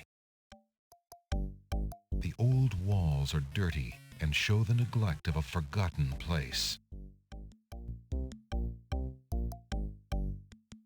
Alexander peers through the chink in the wall. Captain, I've been hearing rumors from the guards who've been watching the princess. They say lately she's been pounding on her door and begging to be let out. Ain't none of my business, sir, but news like that is upsetting the other dogs. Ain't no guard in the castle who would willingly keep the princess anywhere she don't want to be. Hazred claims that a foreign intruder is here to assassinate her. That's why she's got to be kept under lock and key, right up until the wedding. Call me an old dog that can't learn new tricks, but I say the princess should be the one given the orders. Alhazred has been in charge for months, what with the king's death and Casima's mourning. Tonight, the wedding will seal it, and there's nothing we can do about it. Like him or not, he's our liege. Need I remind you of your oath to the crown? Aye, we've an oath. For the sake of the princess, we'll not be forgetting it. He'd just better treat her well. Speaking of the wazir, what do you reckon he's keeping in that magical room of his? It's not a magic room. It's just the door he's enchanted somehow. I say he's still got the royal treasury in there, along with whatever else he's so eager to protect. Not even the court treasurer is allowed in there anymore. I heard him in the hall the other day. He was speaking of that door. Black magic is what I say. I heard him say, Ali, but then Bay came up and started yapping at me. Enough! It is not our place to question the practices of our liege, no matter how strange. The wedding will be starting soon. Report to the throne room when you hear the music start.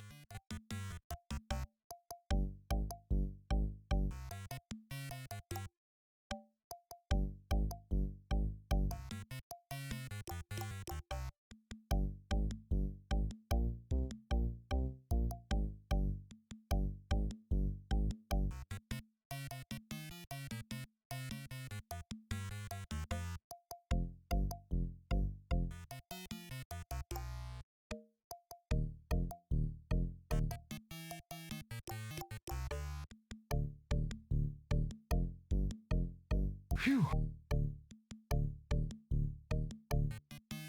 Alexander peers through the chinks in the wall, trying to locate the source of the crying sounds. Alexander's palms begin to sweat and his heart to race. It's Casima.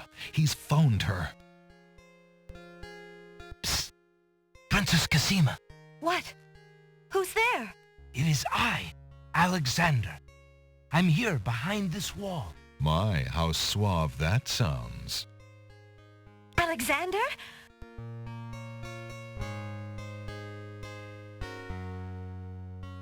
It really is you. Oh, I knew you were close by, but how did you get inside the castle walls? It's a long story and not important now. You did get my ring. Oh, yes. It has brought me such comfort, Alexander, to know you were close by and had not forgotten. But you shouldn't be here. You're only endangering yourself. I don't care about the danger. I would brave anything to learn. What is it? Alhazred, do you want to wed him, Casima? Oh, please believe me when I say that I never agreed to marry that man. Even when my father trusted Abdul absolutely. I never liked him. But with mother and father gone, I'm afraid there's no stopping him. If you do not wish to marry him, Casima, you shall not. I promise you. Only come with me now, and we shall escape. How? I cannot fit through this wall. Besides, do you think I could leave my kingdom, my people, in Abdul's hands? But Abdul would tear the castle apart if I were to disappear from my room. You shall have to do what you can to delay his plans from your end. I can't just leave you here. Alexander, do not despair for me. I have been safe in this room for nearly 6 months now. Abdul can be in no hurry, whatever he plans. After all, I'm to be his bride, am I not? I have been planning too, you see. I believe I can escape. If I can only get a chance to lay my hands on a weapon, there might be an opportunity in the hustle of the wedding. But I... Shh, just a moment more, then you must go. Let us not waste time with words. Please, let me just look at you, dear Alexander.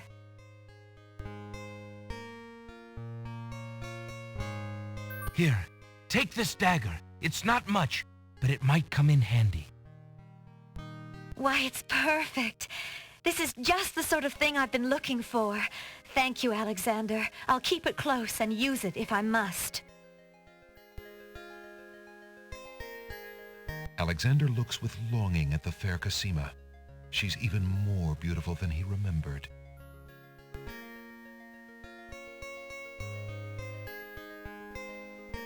Oh no! Someone's coming! The lock on Casima's door rattles abruptly. Alexander, hurry! Step away before they see you! Alexander hears scuffling and a woman's brief cry from the other side of the wall. Then, silence.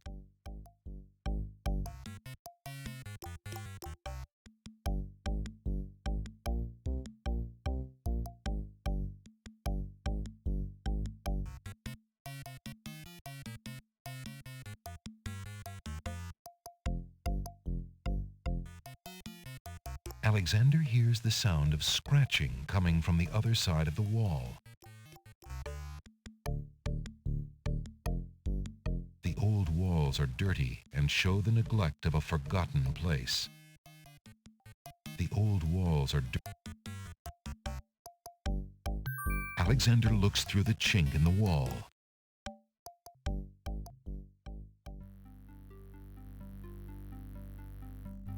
Dear Shadrach, salutations from the Society of the Black Cloak, etc., etc. My long preparations are about to come to fruition. In a matter of minutes, I will wed the lovely Casima.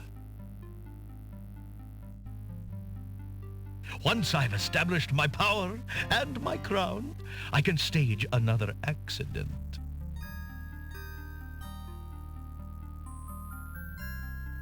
The princess has proven infuriatingly stubborn, as you know. She's becoming quite a dangerous little thorn in my side. In a way, it is a shame I have to kill her. She is lovely and would be amusing to keep around, but I can't risk her talking treason to one of the guards. So far, I've managed to keep her locked away, but I can't continue that forever. Well, on to it now. I'd send her to you, but as you know, I had no luck in doing so with Mordak. I close in triumph. King Abdul al-Hazred. I think it's about time to see if Shamir has taken care of the wench as I asked. It's almost time for the wedding.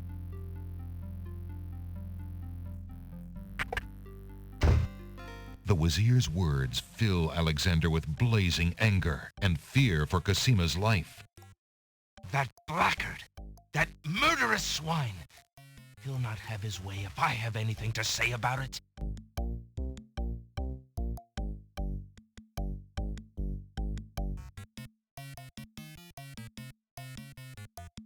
There's a vague outline of what appears to be a door on the wall.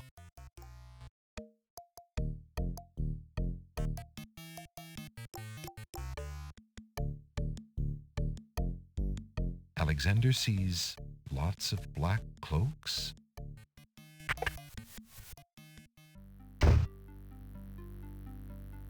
Alexander is standing in a masculine bedroom. Polished marble walls rise to meet a tall ceiling, and the furnishings have an opulent feeling. He wonders whose bedroom this is. A storage trunk sits at the foot of the bed. The trunk bears a large brass lock. A fire in a small hearth warms the bedroom. A canopied bed arranged with silk bedclothes and large pillows stands in one corner of the room.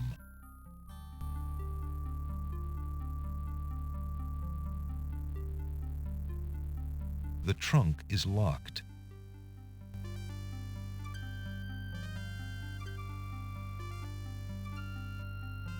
Alexander inserts the skeleton key in the trunk's lock and turns it. He hears a click. Alexander opens the trunk. A few worn leather books occupy the trunk. The top one is entitled Guidebook to the Land of the Green Isle. A book like that might have been a big help when Alexander first arrived. The trunk's owner obviously found it interesting too, for the guidebook is dog-eared and stained. The books look interesting, but the castle is not a good place to relax and read. It looks like the owner of this trunk is quite the correspondent. The stack of letters appears to be ordered by date because the top one is dated only a month ago. Alexander picks up the most recent letter and examines it. The letter is addressed to Abdul al-Hazred from the wizard Shadrach. It reads, "Greetings to a brother of the Black Cloak. I was sorry to hear of great Mordak's death, though he was a bit of a ninny at chess. It seems the plans for that little kingdom of yours are coming along. I must congratulate you on your handling of the king and queen. Isolating the islands so that no protest could develop was another brilliant stroke.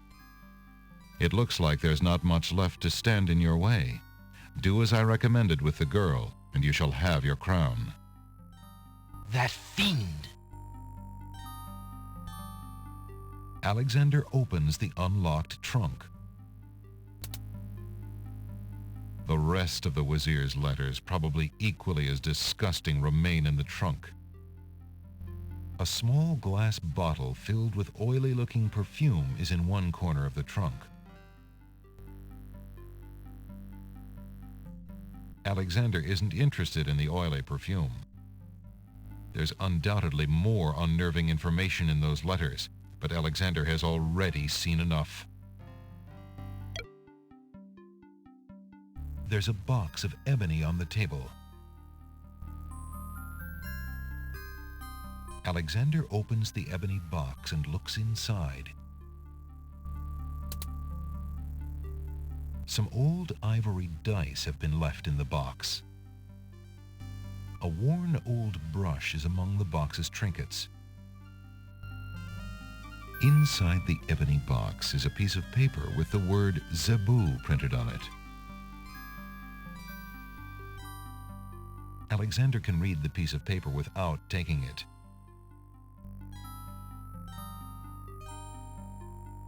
The box's owner would probably notice it was missing. Besides, Alexander can't think of a use for a box of trinkets.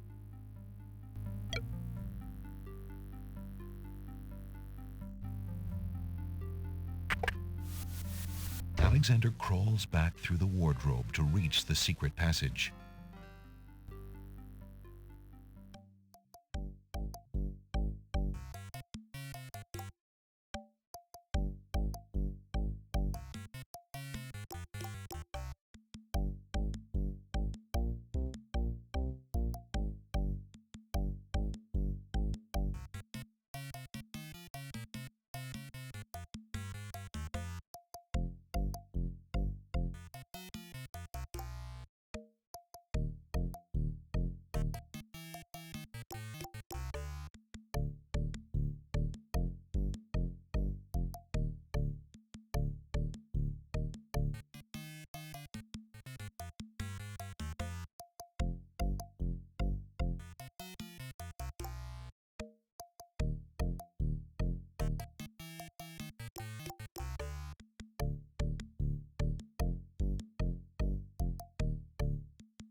The castle basement is cool after the heat of the day. This is the west basement hallway.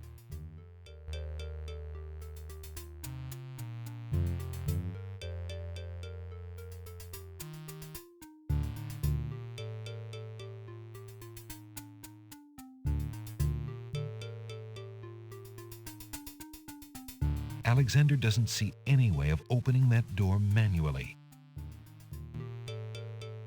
Since the door on the west wall has no visible knob or handle, Alexander decides to try to open it with his voice. He composes his words carefully.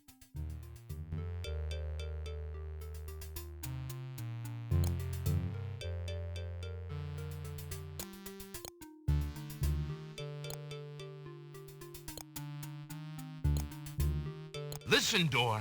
I would have you open. Ali Zebu. It worked. Alexander is standing in the Castle of the Crown's treasure room.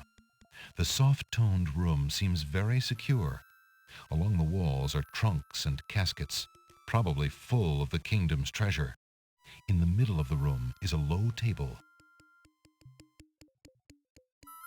Those trunks probably contain the kingdom's treasure, once guarded so well and used so wisely by King Caliphim, now in the hands of that blackguard Alhazred. A small table graces the middle of the room. The table is covered by a velvet drapery. The initials AA are embroidered on the drapery.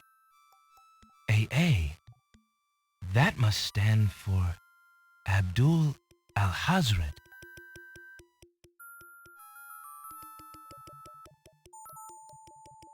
Alexander pulls the drapery aside, curious as to what might lie underneath.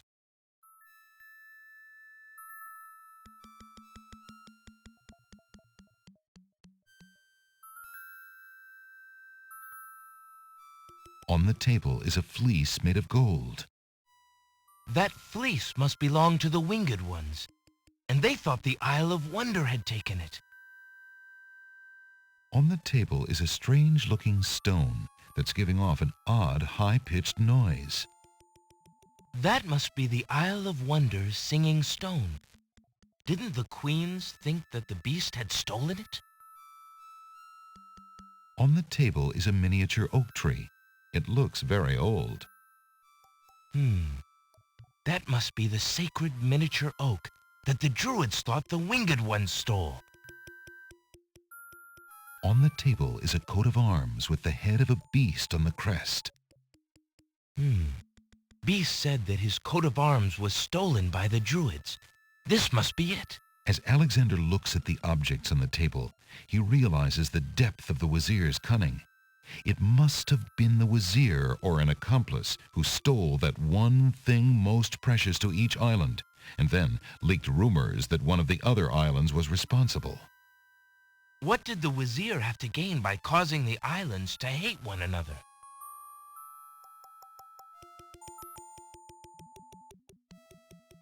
The Winged One's golden fleece is on the small table. On the table are 4 unusual items.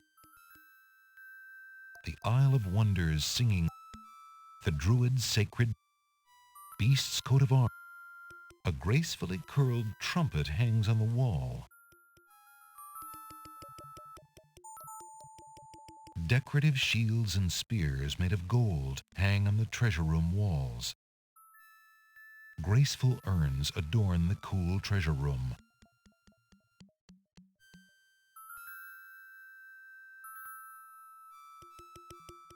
Alexander hears the sound of music coming from the east. It sounds somewhat classical, but oh no, it's wedding music. Alexander hears a door of the north hall open. Then the sound of guard dog footsteps. The footsteps are headed this way.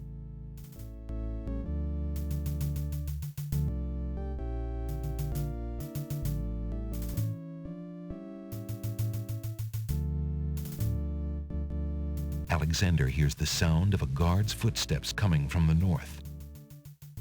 Wait, there are more footsteps approaching from the west. Now what?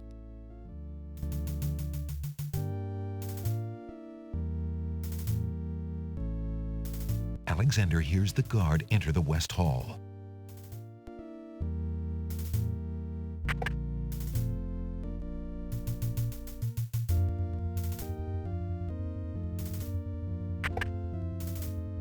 Alexander looks cautiously around the grand hall, but there are no guard dogs to be seen. The wedding music is coming from behind those 2 large doors.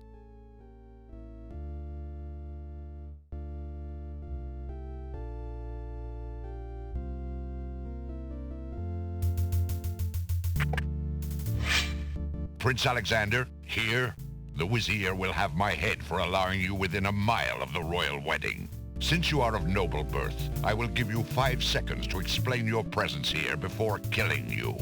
I warn you, it had better be good.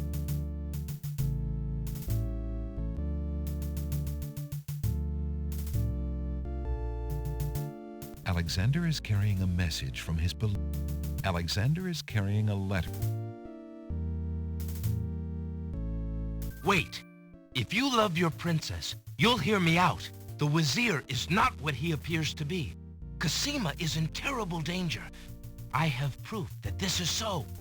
For your princess's sake, you must believe me. Let me see that. Saladin reads the letter, his sword points still against Alexander's throat. Alexander watches the guard dog's noble face darken with rage. This is treason. I'll have his throat. But how do I know this letter is not a forgery? You could have written this yourself. But I did not. Have you no doubts of your own about Ahazred? Don't you see? All he wants is the crown. Casima is being coerced. We must stop the wedding. It is true. I have had my suspicions about the Wazir, especially when King Califim and Queen Alaria died. But I have seen Casima with him several times. She appears to be quite happy, even enthusiastic. I don't believe she could love him if he truly were so wicked. I cannot believe for a moment that she loves that snake. A jilted lover would not believe it. But come, see for yourself. The captain of the guard leads Alexander into the throne room, where a ceremony seems to be in progress. Alexander feels his blood run cold at the sight. I, Casima, declare Abdul al-Hazred as my lawful and beloved husband and king of this realm. But, Casima, what are you saying? Do you still claim that the princess is being forced?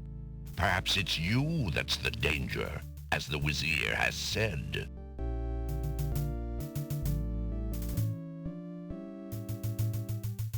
Alexander can't believe his eyes as he looks at Casima.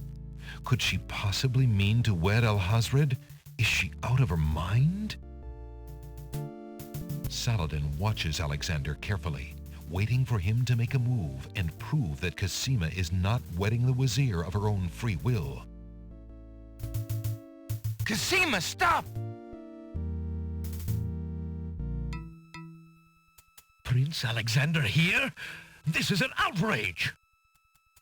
How dare you allow this traitor to get past you, Saladin? You stupid mutt!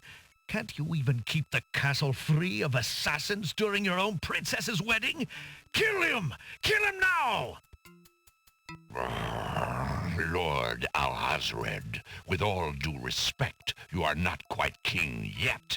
And this is a wedding ceremony, not an execution. What? How dare you contradict me, you flea-bitten mongrel! I gave a direct order. Obey me, or feel my wrath. Milady, I apologize for my behavior, but I am yours to command in all things. I wanted merely to hear your own wishes from your own lips. Tell me what it is that you wish me to do with this young man, and I will obey. Why, Captain, you heard my dear Abdul. If he wishes this atrocious young man's death, then I want nothing more than to see him get his wish. Obey thy liege now and always. As you wish, princess. Just as Saladin prepares to run Alexander through with his sword, a shout is heard from the direction of the Grand Hall. Hold! In the name of the true king! King Caliphem and Queen Ilaria burst into the throne room, looking alive and well and full of wrath. Behind them, a line of supporters look prepared to battle, if necessary, for their beloved royal couple.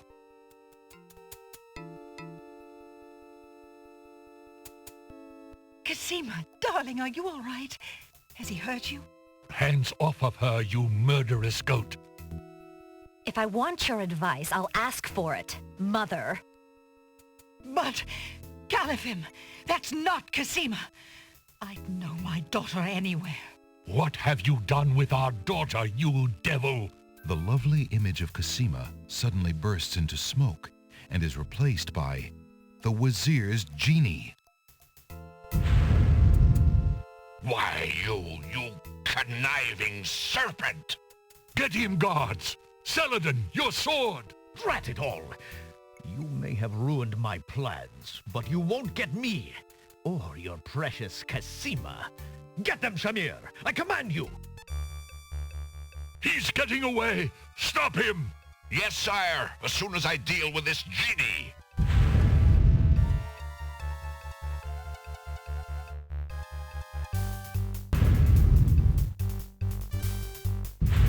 Shamir, the wazir's genie, begins to throw balls of dazzling light at the guard dogs.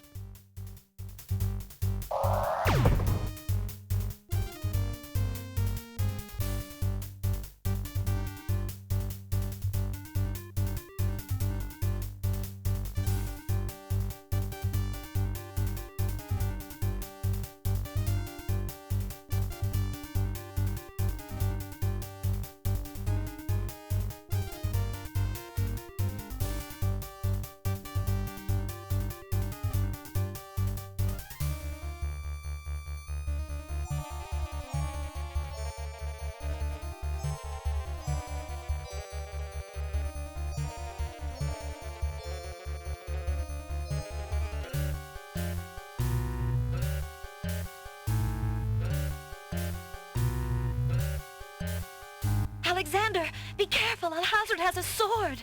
Shut up, wench! Shamir Shamazel! Get in here! Here I am! Master? It's about time, you bumbling fool! How could you let him follow me? Well, there were the guard dogs, Master, and then... Never mind! Just kill him! Kill him now! As you wish, Master. Razzle, dazzle, snap and snazzle. Alexander, I did it! I swapped the lamps. Here, quick, take it. Bless you, Jalo. I knew you could do it. Now get clear, friend. No argument there, my lord. Good luck.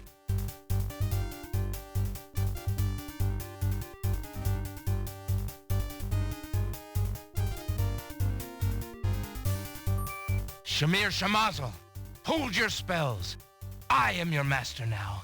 I order you to go back into your lamp. How did you get my lamp? You thief! You've ruined me! My lamp! Oh, thank Valhalla! I hated working for that loathsome creature. I already feel his nastiness leaving me. How I've longed for a master like you.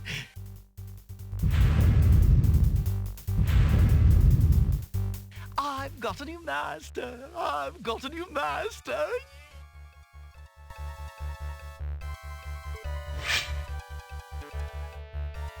So you are a thief as well, Alexander.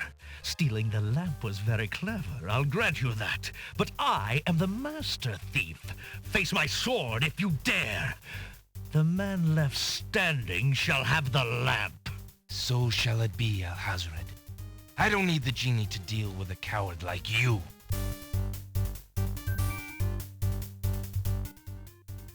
Inspiration, Alexander fixes upon the only weapon in sight.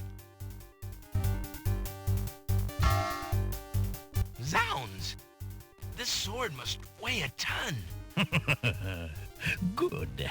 Then you shall only fail sooner, my prince. So, the mouse would bite?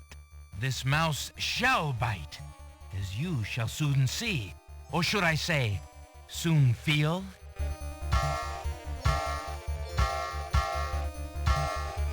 Ha! You can barely lift that sword, my prince. Better to lay it down now. I promise to dispatch you with little pain.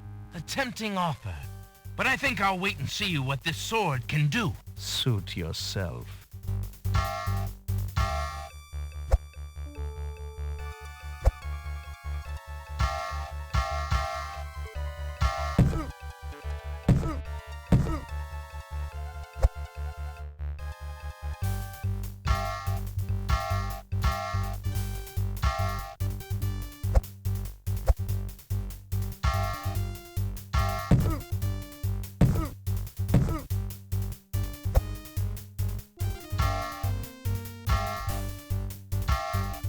Alexander's arms start to tremble under the effort of wielding the huge sword.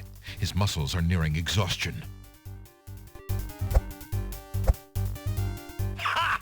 And so it ends. Not if I can help it, you murderer! Casima thrusts the small dagger into Alhazred's shoulder with all her might. Ah! You dare raise a finger to me? You will regret that, princess. Alexander sees no use for that item there.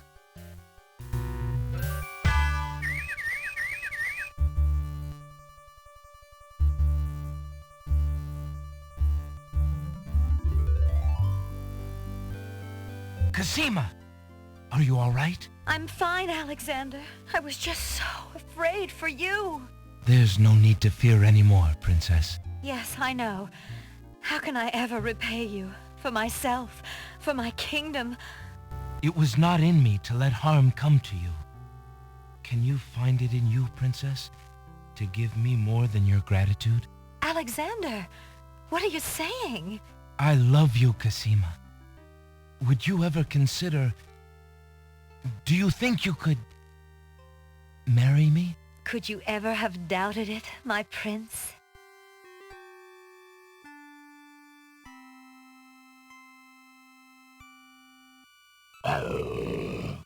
Ahem. Oh! Guards! Princess Casima, are you well? I'm quite well, thank you. Please take Abdul and put him in the dungeon. See to it that he gets a doctor. Yes, Majesty.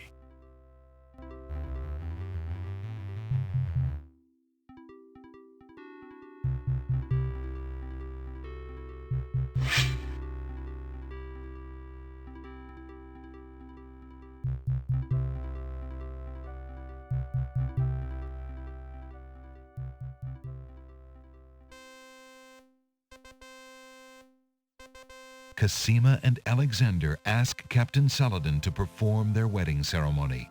Saladin is honored to do so. On this historical day of great joy in the land of the Green Isles, we witness the union of Casima, beloved princess of this realm, and Alexander, Prince of Daventry. Do you, Prince Alexander of Daventry, take Princess Casima to be your wife, to love and to cherish for as long as you both shall live? I do. And do you, Princess Casima of the land of the Green Isles, take Prince Alexander to be your husband, to love and to cherish for as long as you both shall live? I do. Do you have a ring? I have Alexander's royal insignia ring. Very good. Please place the ring on Casima's finger. Who gives this bride to be wed? Her mother and I willingly give our daughter's hand in wedlock. Who will speak for the groom? I will. Alexander's mother and I recognize his marriage to Princess Casima with glad hearts and sanction this union. Then, Alexander and Casima, I now pronounce you man and wife. You may kiss the bride. Hooray! Hooray! Hooray!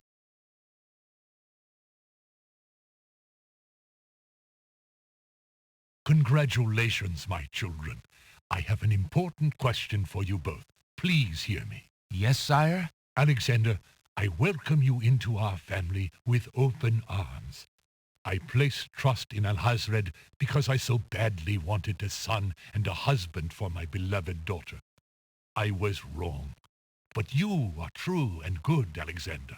You have proven yourself to all my people. Thank you, sire. Olaria and I have been through much. Even though we have returned to our kingdom, I do not think we are able to reign again. Will you two consider the crown? I know as king and queen, you can heal this small kingdom from all the damage that Alhazred has inflicted upon it. Oh, Father. Why, I'm honored.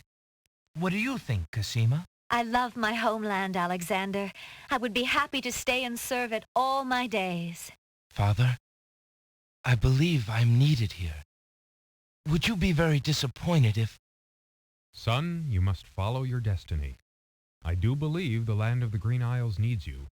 You'll be a magnificent king, though dearly missed in Daventry. Then I accept. Oh, my boy, what a man you've become. And how I will miss you. Don't worry, Mother. With Shamir's powers, we'll be able to visit often. I'm not about to forget my family. Congratulations, Alexander. I'm so proud of you. Thank you, dear sister. Oh, Alexander, I'm so glad. Between the return of my beloved parents and our new reign, you've made me so happy. I'm glad I could make up for some of your suffering, my beautiful wife. Congratulations, King Alexander. When we return home to Daventry, your crew will be glad to hear that their battle at sea was worthwhile in bringing forth a new monarch. We were so worried when your men arrived home without you, son. I'm so thankful that you are safe and happy. And I am as grateful that my crew did not pay for my driven heart. You have only brought us all good fortune, sire. With Shamir saved and his power used for good, reuniting the islands will be far easier. He has already repaired the ferry. Your road will be easier now that the islands are no longer feuding. Already the wounds are starting to heal. Yes, my love. Discovering the island's stolen treasures has done more to bring peace to this land than anything else. It is now clear that Alhazred had Shamir steal each of the island's most valued treasures, then blame the thefts on others to cause the islands to hate each other. Now let us celebrate our good fortune. The evil that has plagued this land is done, and a new reign begins. Long live King Alexander and Queen Casima. Long live King Alexander! Long live Queen Casima! Long live the land of the Green Isles! Hooray! Hooray! Hooray!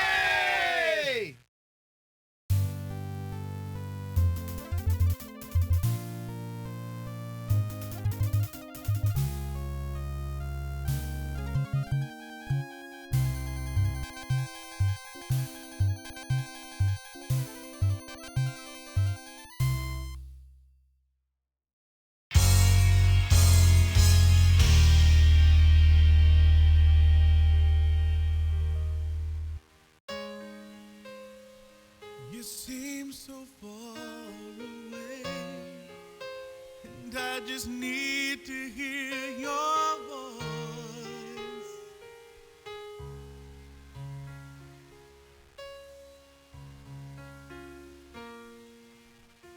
I just need to hear you say, if you would have me go or stay.